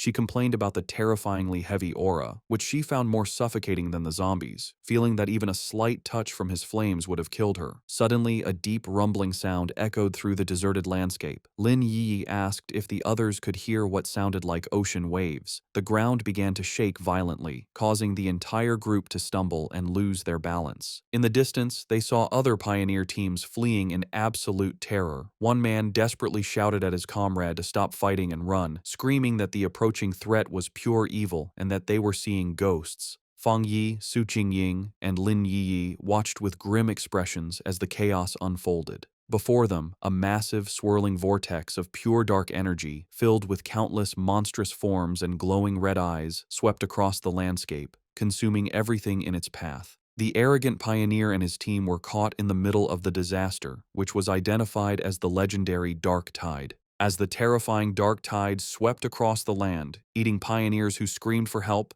the arrogant pioneer scoffed. He dismissed the threat, proudly declaring that if the regular troops couldn't handle it, it didn't mean he couldn't. With a defiant roar, he summoned a huge barrier of green energy with his sword, proclaiming that everything inside the zone was his to take. He then charged recklessly into the heart of the swirling red and black storm. His confidence was instantly broken. The moment he entered the tide, he was covered by its suffocating dark tendrils. He realized with horror that the monsters inside were far more powerful than he could have ever imagined, far beyond A level or even S level. Full of terror, he knew he couldn't let himself be caught, but it was already too late. He and many other pioneers were swallowed by the overwhelming darkness, their screams echoing as they were pulled into the deep. From a safe distance, Fang Yi's group watched the horrifying sight. The red-haired leader, shaken, wondered if the others were all dead and if they had any chance of escaping. Lin Yiyi asked Su Qingying to explain what the dark tide was. Su Qingying grimly described it as the ultimate form of the dark attribute, a tide of pure corruption that ate everything in its path, including other monsters. She was confused and terrified, explaining that their mission was supposed to have been planned to avoid the Day of the Tide, and she feared that all the pioneers who had gone ahead were now gone. Lin Yi remembered hearing about the dark tide on pioneer forums, where it was described as a force that could destroy an entire city. Terrified, she urged her cousin to retreat while they still had time. Fang Yi, however, stayed calm. He told everyone not to panic and created a large protective barrier of golden energy, crackling with blue lightning, around the whole group. He explained that this spiritual shield was a natural counter to the dark attribute and told them that, if they needed to, they could combine their powers to keep the barrier up and survive the tide's impact. Su Qingying was shocked by his plan, asking what he was going to do. She warned him that the dark tide was a concentrated state of the dark attribute and that their combined power couldn't possibly stop it, reminding him that the powerful spirit creation pioneer had just been swallowed whole. Fang Yi was not bothered. With his sword erupting in golden flames and his other hand sparking with blue lightning, he confidently declared that he would go and destroy it. Before anyone could react, he leaped forward, becoming a streak of pure fire and lightning that shot directly toward the massive wave of darkness. His teammates could only watch in stunned disbelief, with Su Qingying wondering if he really meant to destroy the dark tide itself. He plunged into the heart of the storm, his light cutting a path through the swirling chaos. Inside the eye of the tide, Fang Yi floated calmly, completely unharmed inside a protective golden aura as the monstrous dark energy swirled around him. He looked at the small, flame-like wisps of red energy inside the storm and smirked, confirming a suspicion he had. Floating in the heart of the dark tide, Fang Yi was surrounded by a gross horde of countless monsters, their multi-eyed forms twisting in the darkness. He analyzed the true nature of the threat, realizing that these were not just A-level monsters being controlled by the dark energy. Instead, they were upgraded composites, fused and evolved versions of countless smaller monsters. He understood that the tide was a living incubator, constantly evolving its creatures from B level to A level and then to S level. The whole event, he concluded, was at least an SSS level threat, which explained why it could so easily eat even powerful spirit creation realm pioneers. A monster lunged at Fang Yi. His eyes blazed with golden fire, and with a single powerful slash of his flaming sword, he unleashed his crimson flame blade technique, easily destroying the A-level composite beast. He thought about his incredible growth. The combination of his new Spirit Creation Realm power and his Skyfire-enhanced sword allowed him to instantly kill a creature that would have previously been a tough fight. As he scanned his surroundings, he noticed something familiar. It was the arrogant pioneer, still alive, but being consumed by the tide's dark energy. The man was still conscious, struggling against the corruption that was taking over him. Fang Yi saw that since the man was still responsive, his spiritual energy hadn't been completely drained. He figured that even if his spiritual foundation wasn't as solid as his own, being a true Spirit Creation Realm pioneer gave him a small chance of survival. Deciding to act, Fang Yi gathered his divine thunder power. He unleashed a massive blast of purifying lightning, striking the dark mass that held the arrogant pioneer. The man was thrown clear of the tide, landing hard on the ground, unconscious but free from the corruption. Standing over his fallen rival with his sword still burning, Fang Yi noted that the man could be saved, but just barely. His victory didn't last long. The dark energy around him began to twist and come together, and the monsters he had just destroyed began to reform before his eyes. He watched as a massive, multi-eyed creature regenerated from the darkness, realizing with grim certainty that the tide could infinitely reproduce its minions. He wondered if this terrifying regenerative power was the special characteristic of monsters that were above S-level. Facing the endlessly regenerating horde, Fang Yi decided on a new, much riskier plan. With a confident smirk, he proposed to try something different. He deliberately dropped his protective spiritual energy aura, leaving himself completely exposed to the full, overwhelming power of the dark tide. The moment he was unprotected, his system activated, detecting the extreme dark attribute. However, it quickly reported a failure. The attribute's power was too special and could not be taken at this time. Fang Yi was disappointed but not entirely surprised. He realized that even after reaching the Spirit Creation Realm, the dark attribute was still beyond his reach, confirming that it was fundamentally different and more complex than any other power he had faced. With his options running out, a determined smile appeared on his face. He concluded that since he could neither destroy the tide nor absorb its power, he would have to find another way to deal with it. As the monsters closed in again, he briefly regretted not bringing his little white flower, the Desolation Flower, knowing its life-draining power would have been a perfect counter. He wondered what other options he had left. Then, his eyes widened with a sudden realization. He knew he had a ready-made solution right in front of him. Outside the tide, the rest of the team watched from the safety of their golden barrier. The red-haired leader, still shaken, asked Su Qingying if she had ever seen such a situation before, but Su Qingying could only admit that she hadn't. Suddenly, the chaotic, swirling energy of the dark tide grew unnervingly still, pressing silently against their protective shield. The strange calm only increased the tension. Lin Yi was terrified, admitting that even when they faced the monstrous Desolation Vine, she hadn't felt so anxious. She was consumed with worry for her cousin, fearing the worst. Su Qingying tried to reassure her, pointing out that his protective barrier was still active, just flickering. She took Yi's hands, telling her they should focus their own spiritual energy to help strengthen the shield. She added with grim logic that if a pioneer as powerful as Fang Yi were to fall, their own fates would be sealed anyway. Su Xingying continued to boost their morale, reminding them that Fang Yi was a Spirit Creation Realm cultivator who used several powerful attributes, and she suspected his true strength was even greater than they knew. She told them that it was not up to pioneers at their level to worry about rescuing someone so far beyond them. Her surprisingly humorous and confident words managed to calm Lin Yi, who thanked her. Su Xingying simply smiled, admitting that her own teammates often said she was too serious, and asked if Yi felt a little better. Their tense weight was shattered as a massive column of pure fire erupted from within the dark tide, pushing back the oppressive darkness. From the heart of the inferno, Fang Yi unleashed his ultimate technique, the 9 Dragons, Skyfire Sealing Art. He rose from the flames, his body glowing with a mixture of blue and golden energy. Outside, his teammates watched in absolute awe. The red-haired leader excitedly pointed him out to a stunned Lin Yi, while Su Qingying stared in disbelief at the sheer scale of the power on display. The technique appeared as 9 colossal, fiery dragons that swirled and danced, their combined light completely overwhelming the dark tide. Elsewhere, the mysterious Jiaolan, who had been monitoring the mission, was thrown off balance by the immense spiritual pressure. She recognized the power as the legendary Skyfire attribute and the technique as a powerful seal. She watched in utter disbelief as the 9 dragons came together, compressing the entire, city-destroying dark tide into a single, unstable orb of fiery energy, questioning if he had truly managed to seal the entire event. But Fang Yi was not finished. Having contained the tide, he gathered his divine thunder power in his hands, unleashing it in a massive vortex of crackling blue energy that swirled around the sealed fiery sphere. With a powerful roar, he invoked the name of his combined technique, the 9 Dragons' Edict. The 2 immense powers of fire and thunder crashed together, creating a massive explosion that shook the very foundations of the extreme dark zone.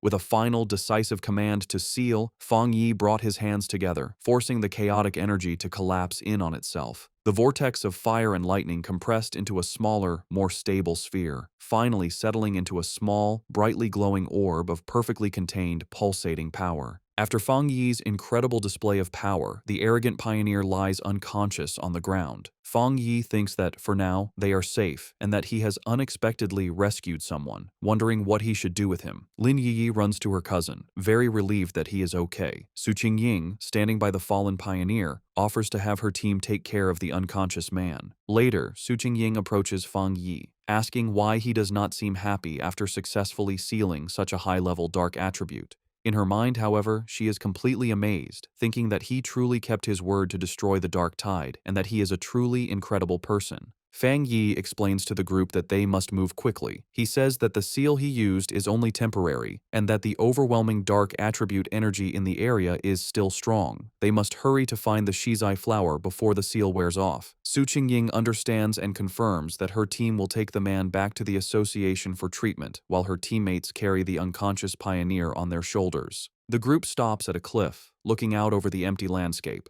Su Qingying realizes that none of the other pioneers who went ahead made it out, sadly concluding that they were all eaten by the dark attribute, as not a single trace of them remains. The red-haired leader mourns how people who were alive just moments ago have completely vanished. Fang Yi, for his part, thinks that maybe he is cold-blooded, but he feels relieved that he didn't have to watch them die. As they approach a scary dark pool, Fang Yi takes command. He tells Lin Yi and the others to go ahead with Su Qingying's team, explaining that this pool is now the most dangerous thing and it's better for him to stay behind to protect them. The group agrees and moves forward. When he is left alone, standing on a rocky ledge, a system window appears before Fang Yi, telling him that it has detected a new, strong fluctuation of the dark attribute. Immediately, a powerful vortex of purple and black energy erupts from the ground around him. The system confirms that the detection was successful and announces that it is activating its ultimate computing power to begin writing a new technique. Fang Yi is lifted into the air, his arms outstretched, as huge pillars of pure dark energy rise around him.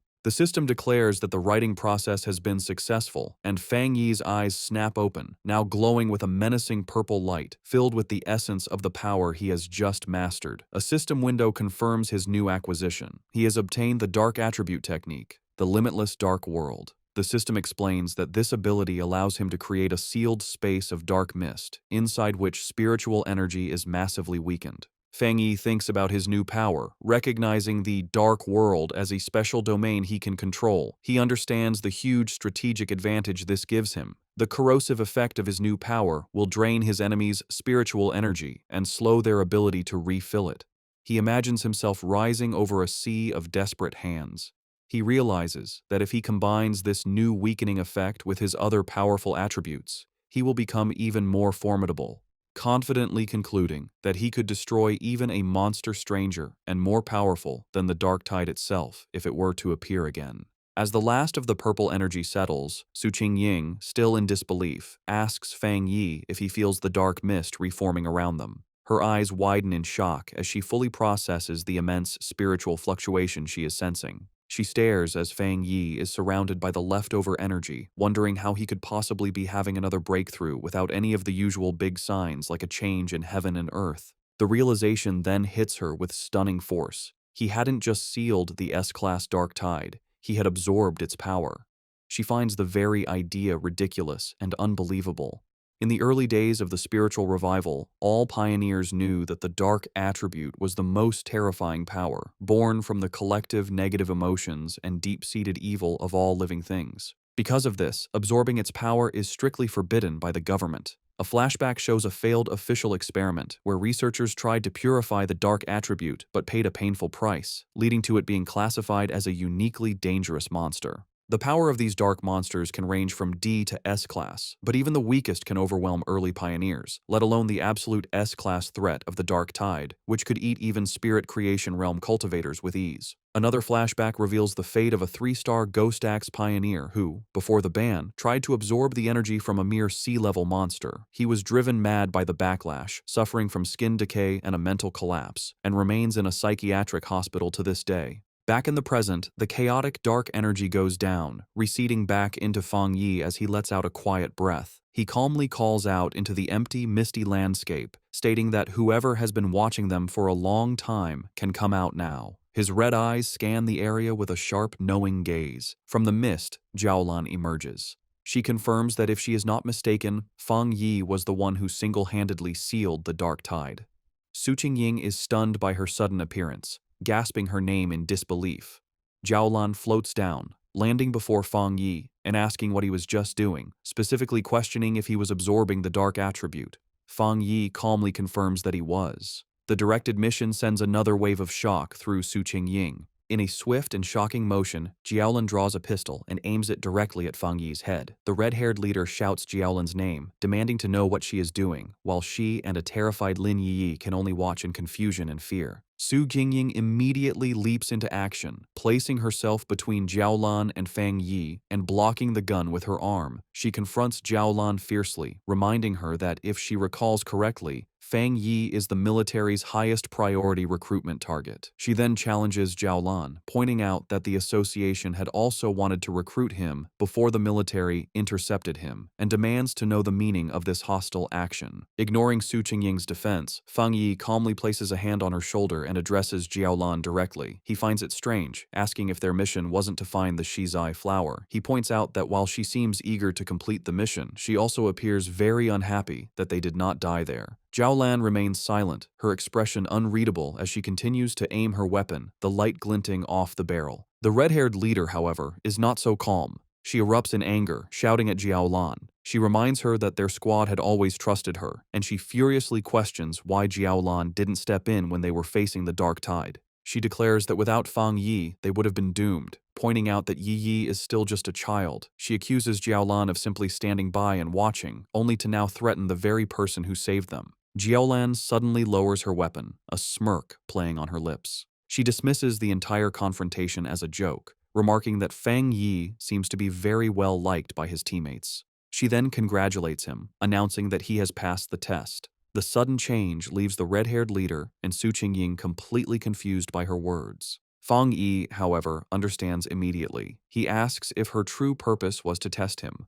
Jiaolan confirms his suspicion, explaining that because of his incredible talent and strength, she didn't want to rely on cold, impersonal data. Instead, she wanted to see for herself what kind of person he truly was. She then turns to address the red-haired leader's earlier accusation. She explains that she didn't step in because pioneers must follow the harsh rules of this new world. She states that this is their shared fate, a life where fortune and disaster can change in an instant. However, she tells them they are lucky to have a trustworthy and powerful person protecting them. She asks if they have noticed that no other monsters have dared to attack them since the tide was defeated, explaining that the creatures are terrified of the power Fang Yi displayed. Fang Yi looks on with a grim expression, agreeing with her assessment. He adds that the dark tide itself follows the same principle. It bullies the weak and fears the strong. With the test concluded, Jiaolan offers to lead them to the Shizai flower, stating that she knows the area better than they do.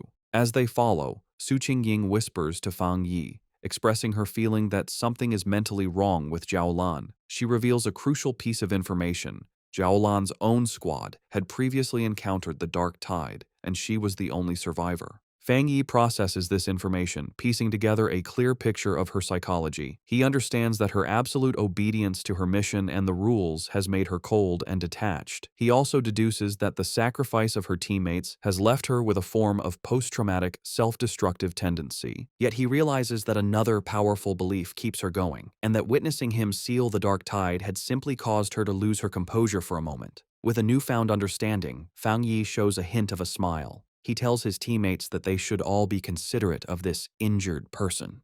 The red-haired leader asks if Jiaolan is injured. Fang Yi, observing her closely, confirms that she is. He explains to his team that her spiritual barrier is severely damaged, estimating that while she has the power of a 2-star spirit creation realm cultivator, her protective aura has dropped by at least 2 levels. A visual of her crumbling spiritual energy confirms his assessment, indicating she has suffered a significant internal injury. She even stumbles slightly as she walks, a clear sign of her weakened state. Noticing their concern, Jiaolan looks back and quietly thanks them, but dismisses the issue, stating that her injury is not a problem. Led by Jiaolan, the group travels through an empty, misty landscape filled with dead trees and the bones of fallen creatures, an area identified as the chaotic burial mounds. As they walk, Fang Yi's sharp senses pick up on something amiss, and he spots the skeletal remains of a fallen pioneer half buried in the ground. Finally, Jiaolan announces they have arrived at their destination. Before them, in a small clearing, a single, beautiful shizai flower glows with a soft, ethereal purple light. As Jiaolan begins to walk towards the flower, Fang Yi watches her, sensing that something is wrong. His suspicion is confirmed as vicious, shadowy monsters with glowing red eyes erupt from the ground, surrounding the flower as if to guard it. The sudden appearance of the monsters does not stop Jiaolan. Instead, her expression becomes one of intense and unnerving obsession. She reaches out a hand, whispering that she can finally see it again, her face shadowed as if she is in a trance. Fang Yi's expression becomes serious and urgent as he realizes the immediate danger, knowing she is not in her right mind. Reacting instantly, he summons a ball of golden red flame in his hand, shouting a command to awaken her spirit. He then hurls the fireball directly towards the entranced Jiaolan, intending to snap her out of her dangerous state. The fireball flies towards Jiaolan. Snapping out of her trance at the last second, she recognizes the attack as a very rare and powerful Yang attribute. With surprising speed, she knocks the blast away with her arm, and the impact sends out a shockwave. She and Fang Yi now stand facing each other in a tense silence, as golden energy crackles around his hand. Jiaolan, now fully awake, is shaken. The sight of the flower had brought back a bad memory, and the ghostly images of her fallen friends flash in her mind as she wonders if her preparations were still not enough. Seeing that she has returned to her senses, Lin Yi and Su Qingying rush to her side. Yi asks if she is all right, while Su Qingying wisely notes that Jiaolan is being badly affected by the dark attribute, and suggests it would be safer for them to all stick together. Ignoring them, Fang Yi steps forward confidently. He states that for the shizai flower, it is enough if he goes alone, deciding to handle the situation himself. He calmly walks through the empty, misty clearing, approaching the glowing flower. Suddenly, the ground begins to shake. A massive, ugly, wolf-like monster with glowing red eyes bursts from the earth, lunging forward. Its mouth opens wide, showing a terrifying storm of smaller, screaming faces and dark red energy as it roars in hunger. Unfazed, Fang Yi summons crackling blue energy to his fingertips, saying a single word: Divine Thunder. He lets out several massive bolts of lightning that go through the monster's body. The creature roars in pain, its body filled with electricity, but it does not fall. Fang Yi watches it, realizing that this fox demon must have eaten countless other monsters to change so much, identifying it as yet another S-class threat. Knowing that the seal on the dark tide is temporary and their time is running out, he realizes he must end this quickly. Seeing the monster's amazing strength, a confident smirk appears on his face. He decides that if it won't die, he will use it as a test subject for his new power, gathering the scary purple energy of the dark attribute into his hand. With a confident look, Fang Yi unleashes his newly acquired power, the limitless dark world, on the S-class fox monster. A massive storm of swirling purple energy erupts from him, completely trapping the surprised creature. The energy hardens into a large, dark purple sphere, enclosing both Fang Yi and the monster inside its area. Inside this new reality, shadowy purple tendrils whip out from all directions, wrapping tightly around the S-class beast.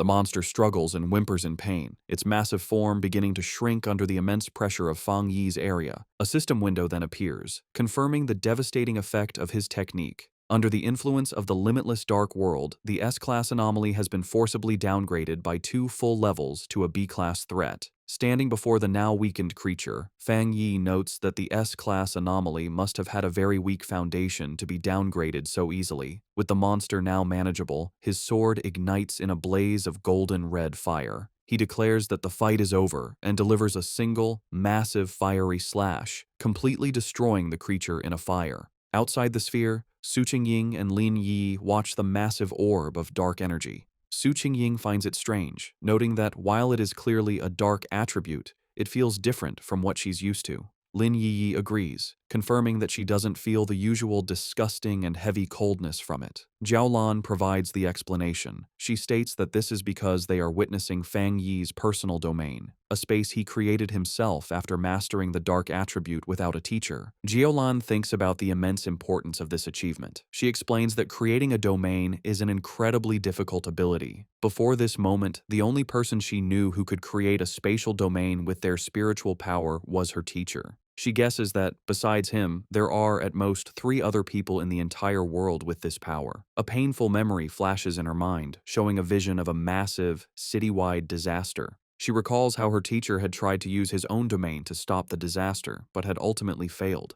Their thoughts are interrupted as the purple sphere disappears, revealing Fang Yi standing alone in the clearing.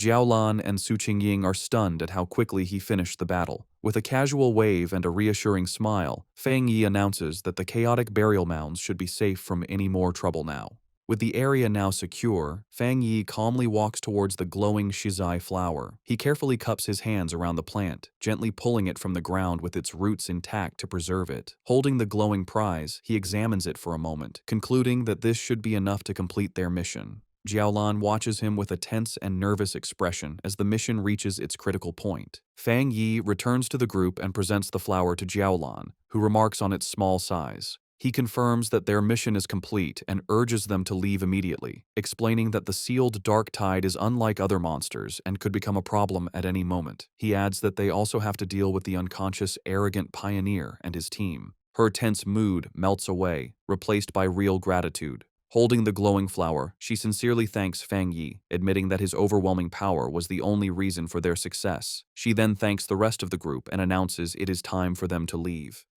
As the others begin to walk away, Jiaolan pauses for a moment, looking back to thank Fang Yi one last time. She then reveals the full, critical importance of their mission. She explains that Elder Wu, the Xia Nation's only Jinggang realm pioneer, is on the brink of death, and the shizai flower is the only life-saving medicine that can save him. With a slight, grateful smile, she tells Fang Yi that he has just saved the life of the nation's most powerful protector. Fang Yi listens intently, his expression thoughtful as he processes this new, important piece of information, quietly repeating the name of the legendary Jinggang realm to himself. As the group finally emerges from the dark portal of the extreme dark zone, they are met with a sky filled with swirling red clouds. The red-haired leader throws her fists up in triumph, shouting with immense relief that they can finally see the light and have made it out alive. Lin Yi agrees, grateful to see the daylight again. Their return is met with a wave of cheers from a large crowd of officials who had been waiting anxiously. They celebrate the successful retrieval of the shizai flower, admitting they didn't quite believe it when Jiaolan had first informed them. As the team walks through the path cleared by the crowd, the red-haired leader is surprised by how many people are there. Someone in the crowd wonders aloud who the person was that actually managed to get the flower. Suddenly, Lin Yi's expression becomes one of surprise as she notices something ahead of them. Parked directly in their path is a massive, heavily armored military vehicle, flanked by elite soldiers. The red-haired leader immediately recognizes the vehicle and the symbol of the legendary Star God War Zone, the most powerful and famous military force in the entire Xia Nation. A wave of realization and embarrassment washes over her as she understands that Jiaolan is a member of this elite unit, making her regret having yelled at her earlier. The Star God War Zone is ranked as the #1 military district in the nation. After the spiritual energy revival began, their unique advantages allowed them to secure the most resource-rich forbidden zones, turning them into valuable cultivation grounds. As they get closer, an official carefully hands the shizai flower, now safely stored in a glowing blue container, over to a high-ranking officer. The officer is revealed to be Major Han Lee, who takes the container with a slight, satisfied smile. In a stunning and unexpected show of respect, Major Han Lee and his entire group of soldiers snap to attention, giving Fang Yi a sharp, formal salute that visibly surprises him. Major Han Lee then turns to Jiao Lan, assuring her that he will immediately deliver the shizai flower to the hospital and that she can rest easy. Jiao Lan agrees, saying she will follow shortly. With its precious cargo secured, the armored vehicle speeds away. With the immediate crisis handled, Jiao Lan turns to face Fang Yi. He asks her directly if she is from the Star God War Zone. She confirms that she is, and adds that word of his incredible strength has already spread throughout her entire military district. With a confident and knowing look, she tells him that it won't be long before he becomes a very famous and important figure. Jiaolan continues her conversation with Fang Yi, openly admitting that she recognizes his individual strength is great enough to single-handedly overwhelm even the most elite squads in her war zone. She then makes a formal recruitment offer, pointing out his seemingly limitless potential and inviting him to join the Star God War Zone, promising him access to the best cultivation resources.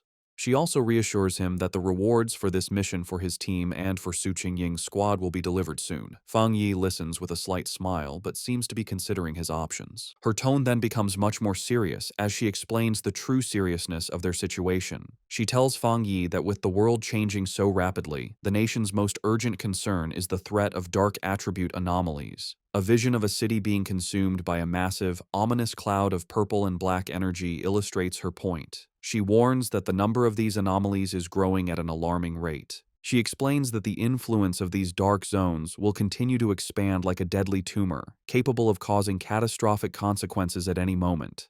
Because of this immense danger, she says, they have no choice but to establish forbidden zones and have organizations like the Spiritual Energy Association strictly guard them. She clarifies that she is not telling him this to pressure him into joining, but because she believes that an outstanding and powerful pioneer like him has earned the right to know the truth of the world's situation. Understanding her sincerity, Fang Yi smiles and gives her his assurance. He tells her that he understands, and that if he encounters any anomalies in the future, he will not stand by and do nothing. He tells her she can rest easy on that point. Hearing his promise, Jiaolan's stern and weary expression finally softens into a genuine, relieved smile. Formally introducing herself, she says it's a pleasure to meet him and offers him a small, dark token. Fang Yi takes it, revealing a black tablet with a dragon symbol and the characters for Star God War Zone.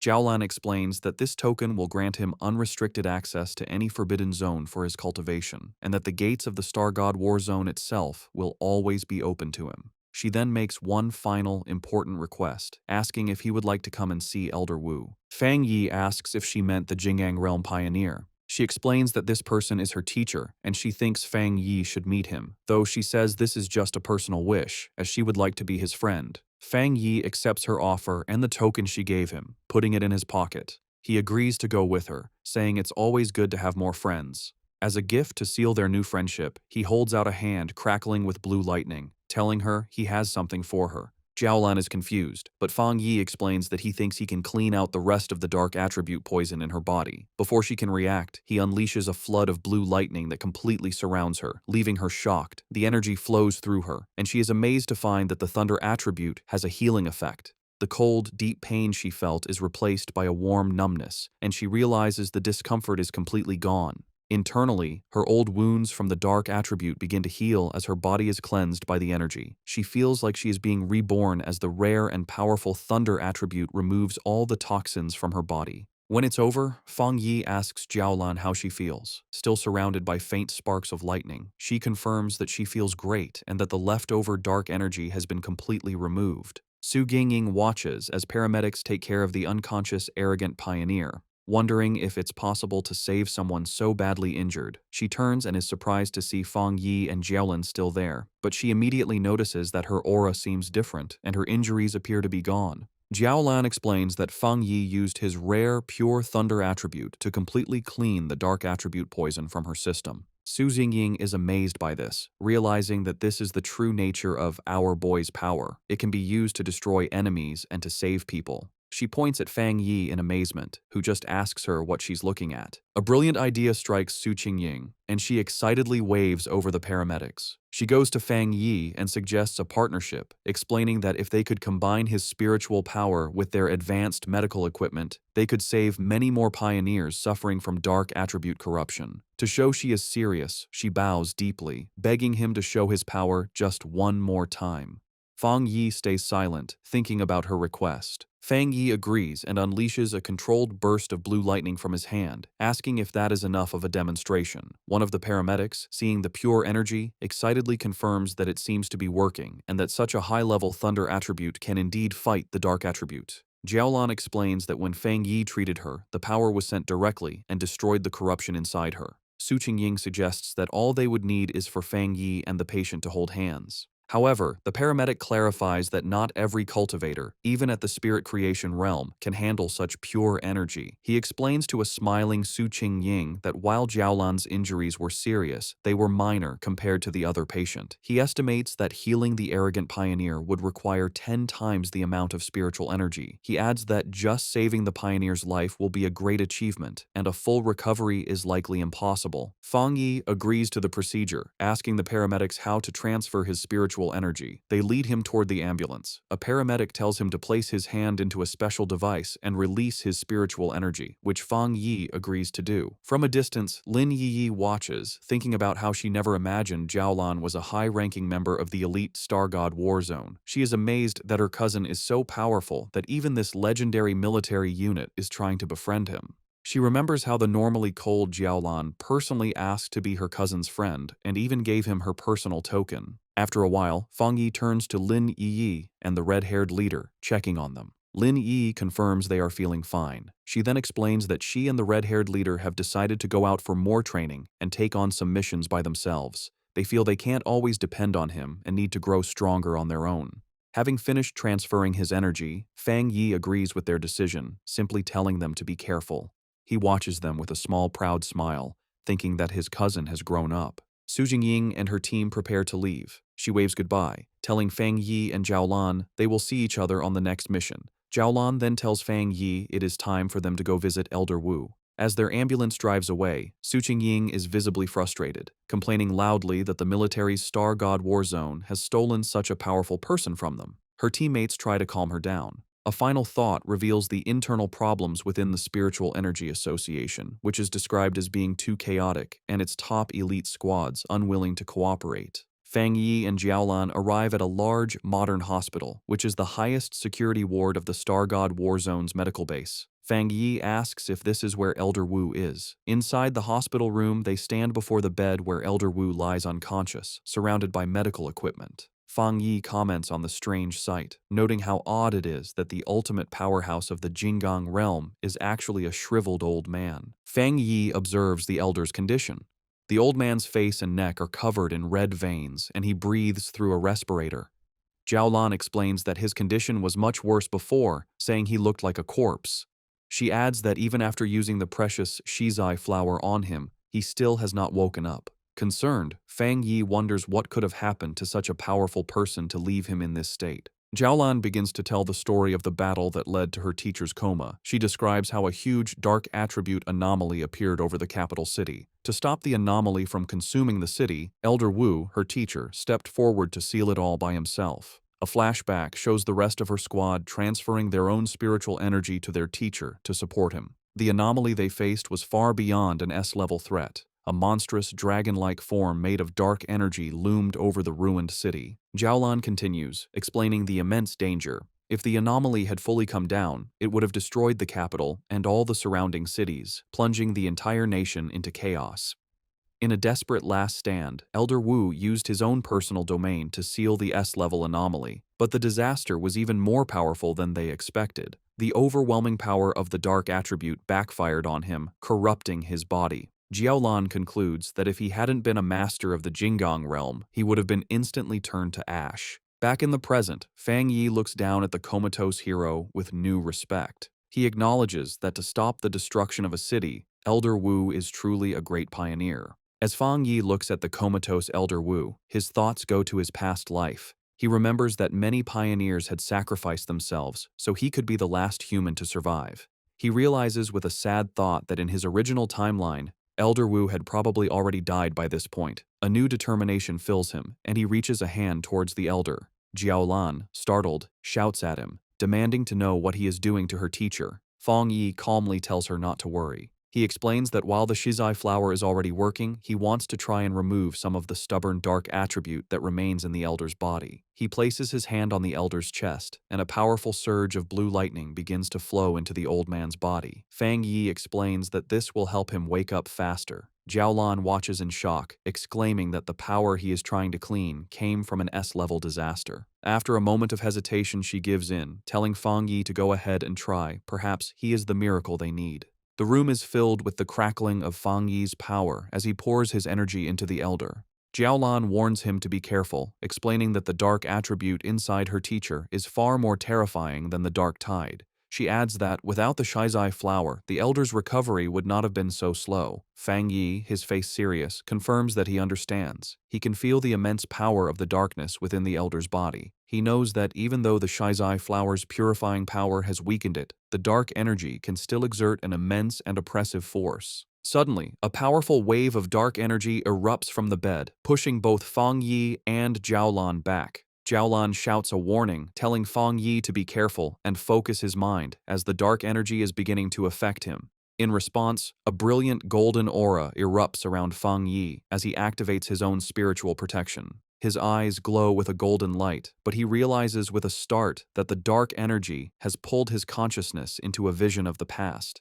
He finds himself standing alone on a deserted street in a ruined city, looking up at the massive, terrifying red eye of the anomaly that had consumed the sky. Inside the mental vision, the anomaly's massive red eye looms over the ruined city and asks Fang Yi who he is. Fang Yi realizes that by touching the dark attribute left in Elder Wu's body, his spirit was pulled into this dangerous illusion. Unbothered, he confidently replies that his identity isn't important, as he is just the one who has come to eliminate it. As his hand glows with blue lightning, he concludes that this anomaly isn't as powerful as it seems. In response, the giant eye launches a massive, sharp red spike at him, catching him by surprise. Fang Yi quickly activates his golden sun breathing technique, his eyes glowing with golden power as he prepares to defend himself. He swiftly dodges the storm of red spikes that rains down from the sky. The anomaly then unleashes tendrils of strange, red and black lightning.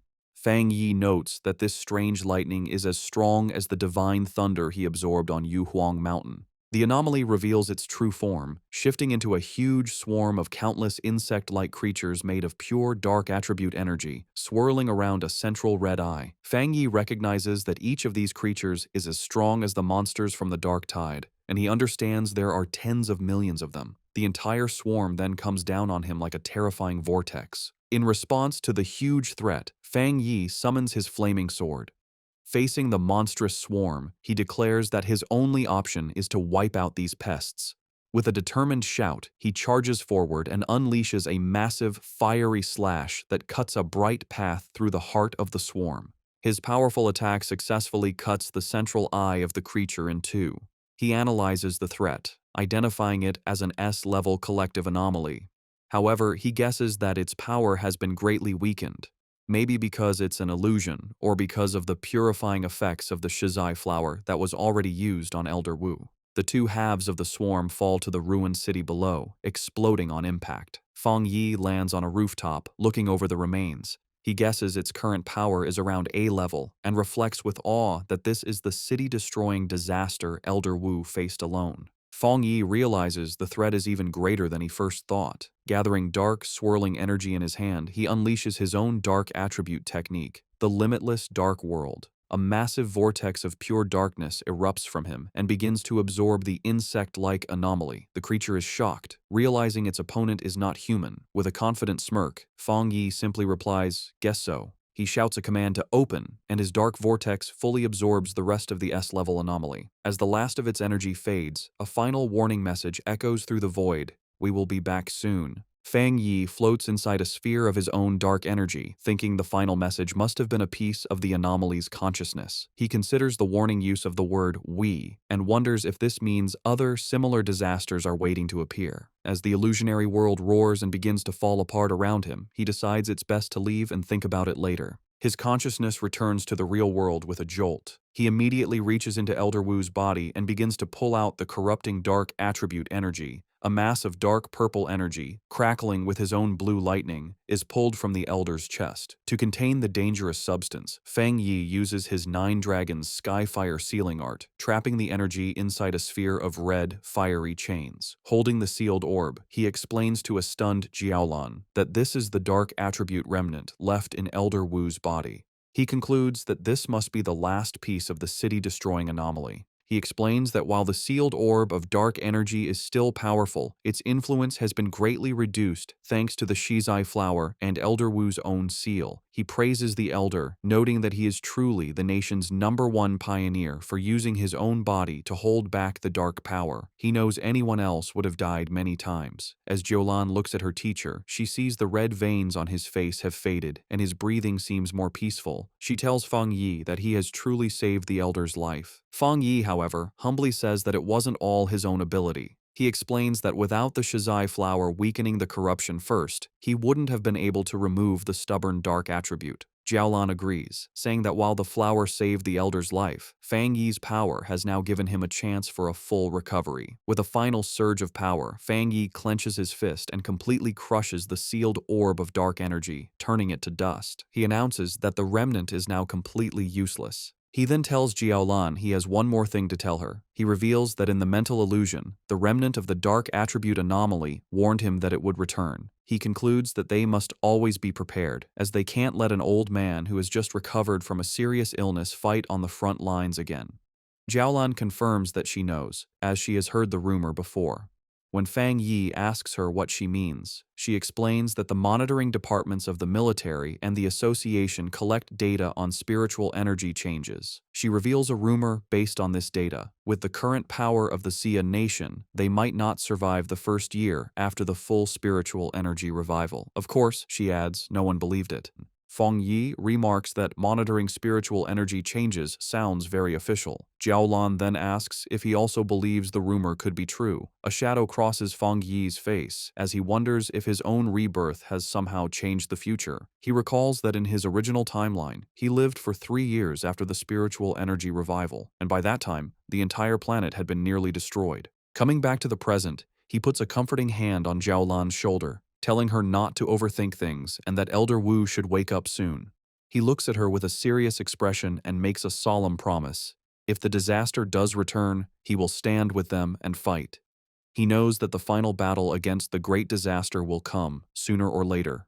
He declares with fierce determination that this time he will change everything. Later that night, Fang Yi is back at his apartment. He sits meditating on his couch, surrounded by the swirling energy of his new dark attribute. He thinks about his recent battles, feeling that after his 2 fights with S-level anomalies, he is close to breaking through to the 2-star spirit creation realm. However, he knows the full spiritual energy revival is coming fast, and even with his new dark attribute, his current strength is not nearly enough. He thinks about the terrifying power of the anomaly he faced in the mental illusion, realizing that even when it was weakened, its true power was immense. His thoughts are interrupted when he notices the potted plant he had left on his table, the obedient little white flower. He speaks to the glowing flower, telling it that it's not easy to carry around and admitting it was his mistake for not bringing it with him on his last mission.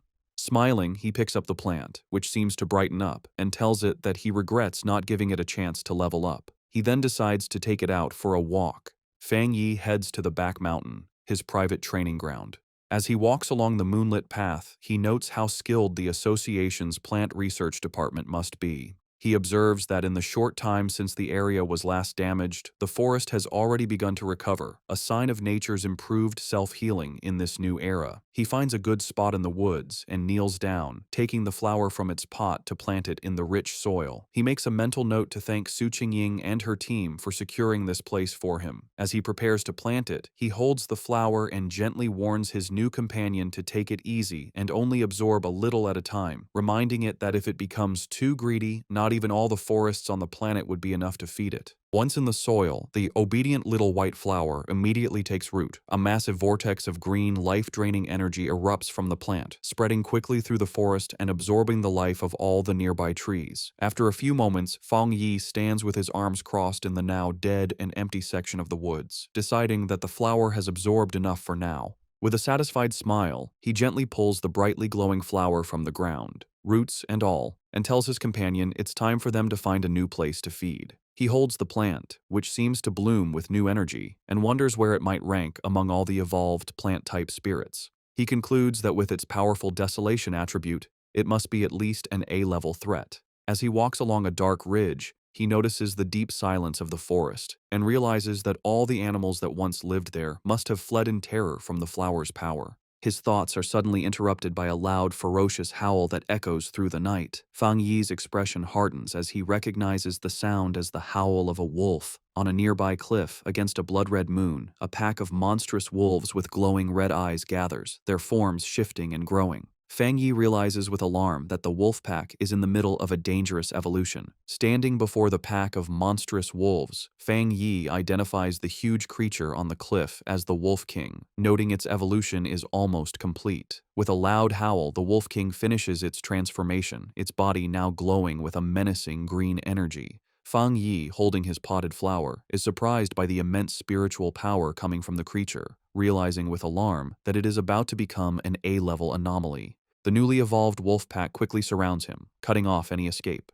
Fang Yi figures out that the Wolf King has evolved a new, powerful poison attribute from its original wood attribute, a change likely caused by absorbing the dark attribute energy in the area. Despite the danger, Fang Yi remains calm, dismissing the threat as only A-level in strength. He takes his obedient little white flower out of its pot, telling it that it's time for them to solve the problem. He kneels and plants the flower in the ground, thinking that while the anomaly is only A-level, the large number of wolves is a problem. More importantly, the city is just down the mountain, and letting them get there would cause a major disaster. As the Wolf King lunges to attack, Fang Yi tells his flower to begin, and a brilliant green energy starts to flow from the plant. He decides to test the flower's power, curious to see how much damage it can do on its own. A massive beam of green, life-draining energy shoots into the night sky, visible from far down the mountain where another group of pioneers is watching. This new squad observes the scene with concern. One of the men notes that the Wolf King has successfully evolved and is incredibly strong.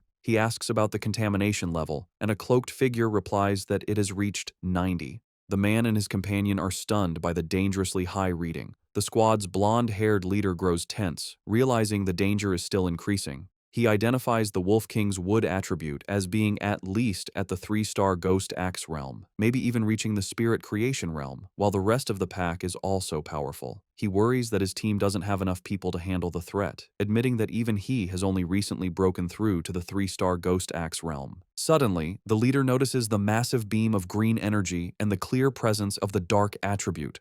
He now understands why the contamination level is so high. He shouts in alarm, explaining to his team that the Wolf King has evolved dual attributes, something he knows is extremely rare among anomalies. The contamination reading on the squad leader's watch suddenly spikes to 100. The leader grits his teeth, knowing they must stop the wolf pack's evolution before the area below is lost. He recognizes that the beasts, already cruel, will only become more terrifying with their new power. He decides to call the Spiritual Energy Association for backup. Just then, the ground begins to shake violently. One of his men asks if it's an earthquake, but the leader knows the wolf's evolution shouldn't cause such a tremor. He realizes with growing fear that another, different anomaly has appeared. His watch confirms his fear as the contamination reading skyrockets to an impossible 1,000. The pioneers look on in terror as a massive eruption of green desolation energy bursts from the mountaintop. The green-haired pioneer recognizes the power of desolation, wondering in disbelief why it would appear here. As the life-draining energy rushes toward them, the squad panics. One man cries out, asking if this is the giant vine from the sky that had disappeared, sad that there was no warning. The squad leader shouts for his team to retreat and get all nearby residents evacuated immediately. However, just as quickly as it appeared, the huge wave of desolation energy seems to stop. One of the men calls out to the leader, noting that the energy has stopped advancing. The squad watches as the massive vortex of green power pulls back, sinking back into the mountain. They wonder if the danger has passed. One asks if they should still report it, while another questions if they should go up the mountain. On the mountaintop where Fang Yi planted his flower, the ground is covered in a network of thick green roots. These roots sprout dozens of glowing white flowers, which then erupt in a massive burst of green energy, blooming into a huge, radiant flower-like structure. The energy then transforms into a sea of white petals that covers the entire area.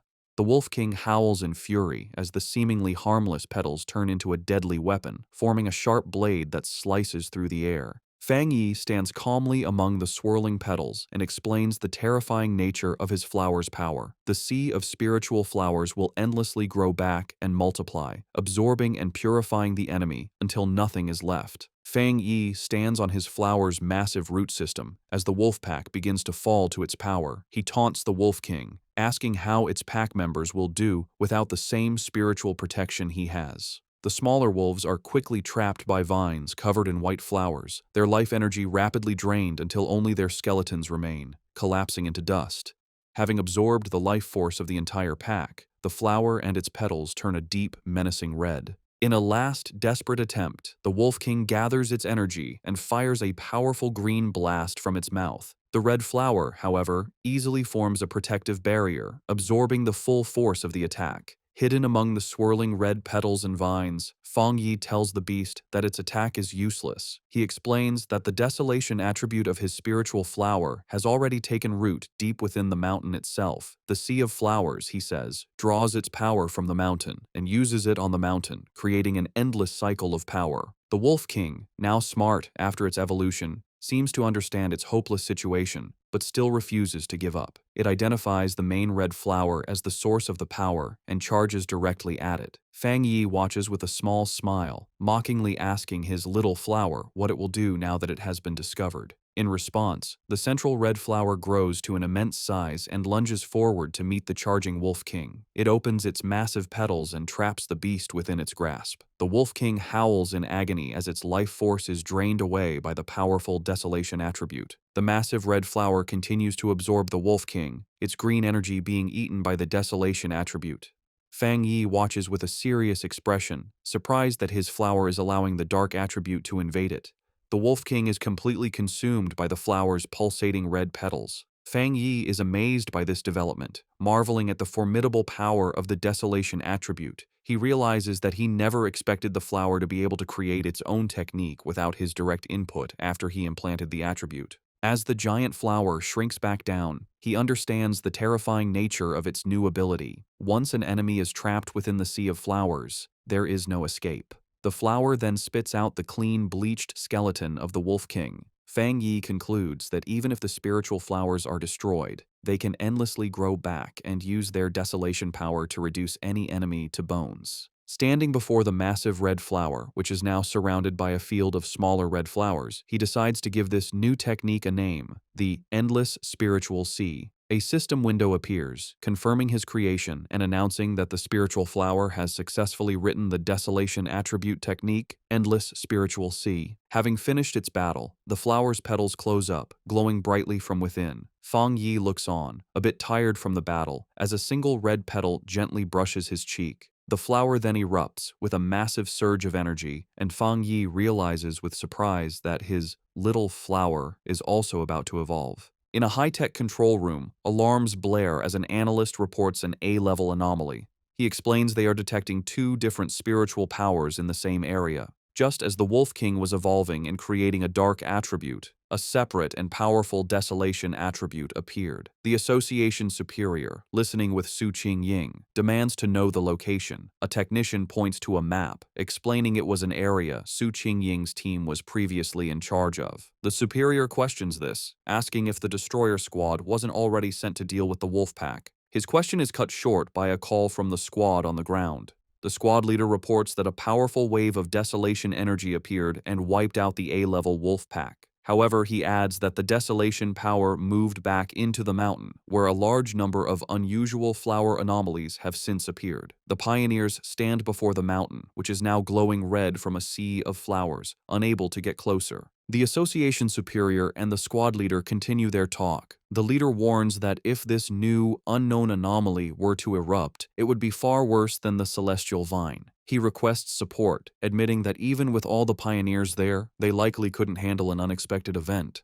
The superior agrees and decides to send 2 elite teams. Su Jingying, however, has another idea. She looks at her superior with a knowing expression, stating she has a feeling that the source of the desolation power is Fang Yi. She interrupts the call, pointing out that Fang Yi's home is in the area and confidently declaring that he will protect everyone. As she speaks, a vision shows Fang Yi floating in a fiery aura above the city. Back on the mountain, the landscape is now covered in a sea of red flowers. Fang Yi stands before his obedient little white flower, which has grown to a massive size. He observes that, just as he suspected, after eating the Wolf King, the flower is about to evolve a second attribute. The giant red flower blooms, its center now glowing with a brilliant golden light. Fang Yi is surprised, noting that the flower's new power is a fire attribute. He touches the massive plant, remarking on how its evolution method, simply swallowing enemies, is an incredibly easy way to gain power. After its evolution, the massive flower shrinks back to its original handheld size, its petals now a deep red. A system window appears, confirming the spiritual flower has completed its evolution. It is now classified as an A-level anomaly named the Desolate Fire Spirit Flower and has dual desolation and fire attributes. The notification adds that the flower has a strong desire to eat spiritual energy and can be placed in the limitless dark world to be nurtured. Fang Yi reads the notification, confused by the mention of the limitless dark world. A new idea strikes him. He realizes he can place the flower inside his personal dark domain. He understands that the domain contains a large amount of dark attribute anomalies and a good environment. He thinks that if the spiritual flower eats the energy inside, it could even evolve a third dark attribute. Just as he holds the orb of his dark domain, a massive storm begins to gather in the sky. His eyes glow with golden light as he realizes he is about to have another breakthrough, this time to the 2-star spirit creation realm. He sits down to cultivate, and a massive pillar of golden divine energy comes down from the heavens, surrounding him.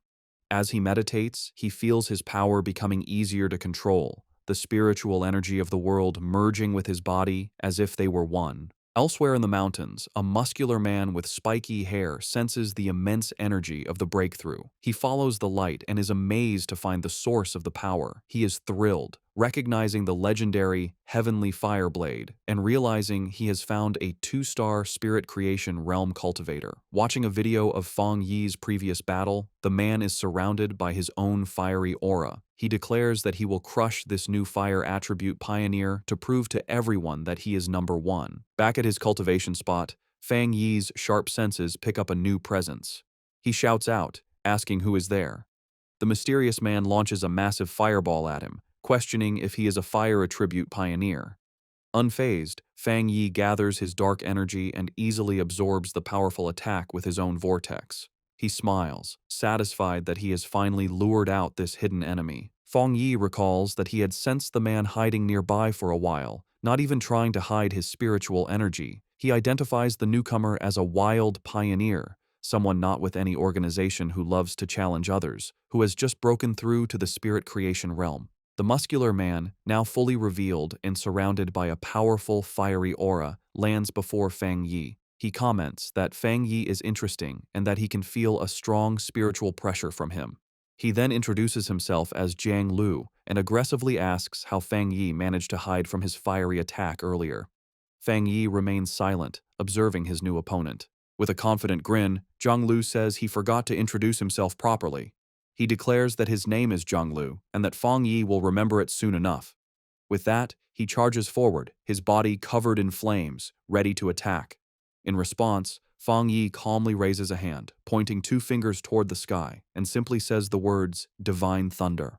A massive bolt of brilliant blue lightning comes down from the heavens, aimed directly at the charging Jiang Lu. Jiang Lu is caught completely by surprise, wondering what this new power is. The divine thunder strikes him head-on with immense force. He lets out a pained cough, smoke coming from his mouth after the powerful impact. He struggles to his feet, his body covered in crackling blue electricity and scorch marks. He wonders what just happened, questioning how his opponent could use a thunder attribute when he was supposed to be a fire pioneer. He grits his teeth, his body still shaking from the powerful electrical shock. Fang Yi stands over the defeated Jiang Lu, who is on his hands and knees, completely unable to move. Fang Yi grabs him by the hair and brutally smashes his head into the ground, causing the rock to shatter. With crackling blue lightning still surrounding him, Fang Yi mockingly asks his opponent to repeat his name, saying he didn't hear it the first time. Jianglu can only stare in silent shock, his face pressed against the broken ground. Jianglu is filled with disbelief, wondering how he could have been so easily defeated. He had just reached the one-star spirit creation realm and had always been the fastest cultivator he knew. He couldn't understand how he lost, especially when he hadn't even had a chance to use his ultimate move. His mind flashes back to a time when he was celebrated by his peers, his rare and powerful fire attribute making him a true powerhouse. He had believed that everyone would eventually have to submit to him.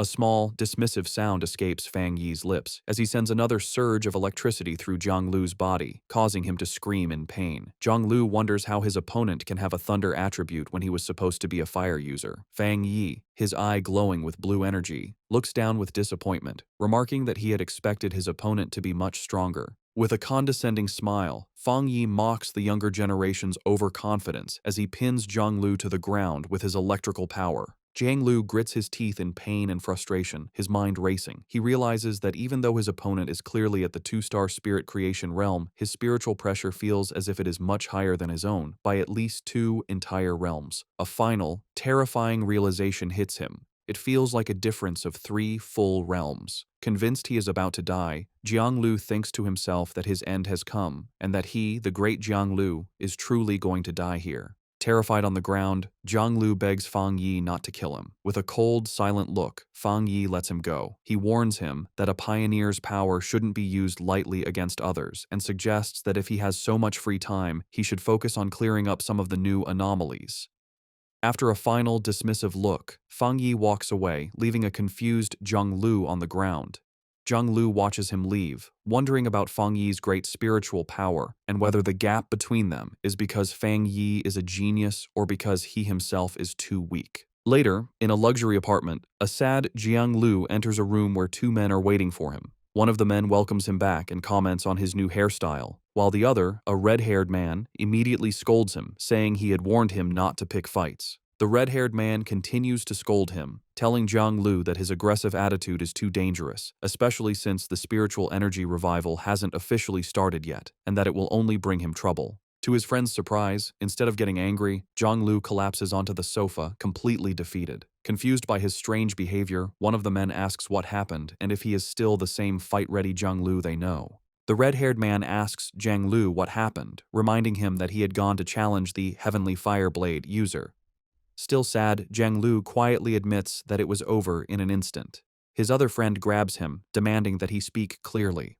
With tears on his face, Jianglu breaks down and confesses that he was the one who was defeated instantly. His friends are in total disbelief. Jianglu, in a frantic state, wishes he had realized something was wrong and backed down, which would have saved him from this shame. The seated man expresses his confusion, questioning how the Heavenly Fireblade could be so strong when Jianglu himself is a rare genius who broke through to the spirit creation realm in just a few months. Jianglu then remembers the fight, recalling how his best technique, the meteor flame, was shattered in a single moment by his opponent's powerful thunder attack. His friends try to make sense of the defeat. The seated man wonders if Jianglu simply fought the wrong person, arguing that with his pure firepower and his spirit creation realm level, it's almost impossible for anyone to beat him so easily. The red-haired man suggests that maybe this person wasn't a pioneer at all, and that their first guess about his strength was wrong. Jianglu furiously rejects their ideas, screaming that he couldn't have been mistaken and that the location was definitely his opponent's territory. He insists they wouldn't understand because they didn't experience it. He describes the man as a monster, recalling the terrifyingly powerful thunder that felt like it was going to make his head explode. Both of his friends are shocked into silence as Jianglu declares that his gut feeling tells him it was the right person. He explains his horrifying conclusion. His opponent is a top-tier pioneer with both fire and thunder powers, and his thunder power is somehow many times stronger than Jianglu's own fire. He believes the man was hiding his true strength, which he guesses must be at least at the 3-star spirit creation realm. His friends are stunned by this. The red-haired man thinks about how impossible a 2-star wild pioneer at that level should be, concluding that if Jianglu is right, this person will become a nightmare for all other pioneers. After a moment, Jiang Lu looks up with new determination and asks his friends if he should try to become his opponent's apprentice, leaving them completely speechless. While meditating in his apartment, Feng Yi is surrounded by a swirling golden aura. He finds it strange that the feeling of being on the verge of a breakthrough to the two-star spirit creation realm has suddenly disappeared. He opens his glowing, fiery eyes, deciding that the problem isn't with him, but must be because of some outside factor. He realizes that the spiritual energy in the air has become unstable, making it impossible for him to gather it and advance. This confirms his fears. Remembering the secret government monitoring of spiritual energy and the rumors of a coming disaster, he wonders if something truly terrible is about to happen. Looking out at the city, he sees a massive electrical storm brewing, confirming his suspicion. The full spiritual energy revival is beginning early, right here in his city. He immediately tries to call Jiaolan to find out what the military knows, but the call won't go through. He worries that they might have been forced to go silent, which would be the worst-case scenario. Just then, his phone rings with a call from Su Qingying. He answers to the sound of static as a panicked Su Qingying tells him the situation has changed and asks for his help. As Feng Yi asks if the bad signal is due to monsters appearing in the city, a monstrous, bat-like creature with glowing red eyes suddenly slams into his window, cracking the glass. Through the static, Su Qingying confirms the problem is huge and that she is in the city. With a final crash, the creature wreathed in dark energy shatters the window and charges toward the still-seated Feng Yi. Unimpressed, he calmly remarks that the creature is overestimating its own strength. Reacting instantly, Feng Yi summons a blade of pure blue electrical energy from his hand. He leaps into the air and throws it at the charging beast, piercing it completely and destroying it in a flash of light. The noise brings Lin Yi rushing from her room, shouting a warning to her cousin about the bat-like monster that has just appeared. She stops, staring in shock at the destroyed window and her cousin, who stands calmly amidst leftover lightning. She asks him what's wrong. Looking through the shattered window, Feng Yi explains that while monsters usually appear randomly, it's worrying that they are now appearing directly in their home, and more than one. He believes the situation is still under control for now. They both look out at the massive electrical storm over the city, and Feng Yi says this could be the start of a major disaster. He finds the situation very unusual, noting that a two-star Ghost Axe realm monster would typically hide in the dark rather than boldly attack a pioneer's home in the middle of the city. Realizing a difficult fight is coming, he tells Lin Yi to contact every pioneer she knows and have them gather at the apartment.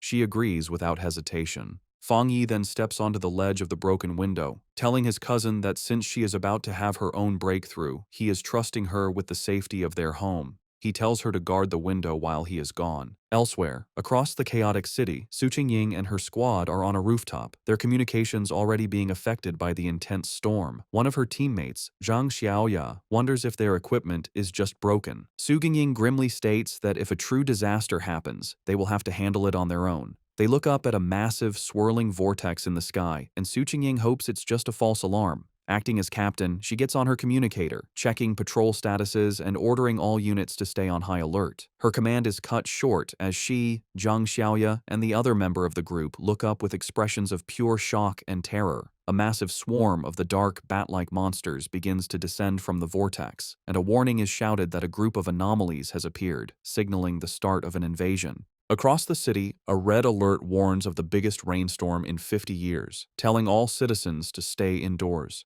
The streets are filled with fear and confusion as people look at the dark sky, wondering if it's the end of the world. Meanwhile, Zhang Lu and his red-haired friend are speeding through the wet streets on their motorcycles. The friend yells to Jiang Lu that the situation feels wrong and asks if they should stay or go, but Jiang Lu is silent and grim. Suddenly, a monstrous bat-like creature in dark red energy dives at them from the sky. Jiang Lu reacts with anger, shouting that the creature is looking for death as he summons a fireball. He launches a powerful fire blast at the monster, while his friend wonders why it would attack them, since they usually avoid pioneers as strong as Jiang Lu. To their shock, the creature comes out of the flames with a screech, completely unharmed. Zhang Lu realizes with panic that it's not that the creature wasn't burned, but that it revived instantly. Overwhelmed by the power of the monsters in this city, he decides they need to go home right away. The scene flashes back to several hours earlier, in a high-tech control room at the Spiritual Energy Association. Su Qingying and her superior are in a meeting where an official suggests they need their best people to communicate with Feng Yi. Just as the superior turns to speak with Su Qingying, an alarm interrupts them. A special warning appears on the main screen, announcing that an A-level anomaly will arrive in the city center within 24 hours, and that many bat-like anomalies are already gathering in the suburbs. The association superior questions if it's really an A-level anomaly, and a worried Su Qingying declares they must send a team immediately and that she will go too. The scene returns to the present, where the leader of the destroyer squad looks up in terror at a giant version of the bat monster coming down on him. He frantically yells into his communicator, correcting the report and warning that the anomaly isn't A-level, it's S-level. The creature's huge, shadowy form grows, its glowing red eyes watching as it prepares to destroy everything. The scene shifts to a quiet military district with empty, futuristic hallways. Outside, however, a fierce battle is raging. A massive swarm of glowing red bat-like anomalies attacks a military warship, which fires a huge blast of energy in defense. In the heart of the swarm, Jiaolan fights hard, her body a whirlwind, as she uses powerful purple energy whips to slice through waves of the dark creatures. Jiaolan pauses, watching the endless stream of monsters. She knows her unique ability lets her shape and strengthen her spiritual power, but the number of dark attribute bats keeps growing. It feels like they are trying to stop her and her soldiers from doing something important. Just then, a young blonde man, crackling with yellow lightning, lands beside her. He smiles, complimenting her on her power. He then explains their bad situation. The entire military district is being held by only a few high-level officers. He asks for her orders. Jiaolan tells him that their communications are being jammed, making it impossible to contact anyone outside. She assumes the other military districts are facing the same problem. Facing a sky turning black with the swarm, Jiaolan makes a hard decision. She shouts her commands, ordering 2 squads to stay and defend the restricted zone no matter what. She declares that everyone else will follow her to break through the enemy lines and try to connect with other military forces. With her command given, she, the blonde lightning user, and their soldiers jump into the battle, ready to fight for their freedom. As they fly towards the city, Jiaolan has a horrifying realization. Looking at the city, now completely covered by the blood-red swarm, she understands their real goal. The anomaly's ultimate target was never the military zone. It was the entire city. In the pouring rain, citizens scramble for cover. At a bus stop, the live streamer Malala and a man wait, but she is excited instead of scared. She tells the man that the strange, heavy rain is a perfect chance for a popular stream. With a determined smile, she says that sometimes you have to take risks for amazing footage. Her excitement quickly turns to horror. In the next moment, a shadowy bat-like monster lunges from the darkness and eats the man as Malala watches, screaming. The air fills with chaos as a massive swarm of these creatures descends on the street. Malala runs for her life, hearing the terrified shouts that the bats are drinking their blood. One of the creatures catches up and attacks her, and she screams, believing her end has come. Just as the monster is about to strike, a bright blue blade of energy slices through the air, killing the creature and saving her. A figure surrounded by blue lightning lands gracefully behind her. The rescuer is Su Qingying, who stands with 2 of her cloaked squad members. She offers a hand to the terrified Malala, telling her that her teammates will take her home safely. As the 2 squad members help the shaken girl, one warns Su Qingying that the number of sea-level bat anomalies is growing, and they seem to be evolving. With a furious look, Su Qingying says that if they know the creatures evolve by eating humans, then they must hurry and get all civilians to a safe place. She then gives her final order, telling her team to meet her back at this spot later, as it is the area with the most anomalies. Her teammates agree as they lead Malala away, leaving Su Qingying alone to face the growing blood-red swarm. High above the city, Fang Yi leaps and lands on a rooftop, facing a huge, multi-eyed version of the bat anomaly. Looking at the endless swarm below, he is surprised that the whole group has already evolved, their power approaching the 3-star Ghost Axe realm. In response to the great threat, he summons a bright, blazing sword of golden fire. With a single, powerful swing, he sends a massive wave of flames that cuts through the swarm, burning a huge number of the creatures instantly. However, as he watches, his eye glows red, and he realizes this fight is not over. He understands this anomaly is different. The bat swarm seems unkillable, constantly healing and multiplying, making them impossible to destroy with simple attacks. He sees that swarms of these dark attribute creatures have appeared in every crowded area of the city. It feels like countless identical disaster zones have appeared at once, and he knows finding the association members in the chaos will take too much time. Looking out at the city, now covered in a swirling dark mist, he concludes that he has no choice but to deal with the swarms one by one. Deciding on a new strategy, Fang Yi raises his hand and uses his ultimate technique, the limitless dark world. A massive, swirling vortex of dark green energy erupts from him, and he declares that the anomalies will become food for his spiritual flower. As his vortex begins to absorb the swarm, he thinks of his allies. A vision of the pioneers he gathered at his home appears in his mind: Lin Yiyi, Su Qingying, Zhang Xiaoya, and others. He knows he must act quickly. He believes that with his cousin's ability and the protection of the other pioneers, his home should be safe for now. But he also understands that if the disaster gets worse, the nightmare will become real, and survival will become nearly impossible for everyone. 10 minutes later, Su Qingying is still fighting on a rooftop, surrounded by the endless swarm of bat anomalies. She grits her teeth in frustration, realizing that no matter how many she destroys, they just keep coming. Her spiritual power is recovering too slowly, and she worries that she will soon be completely out of energy. She also briefly thinks about her two teammates, hoping they are safe while escorting the civilian. A sudden, terrified scream for help makes her look at the sky. She sees a massive, dense ball of the red anomalies gathering, forming a single, terrifying creature. Realizing the danger is getting worse, she leaps up the side of a building. She knows that if the anomalies keep getting stronger, they will soon reach the spirit creation realm. With her team spread thin saving people, they don't have enough power to handle this new threat, especially now that the creatures have started attacking buildings. She fires several powerful blasts of blue energy at the bats, trying to break through. However, the huge number of creatures is too much, and they overwhelm her, knocking her from the sky. As she falls, she has a horrifying realization. Looking at the massive, swirling vortex of dark energy and lightning above, she understands the swarm's true purpose.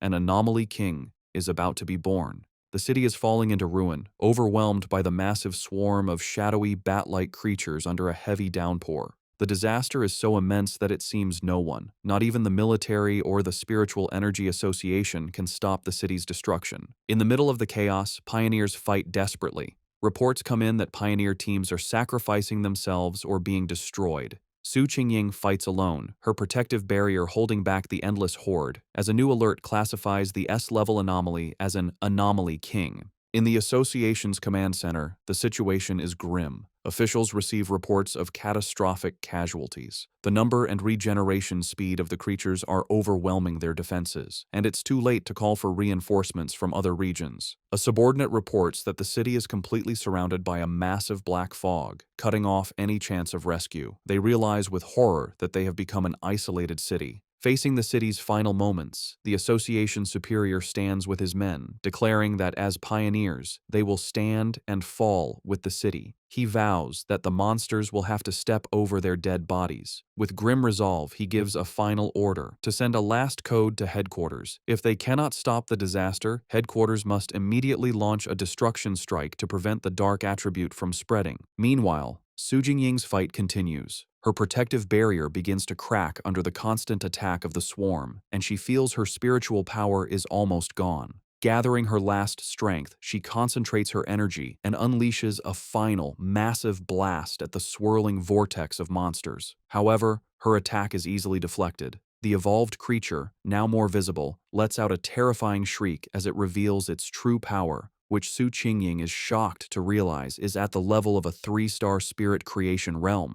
The creature attacks her barrier, shattering it completely. Defeated, Su Qingying grits her teeth in despair, her spiritual energy nearly gone. The creature's power shatters Su Qingying's protective barrier. Defeated and injured, she falls through the air as the massive creature descends upon her. Realizing this is the end, she gathers her last energy for a final, desperate attack. Just as she's about to attack, a streak of brilliant fire flashes past her, exploding and stopping the monster. Through the fading light, Su Qingying is shocked to see Fang Yi standing before her, his sword still blazing. He turns to face the threat, his eyes glowing with great power, one fiery orange, the other electric blue. He declares his power is divine thunder and charges forward, channeling both fire and lightning into his blade. He meets the creature head-on and with a single, devastating swing, slices the massive creature completely in half.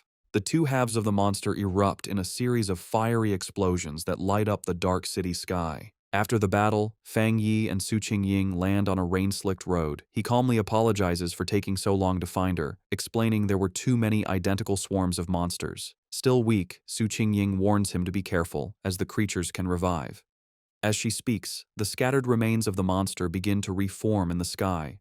Fang Yi simply looks up, stating that he already knows this. Facing the regenerating swarm, Fang Yi tells Su Qingying not to worry, as he always finishes what he starts. He gathers a huge amount of purple dark attribute energy into his hand and unleashes his limitless dark world, a powerful vortex to absorb the enemy, declaring he always keeps his word.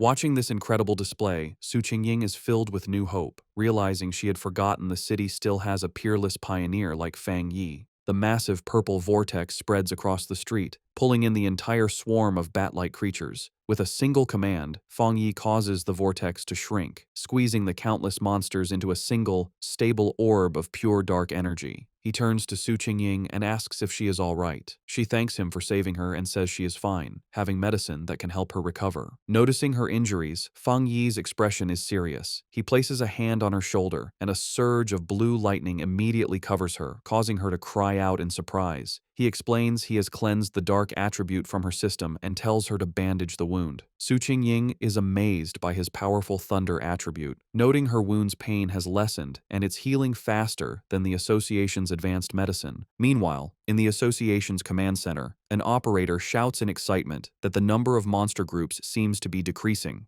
However, one of the superiors grimly corrects him. He explains that all rescue pioneer teams have been attacked and have lost contact. The number of monsters outside the city is not decreasing at all. He concludes that the swarms in the city are gathering because the anomaly king is about to appear. He thinks sadly about wanting to see his parents, but knows it is now impossible, deciding all he can do is perform his final duties. As they both watch the massive green vortex in the sky, Fang Yi asks Su Qingying if she has any solid information on what they are facing. She explains it is a Super S-class anomaly that plans to feed on the entire city, with a power level as high as the monster that the Star God Warzone had to seal. With a grim expression, she tells him that such an event is called a cataclysm, and the swarms of monsters are just a warning of the true disaster to come. She says that within the swarm, a terrifyingly powerful spirit is being born, and if it succeeds, the entire city will be destroyed. Su Qingying then shares what the association has learned. While monsters of the same type often eat each other to evolve, dark attribute anomalies are different. A fully evolved one, called the Anomaly King, has a power that forces all other anomalies of its type to obey it. She turns to Fang Yi with a worried look. While his power is incredible, she points out he hasn't reached the legendary Jinggang realm. She reminds him that the nation's strongest pioneer was left bedridden after sealing a similar disaster. Pleading with him, she says they can't afford to lose another genius and urges him to escape, break through the monster's blockade, and tell the military to abandon the city. Fang Yi interrupts her desperate plea with a gentle tap on her head, playfully asking if she has forgotten everything she learned in school. His expression then turns firm as he declares that this city is his home, and he will pay any price to protect it. Su Qingying is left speechless by his determination. Without another word, he walks away and leaps to a high rooftop, standing before the massive green vortex from which the Anomaly King is emerging. Surrounded by a brilliant golden aura, he grimly notes that it seems the city is being offered as a sacrifice for this king's birth, and he activates his golden sun power. He turns back to Su Qingying, who has followed him, and asks to borrow her wrist device, explaining that he needs it to detect anomalies and contact the association. She hands it over. With the device in one hand and his blazing sword in the other, Fang Yi declares that he must go up there and destroy the creature before it can fully form. He stands ready as the monstrous Anomaly King continues to emerge from the swirling vortex high above the city. Back in the association's command center, the tense mood is broken when an operator shouts that they've reconnected with a lost pioneer's signal. It's Captain Su. The operators are shocked to see her tracker moving at an incredible speed, flying directly toward the center of the storm, the most dangerous area. They yell at her to come back, knowing that going in alone is a suicide mission. An official grabs a communicator and desperately tries to reach her, ordering her to stop immediately and wait for backup from headquarters and the military. On the rooftop, Fang Yi holds Su Qingying's wrist device, which crackles with static. Having finally figured out how to use it, he speaks into the communicator, asking if they can hear him.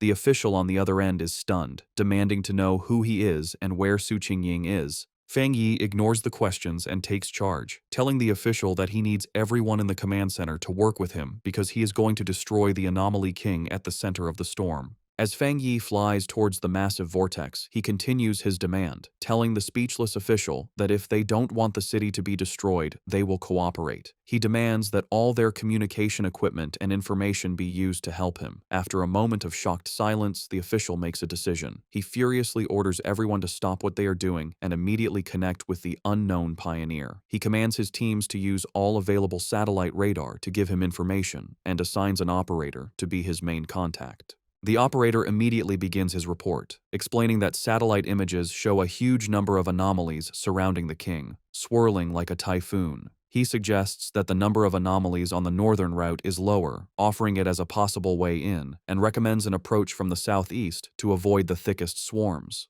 As the information comes in, Fang Yi continues to fly into the storm. Suddenly, the operator shouts a warning. Fang Yi has been spotted by two powerful anomalies, ranked A and S, both estimated to possess the strength of the two-star spirit creation realm. He desperately urges Fang Yi to get away. The official watches the monitors grimly, knowing that it is too late to retreat. At that moment, a massive shockwave hits the command center, throwing the staff into chaos as they scream in panic. High in the sky, Fang Yi effortlessly cuts one of the powerful bat-like anomalies in half with his flaming sword. His eyes burn with fiery energy as he calmly asks, and then, in the command center, the operators are in stunned disbelief. The main official exclaims that the anomaly's source has disappeared, realizing with shock that the pioneer killed a dark attribute S-level anomaly in one hit. His subordinate excitedly confirms that it must be the legendary pioneer known as the Tyrant. The entire command center erupts in cheers, happy that they have been saved. Meanwhile, Fang Yi analyzes the situation. He understands that after enchanting his sword, its flames can now counter the dark attribute, greatly slowing down the anomaly's regeneration. However, as the creature he just defeated begins to reform from the dark energy, he realizes his current power isn't quite enough to stop their regeneration completely. He concludes that if he had broken through to the next level earlier, one hit would have been enough.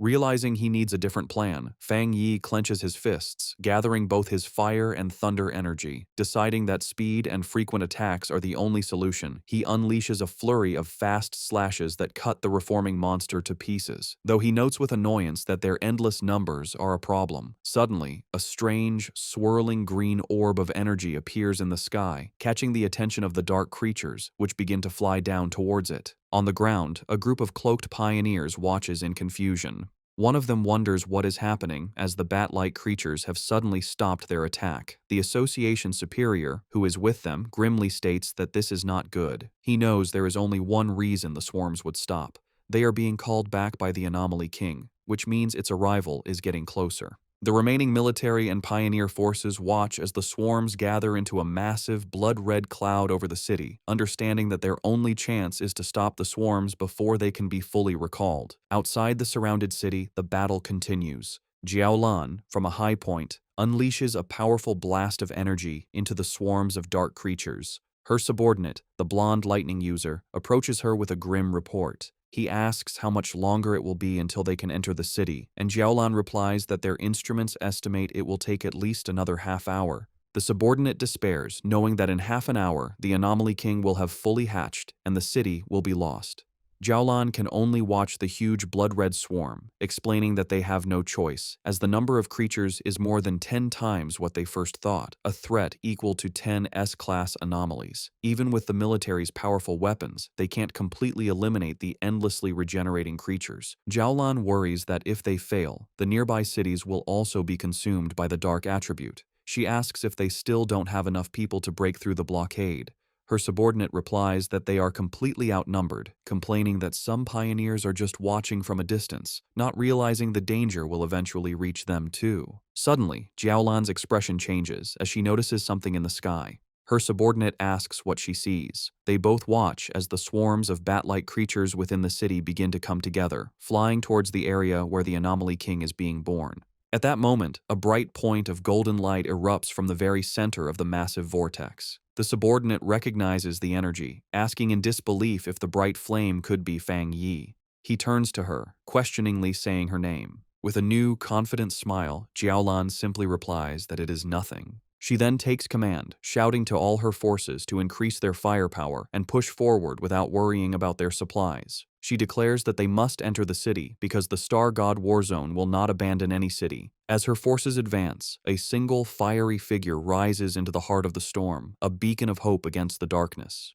Jiaolan and a stunned Su Qingying can only stare at the immense sea of flames he has created. From the safety of a shattered apartment window, Lin Yiyi excitedly recognizes her cousin's blade technique, while the red-haired leader looks on in amazement. High above the city, the remaining swarms of bat-like creatures converge on Fang Yi, trying to stop him. Unimpressed by their numbers, he notes that they have all come to stop him. With a determined look, he declares that this is exactly what he wants and swings his massive, blazing sword. The attack creates a colossal fire explosion that radiates through the sky, cutting a huge path through the endless horde of dark creatures. As his eyes burn with intense fiery energy, Fang Yi has a sudden realization. He feels the sensation of being on the verge of a breakthrough returning, the same feeling that had disappeared earlier. He understands that despite the thin spiritual energy in the air, he has found the conditions to break through again. With a confident smile, he decides to speed up the process. He raises a hand and calls forth a swirling vortex of purple energy, unleashing his limitless dark world, which opens like a massive dark eye in the sky, with him as a shining star at its center. Reaching out his hand, he calls for his spiritual flower to emerge. A glowing red orb appears, with cracks spreading across its surface. From within it, the massive red, desolate fire spirit flower emerges, crackling with dark energy. It immediately begins to attack the swarms, draining their life force as Fang Yi commands it to absorb them and help him achieve his breakthrough. The newly summoned desolate fire spirit flower immediately starts to act. The red flower erupts with great power, sending out a lot of dark tendrils toward the swarm of bat-like creatures.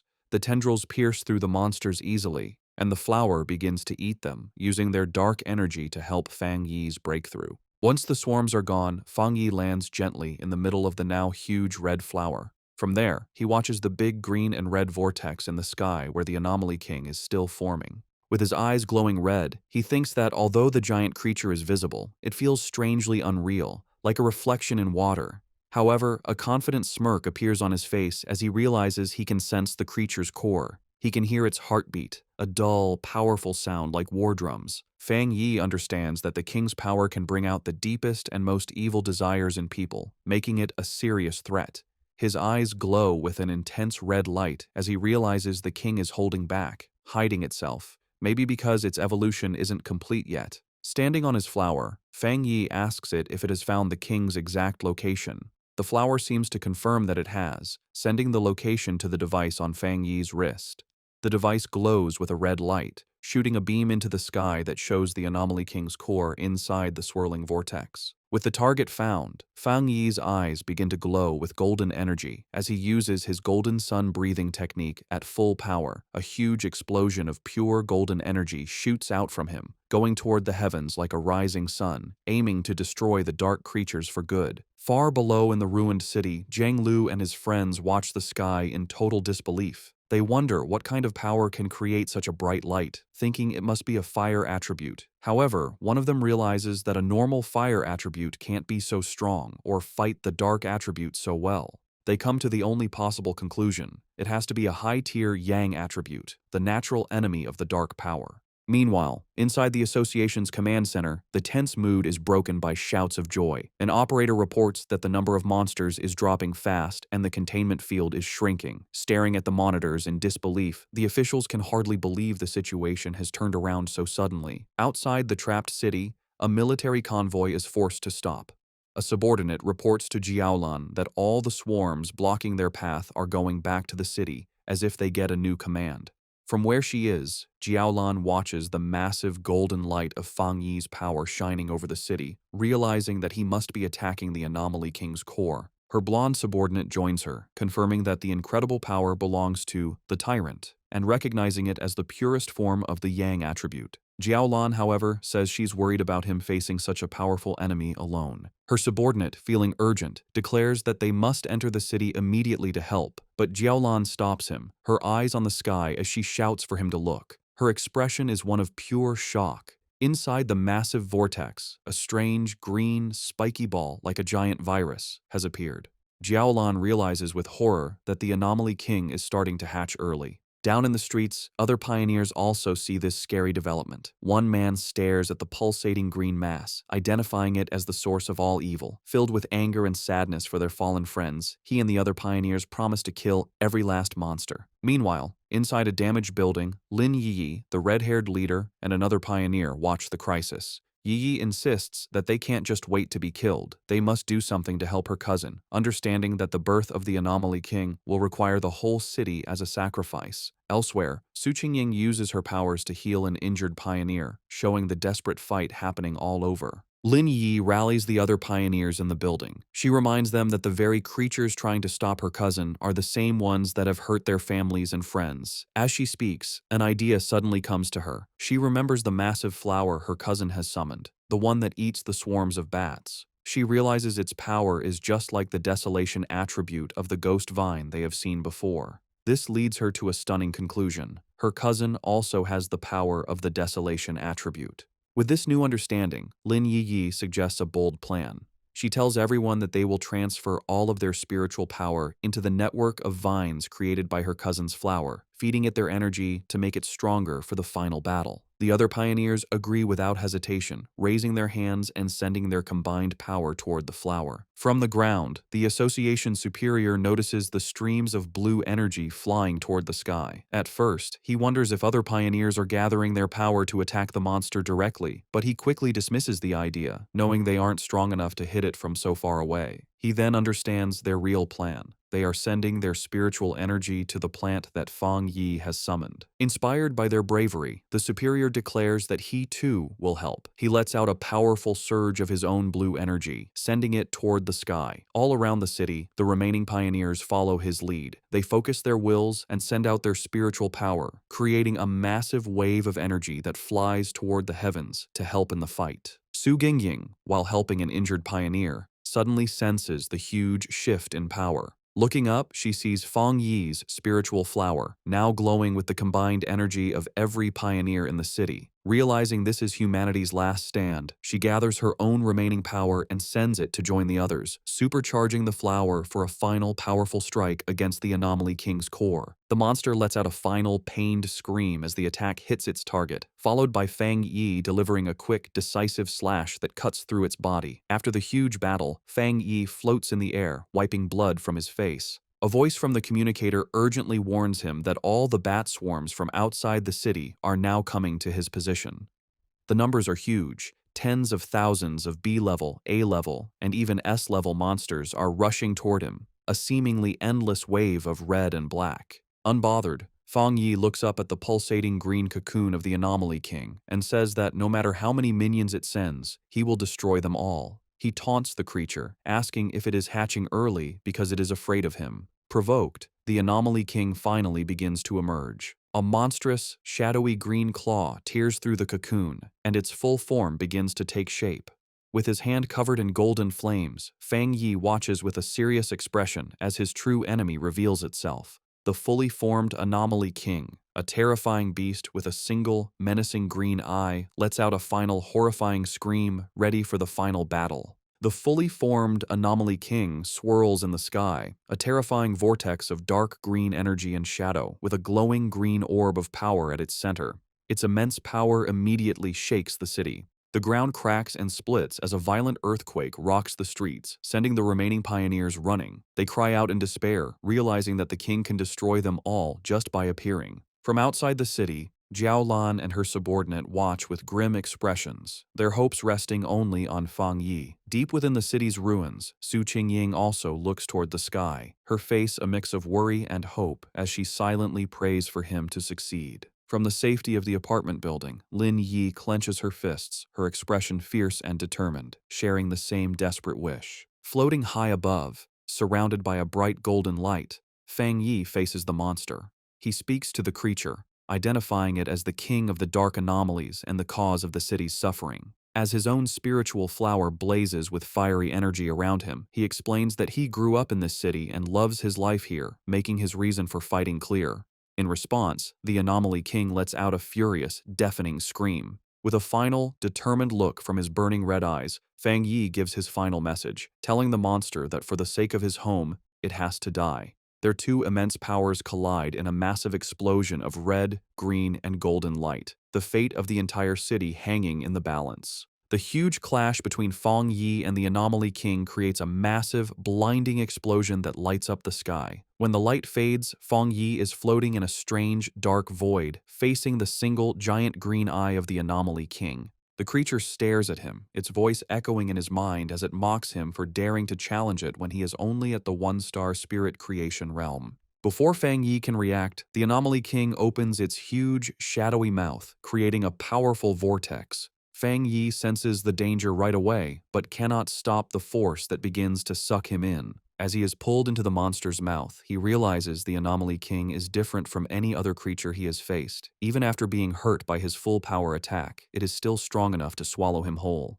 He lands inside the monster's gross interior, a cave of pink flesh and thick, slimy purple digestive fluids. He knows the liquid is not only very corrosive, but also has a huge amount of the dark attribute. He thinks any normal pioneer would be dissolved instantly. He finds it strange that such an evolved and smart creature would make the mistake of swallowing him alive. With a determined look, he realizes the monster has made a deadly mistake. He wonders if it is not afraid of an attack from the inside, knowing a creature's interior is always its weakest point. To test his idea, he gathers fire in his hand and slams his fist into the fleshy floor. The inner walls of the beast sizzle and burn. Fang Yi checks the situation, noting that while the corrosive liquid weakens his powers, he can still do a lot of damage. He decides that as long as his attacks work, he can solve this problem. With new confidence, he calls his desolate fire spirit flower to help him. He is surprised to realize that the Anomaly King's attack has not only eaten him, but has also pulled his spiritual flower inside with him. This is lucky, as the flower is now supercharged, having absorbed the dark energy of the bat swarms and the spiritual power of all the pioneers in the city. However, as he holds the bright red flower, he notices it seems to hesitate. He asks it what is wrong, wondering if it dislikes the Anomaly King's dark attribute. To his surprise, the Desolation attribute flower, which usually feeds on dark energy, seems to be pushed away by the Anomaly King's unique power. Fang Yi finds this unexpected, as his original plan is to use the flower's life-draining ability to empty the monster from the inside. Realizing he has to change his plan, he holds the flower in one hand and once again slams his other fist into the fleshy walls of the monster's stomach. After the battle, the Anomaly King's form dissolves, but it immediately begins to reform in the sky, swirling into a huge vortex as it calls back all the remaining bat-like swarms. On the ground, Lin Yi and the red-haired leader watch in confusion and fear. The leader asks what is happening, but Yi can only say she doesn't know, her main worry being where her cousin is. Elsewhere, Su Qingying bravely leads the evacuation of civilians, telling them to move in an orderly way and promising the pioneers will do everything to protect them. When asked where Fang Yi is, she explains with a look of pure panic that he is still fighting the Anomaly King from inside its body. The military, led by Jiaolan, arrives with a large force. An officer reports that the swarms and the Anomaly King are attacking the city randomly and orders a quick evacuation to reduce casualties. Jiaolan stands on a military vehicle, giving firm commands to her soldiers, but she cannot help but look at the terrifying creature in the sky with a look of dread. The Anomaly King begins to absorb all the swarms, pulling them into its swirling form to get its power back. Inside the monster's stomach, Fang Yi is shocked by this, realizing the creature is far from beaten. As the monster begins to digest him, its powerful corrosive energy coming down on him, he feels his own power dissolving and his body being broken down. He notices the dark energy fading from around him and closes his eyes for a moment. When he opens them again, he is no longer inside the monster. He finds himself standing alone in the ruins of a completely destroyed city, with broken skyscrapers around him under a dark, threatening sky, leaving him to wonder where he is and what has just happened. In the ruined cityscape of the illusion, Fang Yi stands with a grim look. Behind him, a huge, shadowy beast with glowing red eyes begins to come out of the darkness. The monstrous creature immediately lunges forward, throwing a powerful punch down at Fang Yi. Fang Yi focuses his senses and realizes with concern that his spiritual power is gone. The beast continues its attack, bringing its huge fist down towards him once more. Leaping away with amazing agility, Fang Yi narrowly dodges the attack as the impact shatters the ground.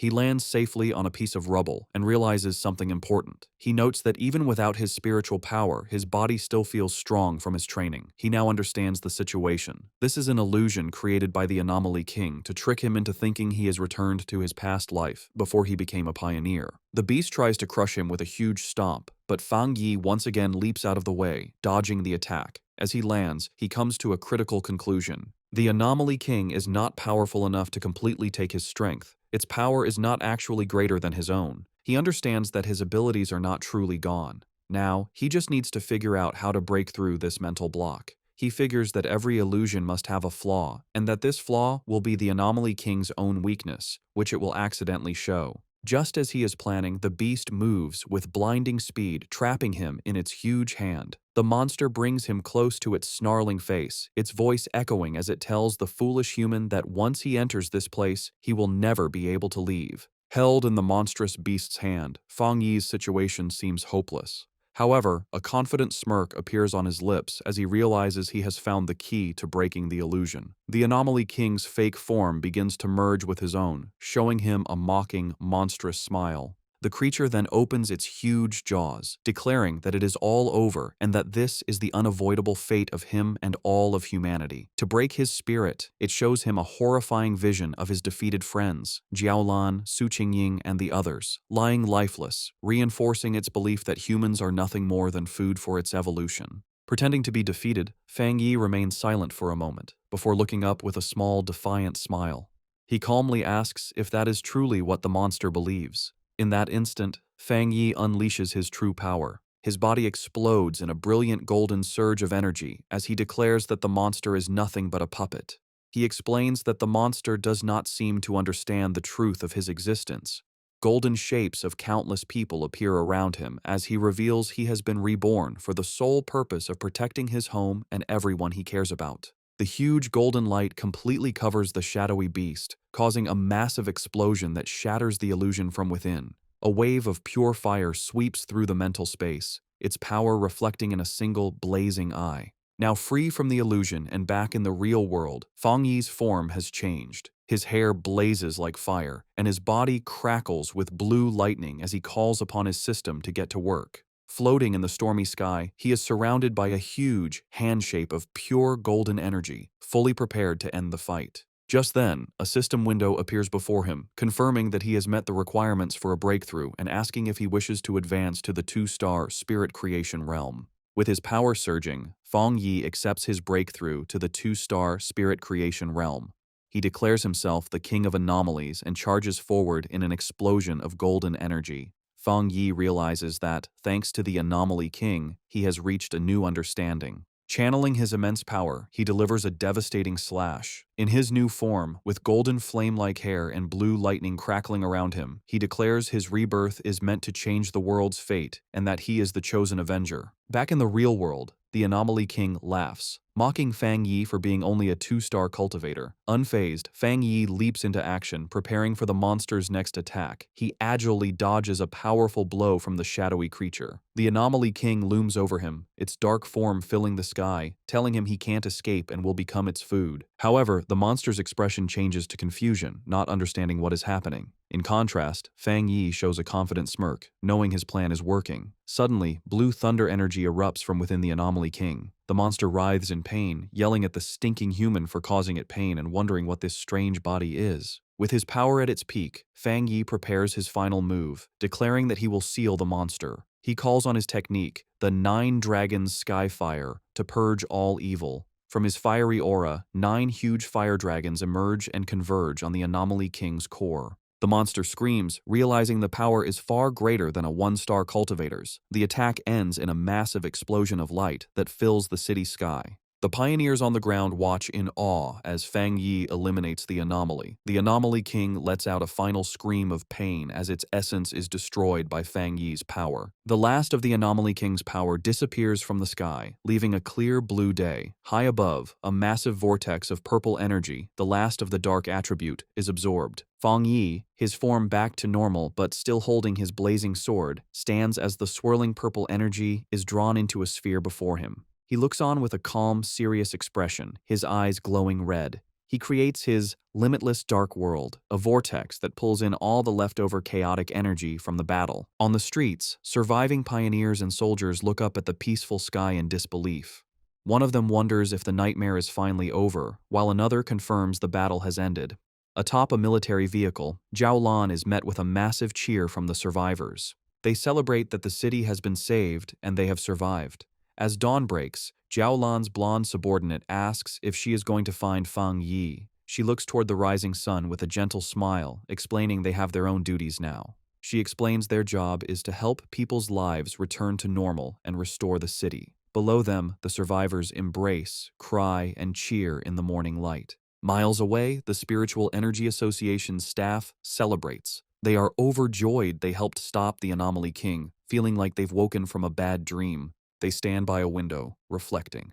They are relieved Fang Yi appeared and defeated the king, thinking that without him, they would have carried the shame of the city's fall. Elsewhere, Su Qingying and the association superior watch as paramedics carry injured pioneers. Su Qingying asks if the pioneers are still alive. The superior places a reassuring hand on her shoulder, confirming their medical centers were not destroyed and they can be treated. Su Qingying knows that without Fang Yi, they would have no chance to be treated. She wonders about his true identity and incredible power, always doing what others think is impossible. The superior agrees, saying the event they all saw makes it clear Fang Yi has reached the 2-star spirit creation realm. He is sure headquarters will act now, and someone else will try to contact him first. Su Qingying thinks about how much Fang Yi has grown. She once thought she could compete with him, but now he has completely surpassed her. She concludes he is a top genius in the entire Xia nation. The superior recalls the golden light and fire dragons that sealed the anomaly, an event everyone saw. He knows it will spark a lot of discussion and decides they must act quickly. A confused Su Qingying asks what he means. The superior suggests a new title for Fang Yi, the Sealer, thinking it's a fitting name. After the great battle, Lin Yi and the red-haired leader rush through the ruined streets, with Yi calling for her friend to wait. Panicked, Yi asks where her cousin could be, while the red-haired leader tries to calm her. Suddenly, Yi notices something in the distance. Her expression changes to relief, and with tears in her eyes, she joyfully calls out her cousin's name. She has found Fang Yi, who stands calmly in the rubble, holding his sword. Fang Yi asks why they came to look for him. Yi rushes to him, asking if he is all right after the battle. She tells him she knew he would need them, but Fang Yi is silent, looking exhausted. He finally tells her he is fine and says she did a good job. He then puts his arms around both his cousin and the red-haired leader for support. Internally, he thinks about how hard the fight was, admitting he used all the energy from his recent breakthrough for the final attack. He feels a little embarrassed that they are worrying about him. Overhearing this, Lin Yi suddenly notices something. She exclaims in shock, asking if he really broke through to the 2-star spirit creation realm. She is amazed by his fast advancement and incredible talent, while the red-haired leader is also stunned that the big shot has broken through again. Meanwhile, news of the battle has spread. Online forums are filled with talk about the man who saved the city, the pioneer they now call the Sealer. People wonder who this mysterious person is, asking if he's a god for beating the Anomaly King with one slash when the association and military couldn't. They guess he might be part of a hidden organization, a secret weapon of the Xia nation. Elsewhere, Zhang Lu's red-haired friend points at a computer screen, sure that the person in the video is the one who defeated Zhang Lu. Zhang Lu watches the footage, filled with excitement.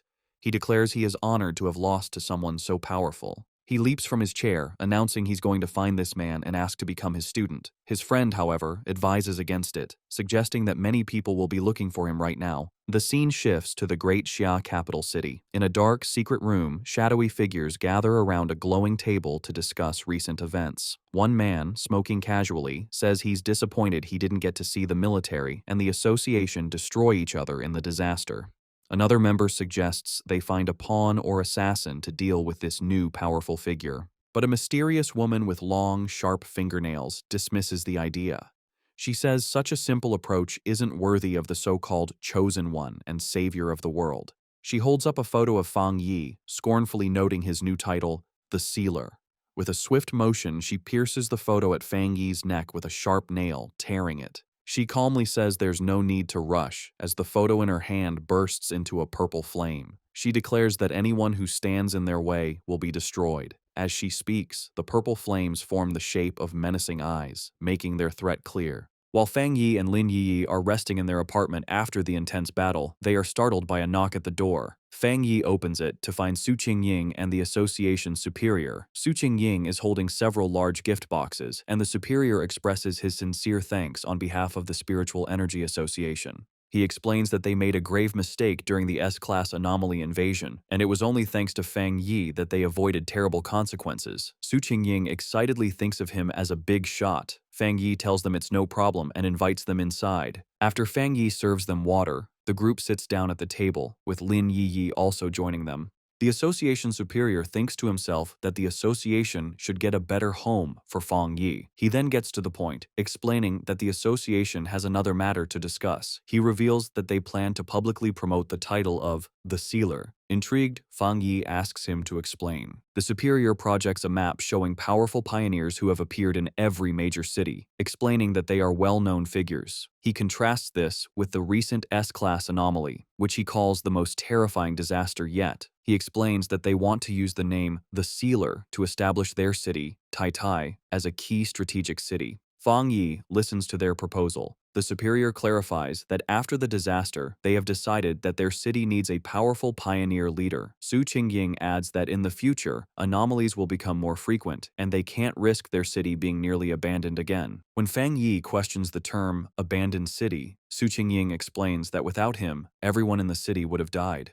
Fang Yi tells his cousin that he understands now, admitting his knowledge of the world is still lacking, but reassures her that they don't need to be so negative. He realizes that by focusing only on his own training, he has ignored the city's broader development. Looking out at the city, he understands that while Tai was a major city before, its importance doesn't match the top-tier cities. He recalls that among over 100 cities, the top 3 are Dushen, Tian, and Kang, with other major centers also being important. He concludes that this recent disaster is also an opportunity for Tai City to become more important. The superior confirms this, explaining that cities are now judged based on the number and strength of their pioneers, with higher-rated cities getting more resources. He concludes that everyone needs a symbol of hope. He proposes that the association will protect Fang Yi's identity while creating a mysterious public image for the Sealer, letting others build his legend.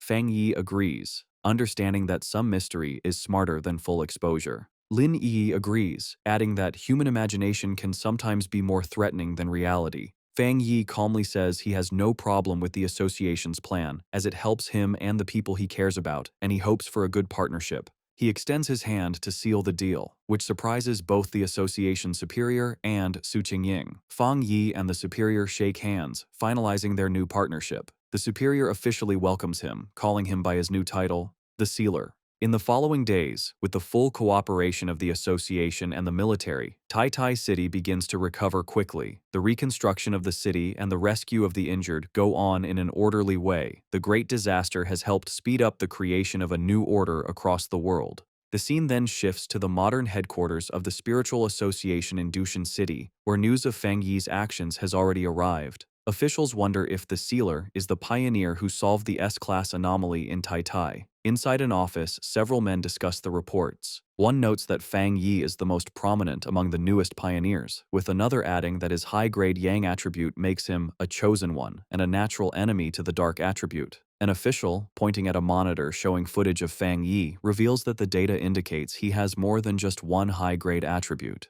He reminds them of the viral Skyfire Slash video, which showed a high-grade fire attribute, and the military's codename for him, the Tyrant, which came from his high-grade Thunder attribute. His colleagues are stunned, but the man with glasses insists there is something even more incredible about him. Their discussion is interrupted by a woman with wavy blue hair and glasses, who asks if they are talking about the Sealer. She confidently asks to see the data they have on him. The men immediately recognize her and comply, pulling up his file on the main screen. As she studies the information, she thinks that with more pioneers emerging, and with someone like Fang Yi taking the lead, there will inevitably be many who will challenge his authority. Her glasses gleam with a determined light as she admits that even she wants to see his power for herself, thinking that she and the Sealer will probably meet very soon. The scene shifts to a modern library in Kong City, where people are quietly reading. Fang Yi's ex-girlfriend, Chu Qingli, is sitting at a desk working on her laptop when a young man nervously approaches her. With a blush, the man stutters as he tries to ask for her contact information, but Chu Qingli coldly interrupts him. She tells him that this is a library and he is disturbing others. Dejected, the young man walks away while Chu Qingli returns to her work. Internally, Chu Qingli dismisses the man as boring, thinking how people like him are completely unaware of the massive changes happening in the world. She reflects on her own recent transformation, recalling that after an exam, she unexpectedly awakened her spiritual power and became a one-star Ghost Realm pioneer. She knows that becoming a pioneer is an incredibly rare thing and that she is one of the chosen few. She smiles, believing this new power is why she was able to escape the recent disaster that struck Tai Tai City. She scoffs at the idea of ordinary people trying to fight against anomalies. Her thoughts then drift to certain inferior guys, wondering what they could do in this dangerous new era. A flashback reminds her of Fang Yi telling another girl that he and Chu Qingli were just classmates. Chu Qingli grimaces, convinced that the old Fang Yi would have been quickly killed by the monsters during the invasion. She questions how she could have ever seen a similarity between a useless man like him and the incredibly talented Sealer. On her laptop, she looks at an article about the Sealer, thinking that he is 10,000 times better than her ex-boyfriend. With a confident expression, she decides that only a strong and handsome pioneer like him is worthy of being her partner. Meanwhile, Fang Yi is looking at a real estate brochure. He and his cousin Lin Yi, both dressed in stylish new outfits, stand ready for a day out. Fang Yi announces that they will be taking a break from training to find a new house. Lin Yi playfully asks if they are really not going to train, but Fang Yi explains that they need to balance their training with rest. He mentions that the association's suggestion to improve their living standard was a good one. Yi realizes the idea came from Su Qingying, who had told her their living conditions needed an upgrade and that she would go house hunting with them. Yi is thrilled, amazed that Captain Su has such resources, and was casually offering to give them 2 high-end houses. As Fang Yi and Lin Yi are enjoying their day off house hunting, a strange, bad-smelling green vapor begins to float around them. Yi asks her cousin if he can smell the stench, and Fang Yi agrees, comparing it to the smell of a sewer. His expression suddenly hardens as he realizes the smell is not an accident and that someone is following them. Both he and Lin Yi quickly turn around. From the green haze, a group of 3 menacing-looking men emerges. Their leader, a large, muscular, bald man with a heavy metal pipe, mockingly identifies Fang Yi as the Sealer and taunts them for only noticing him after they had already walked into his trap. The leader dismisses Fang Yi as a hyped-up pretty boy with no real strength, while one of his companions releases more of the strange gas. Another scoffs that Tai Tai City must be full of trash to have chosen a young kid like him as their captain. The men charge forward, demanding that Fang Yi hand over all the benefits he has received from the city. Lin Yi leaps into action, firing a powerful blast of blue energy from her hands. The attacker with the axe easily jumps over her attack. He then powers up his massive weapon with his own spiritual power. As he brings the glowing axe down, Lin Yi creates a protective barrier, grunting from the force of the blow. Meanwhile, the bald leader attacks Fang Yi with his metal pipe. Lin Yi shouts a warning, telling her cousin to be careful as these men also have spiritual power. However, Fang Yi effortlessly catches the weapon with his bare hand, stopping the attack completely. The bald leader stares in shock, unable to believe his powerful strike was caught so easily. With a look of complete contempt, Fang Yi's hand ignites in a brilliant burst of fire. He questions what kind of stinking fish and rotten shrimp would dare to rob him in the middle of the street. Without hesitating, Fang Yi punches the bald leader in the face, his fist covered in flames. The man flies backward, screaming in disbelief that he was beaten so easily. His friend with the gas tank watches in shock, confused why Fang Yi is not affected. He thinks his special, universal permeating potion should have paralyzed his opponent. Fang Yi just stares back, his hand still flickering with fire. The green gas is described as a potion made from the sweat of a wood attribute pioneer, designed to break an enemy's spiritual barrier, but it has a terrible, lasting smell. Angry about his defeat, the bald leader gets up, shouting he was just careless, and that since they are all at the spirit creation realm, they have nothing to worry about. He charges forward again, his body glowing with a purple aura. Fang Yi smirks, identifying his attacker's powers as mutated earth and wood attributes. He remarks that their sneaky tactics fit their crooked style. He confidently thinks that while a normal spiritual barrier might be weak to such tricks, they are useless against him. Meanwhile, the man with the axe-like weapon jumps high to attack Lin Yi. However, she reacts with amazing speed, kicking him in the groin and making him cry out in pain. As Yi lands, Fang Yi watches, thinking that while he doesn't want to cause a big scene, having his daily life interrupted is very annoying. He takes off his sunglasses, his expression now serious and his red eyes glowing with power. Telling his cousin to move, Fang Yi unleashes his true power. A huge surge of bright golden energy erupts from him, pushing back the attackers. He stands in the middle of a sun-like explosion of golden light that covers the area, stunning his opponents. The golden energy expands, trapping the three men. Covered in the intense, holy flames, the men scream in pain. They wonder what kind of terrifying fire this is, finally realizing the true power of the sealer as they beg for the pain to stop. Just as Fang Yi is about to use his full power, Su Qingying suddenly appears, rushing towards him and shouting at him not to kill the attackers, which surprises Fang Yi. Looking at the three defeated men on the street, Su Qingying explains with relief that these men are key targets the association is watching. Fang Yi asks if she plans to take them for processing. Su Qingying confirms, saying the association has started registering all pioneers, especially troublemakers like these. Standing over the defeated men, Fang Yi coldly tells them they are lucky. He says he dislikes being disturbed, and if they bother him again, things won't be so simple, which earns him an annoyed look from Su Qingying. As paramedics load the injured men onto stretchers, Su Qingying angrily scolds them, telling them that if this had happened 2 days ago, the association wouldn't have stepped in and they would have deserved to be killed. She reminds them that the sealer spared their lives for the association and warns them about the punishment waiting for them. As the ambulance drives away, Su Qingying watches with her arms crossed, muttering about the bunch of idiots who would dare to challenge the #1 pioneer. Lin Yiyi timidly asks Su Qingying what punishment the men will face. Su Qingying explains that because all three have criminal records, they will face life in prison even though they are at the spirit creation realm. They will lose their freedom and rights and will have to serve as pioneers in prison. Overhearing this, Fang Yi thoughtfully comments that this method is not a bad idea. Su Qingying turns to Fang Yi with a frustrated look, calling him the association's sweet bun and the future of the Jia nation. She complains that even with all their efforts to promote him, so many clueless people still challenge him, making her wonder if their publicity has been too quiet. She continues, saying it is the association's duty to recruit powerful pioneers like him and help them grow. She is firm that they cannot let these fools ruin the good relationship they have just built with Fang Yi. Changing the subject with a bright smile, Su Qingying excitedly tells Fang Yi and Lin Yiyi that she will take them to pick out a new villa and a new car. Standing before a tall, modern apartment building, Su Qingying declares that they must make an example of the attackers to scare others off. She presents 2 housing options: a top-floor penthouse in the city center and a very private 3-story villa in the mountains, perfect for training. Showing them a golden model of the villa, she explains that both places are fully furnished and ready to move into. Lin Yi comments that both options are very nice.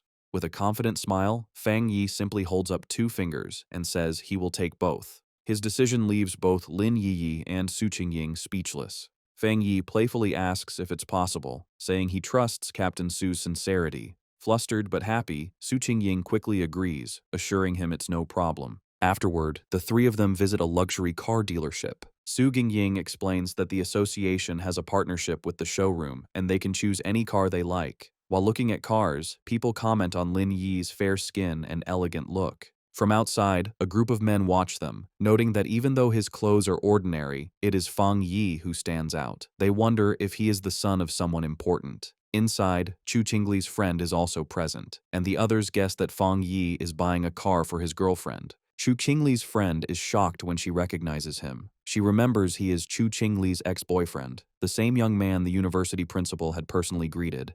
Her mind flashes back to her previous argument with him, and she gets angry at the thought of him buying a car for another girl. She takes out her phone and starts recording Fang Yi, Lin Yiyi, and Su Qingying as they look at a sports car. Her phone buzzes shortly after. As she sends the photo to Chu Qingli, she excitedly texts her friend that she has seen her ex-boyfriend at a VIP dealership, buying a car for a beautiful girl. Chu Qingli, however, replies with a dismissive, "So what?" trying to seem like she doesn't care. Sitting in a lecture hall, Chu Qingli is clearly bothered. She wonders where Fang Yi got the money, scornfully thinking he must have been lucky to survive the disaster and is now being kept by someone wealthy. A cold smile appears on her face as she thinks that the gap between them is too big to overcome. As she confidently walks through the lecture hall, she thinks that once she reaches the top of the pioneer world, such things will be beneath her, dismissing him as a vulgar fool. Having chosen their new home, Fang Yi and Lin Yiyi arrive at the modern villa. Yiyi is thrilled, running up the stairs and shouting in disbelief that they actually have a real villa. Inside the fancy living room, she looks around in awe. Fang Yi, carrying their bags, playfully tells her to wipe her drool, reminding her they also have the penthouse in the city. Filled with excitement, Yi Yi announces she is going to check out the upstairs, running up the grand staircase while Fang Yi watches with a fond smile, thinking how childlike she is acting. As he watches her go, his thoughts turn more serious. He thinks that she is finally acting her age. His mind drifts to a vision from his past life, a memory of a fallen pioneer, and he realizes that before his rebirth, he had never seen his cousin again. He assumes she must have been a trusted pioneer who died in the line of duty. With quiet determination, he vows that this time, he will not let her die again. His thoughts are interrupted by his phone ringing. The caller ID shows the name Zhao Lan. He answers the call, and Zhao Lan's voice congratulates him on his promotion to Captain Fang. She teasingly mentions hearing that the association recently gifted him 2 houses. Lounging on a sofa, Fang Yi replies with a smirk that he thinks it's a good habit they should continue. Jiaolan tells him not to bother with the flattery, knowing that a powerful pioneer like him doesn't care for such things. However, she admits that for improving one's living conditions, there is currently no better reward. She then adds that soon, when the first spirit fruits from the spiritual energy revival are ready, she will send some his way. Jiaolan's thoughts show she understands the New World Order. She thinks about the huge gap between ordinary people and pioneers, a gap defined by power. She knows there is an even bigger difference between regular pioneers and a top-tier individual like Fang Yi. Getting to the real reason for her call, she places a hand on a top-secret folder and tells Fang Yi she has an internal mission she hopes he will join. Fang Yi immediately understands and tells her to explain. Jiaolan asks if he knows of the Tianbao building in Kang City.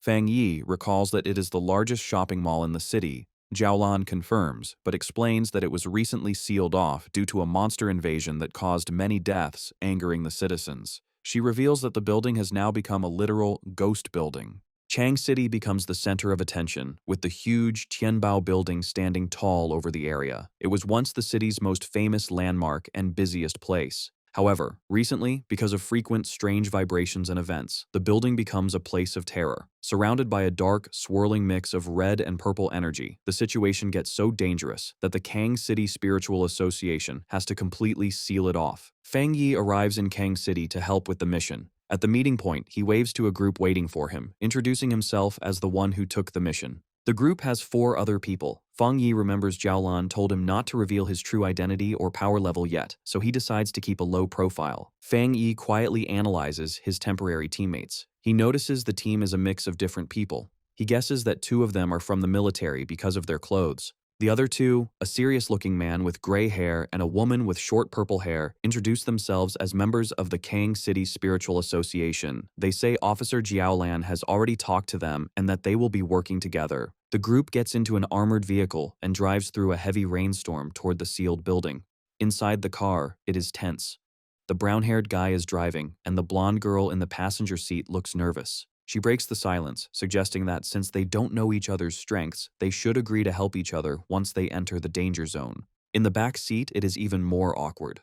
Fang Yi sits casually next to the serious man and the short-haired woman, who are crossing their arms and staying quiet. Fang Yi rests his chin on his hand, thinking the team is messy, and the quality of the association members in Kang City seems low. The serious man in the back glares at Fang Yi. He leans over and whispers to the short-haired woman, questioning if this young guy is really the powerful expert that Sister Lan, Jiao Lan, promised to send. He is doubtful because Fang Yi looks too thin, like a student. He notices that Fang Yi isn't wearing an official device, and his power is completely hidden. However, the short-haired woman stares at Fang Yi with a shocked look. Her mind flashes to the rumors of a legendary figure surrounded by flames.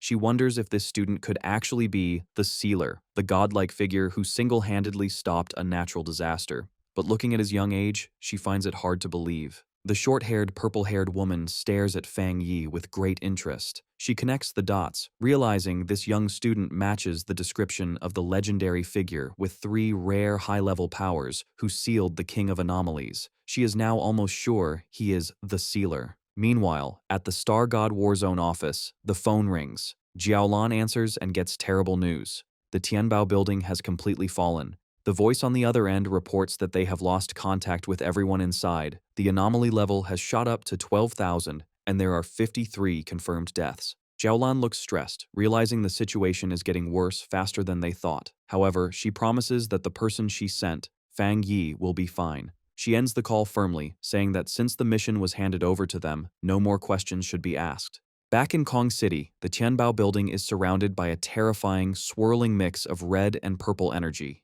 The armored vehicle arrives, and the team steps out into a heavy, unnatural rain that looks like blood.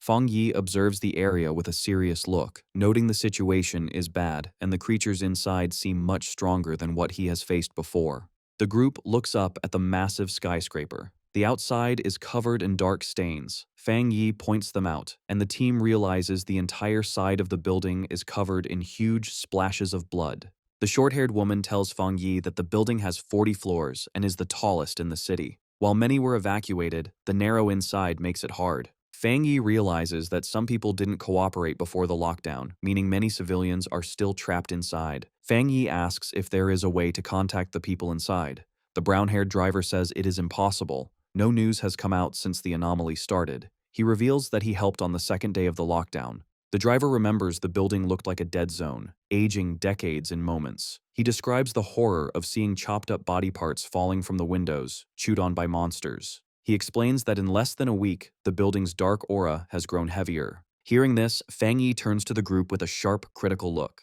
He confronts them, realizing that since they have no contact with the inside, their death count of 53 is just a guess based on the body parts they found outside. He coldly scolds the Kang City Spiritual Association for being too casual. The driver sweats nervously, stammering that they had no other choice. Fang Yi thinks about the grim reality, realizing the death numbers from the association are likely much lower than the truth. He reasons that for ordinary people, an anomaly is a world-ending event. In a closed space, they are like sheep waiting to be killed with no escape. Deciding to waste no more time, Fang Yi orders the team to enter the building immediately. He explains that some anomalies evolve by eating humans, meaning a higher death count will lead to stronger monsters inside. However, his leadership is immediately challenged. The serious gray-haired man grabs Fang Yi's shoulder, stopping him.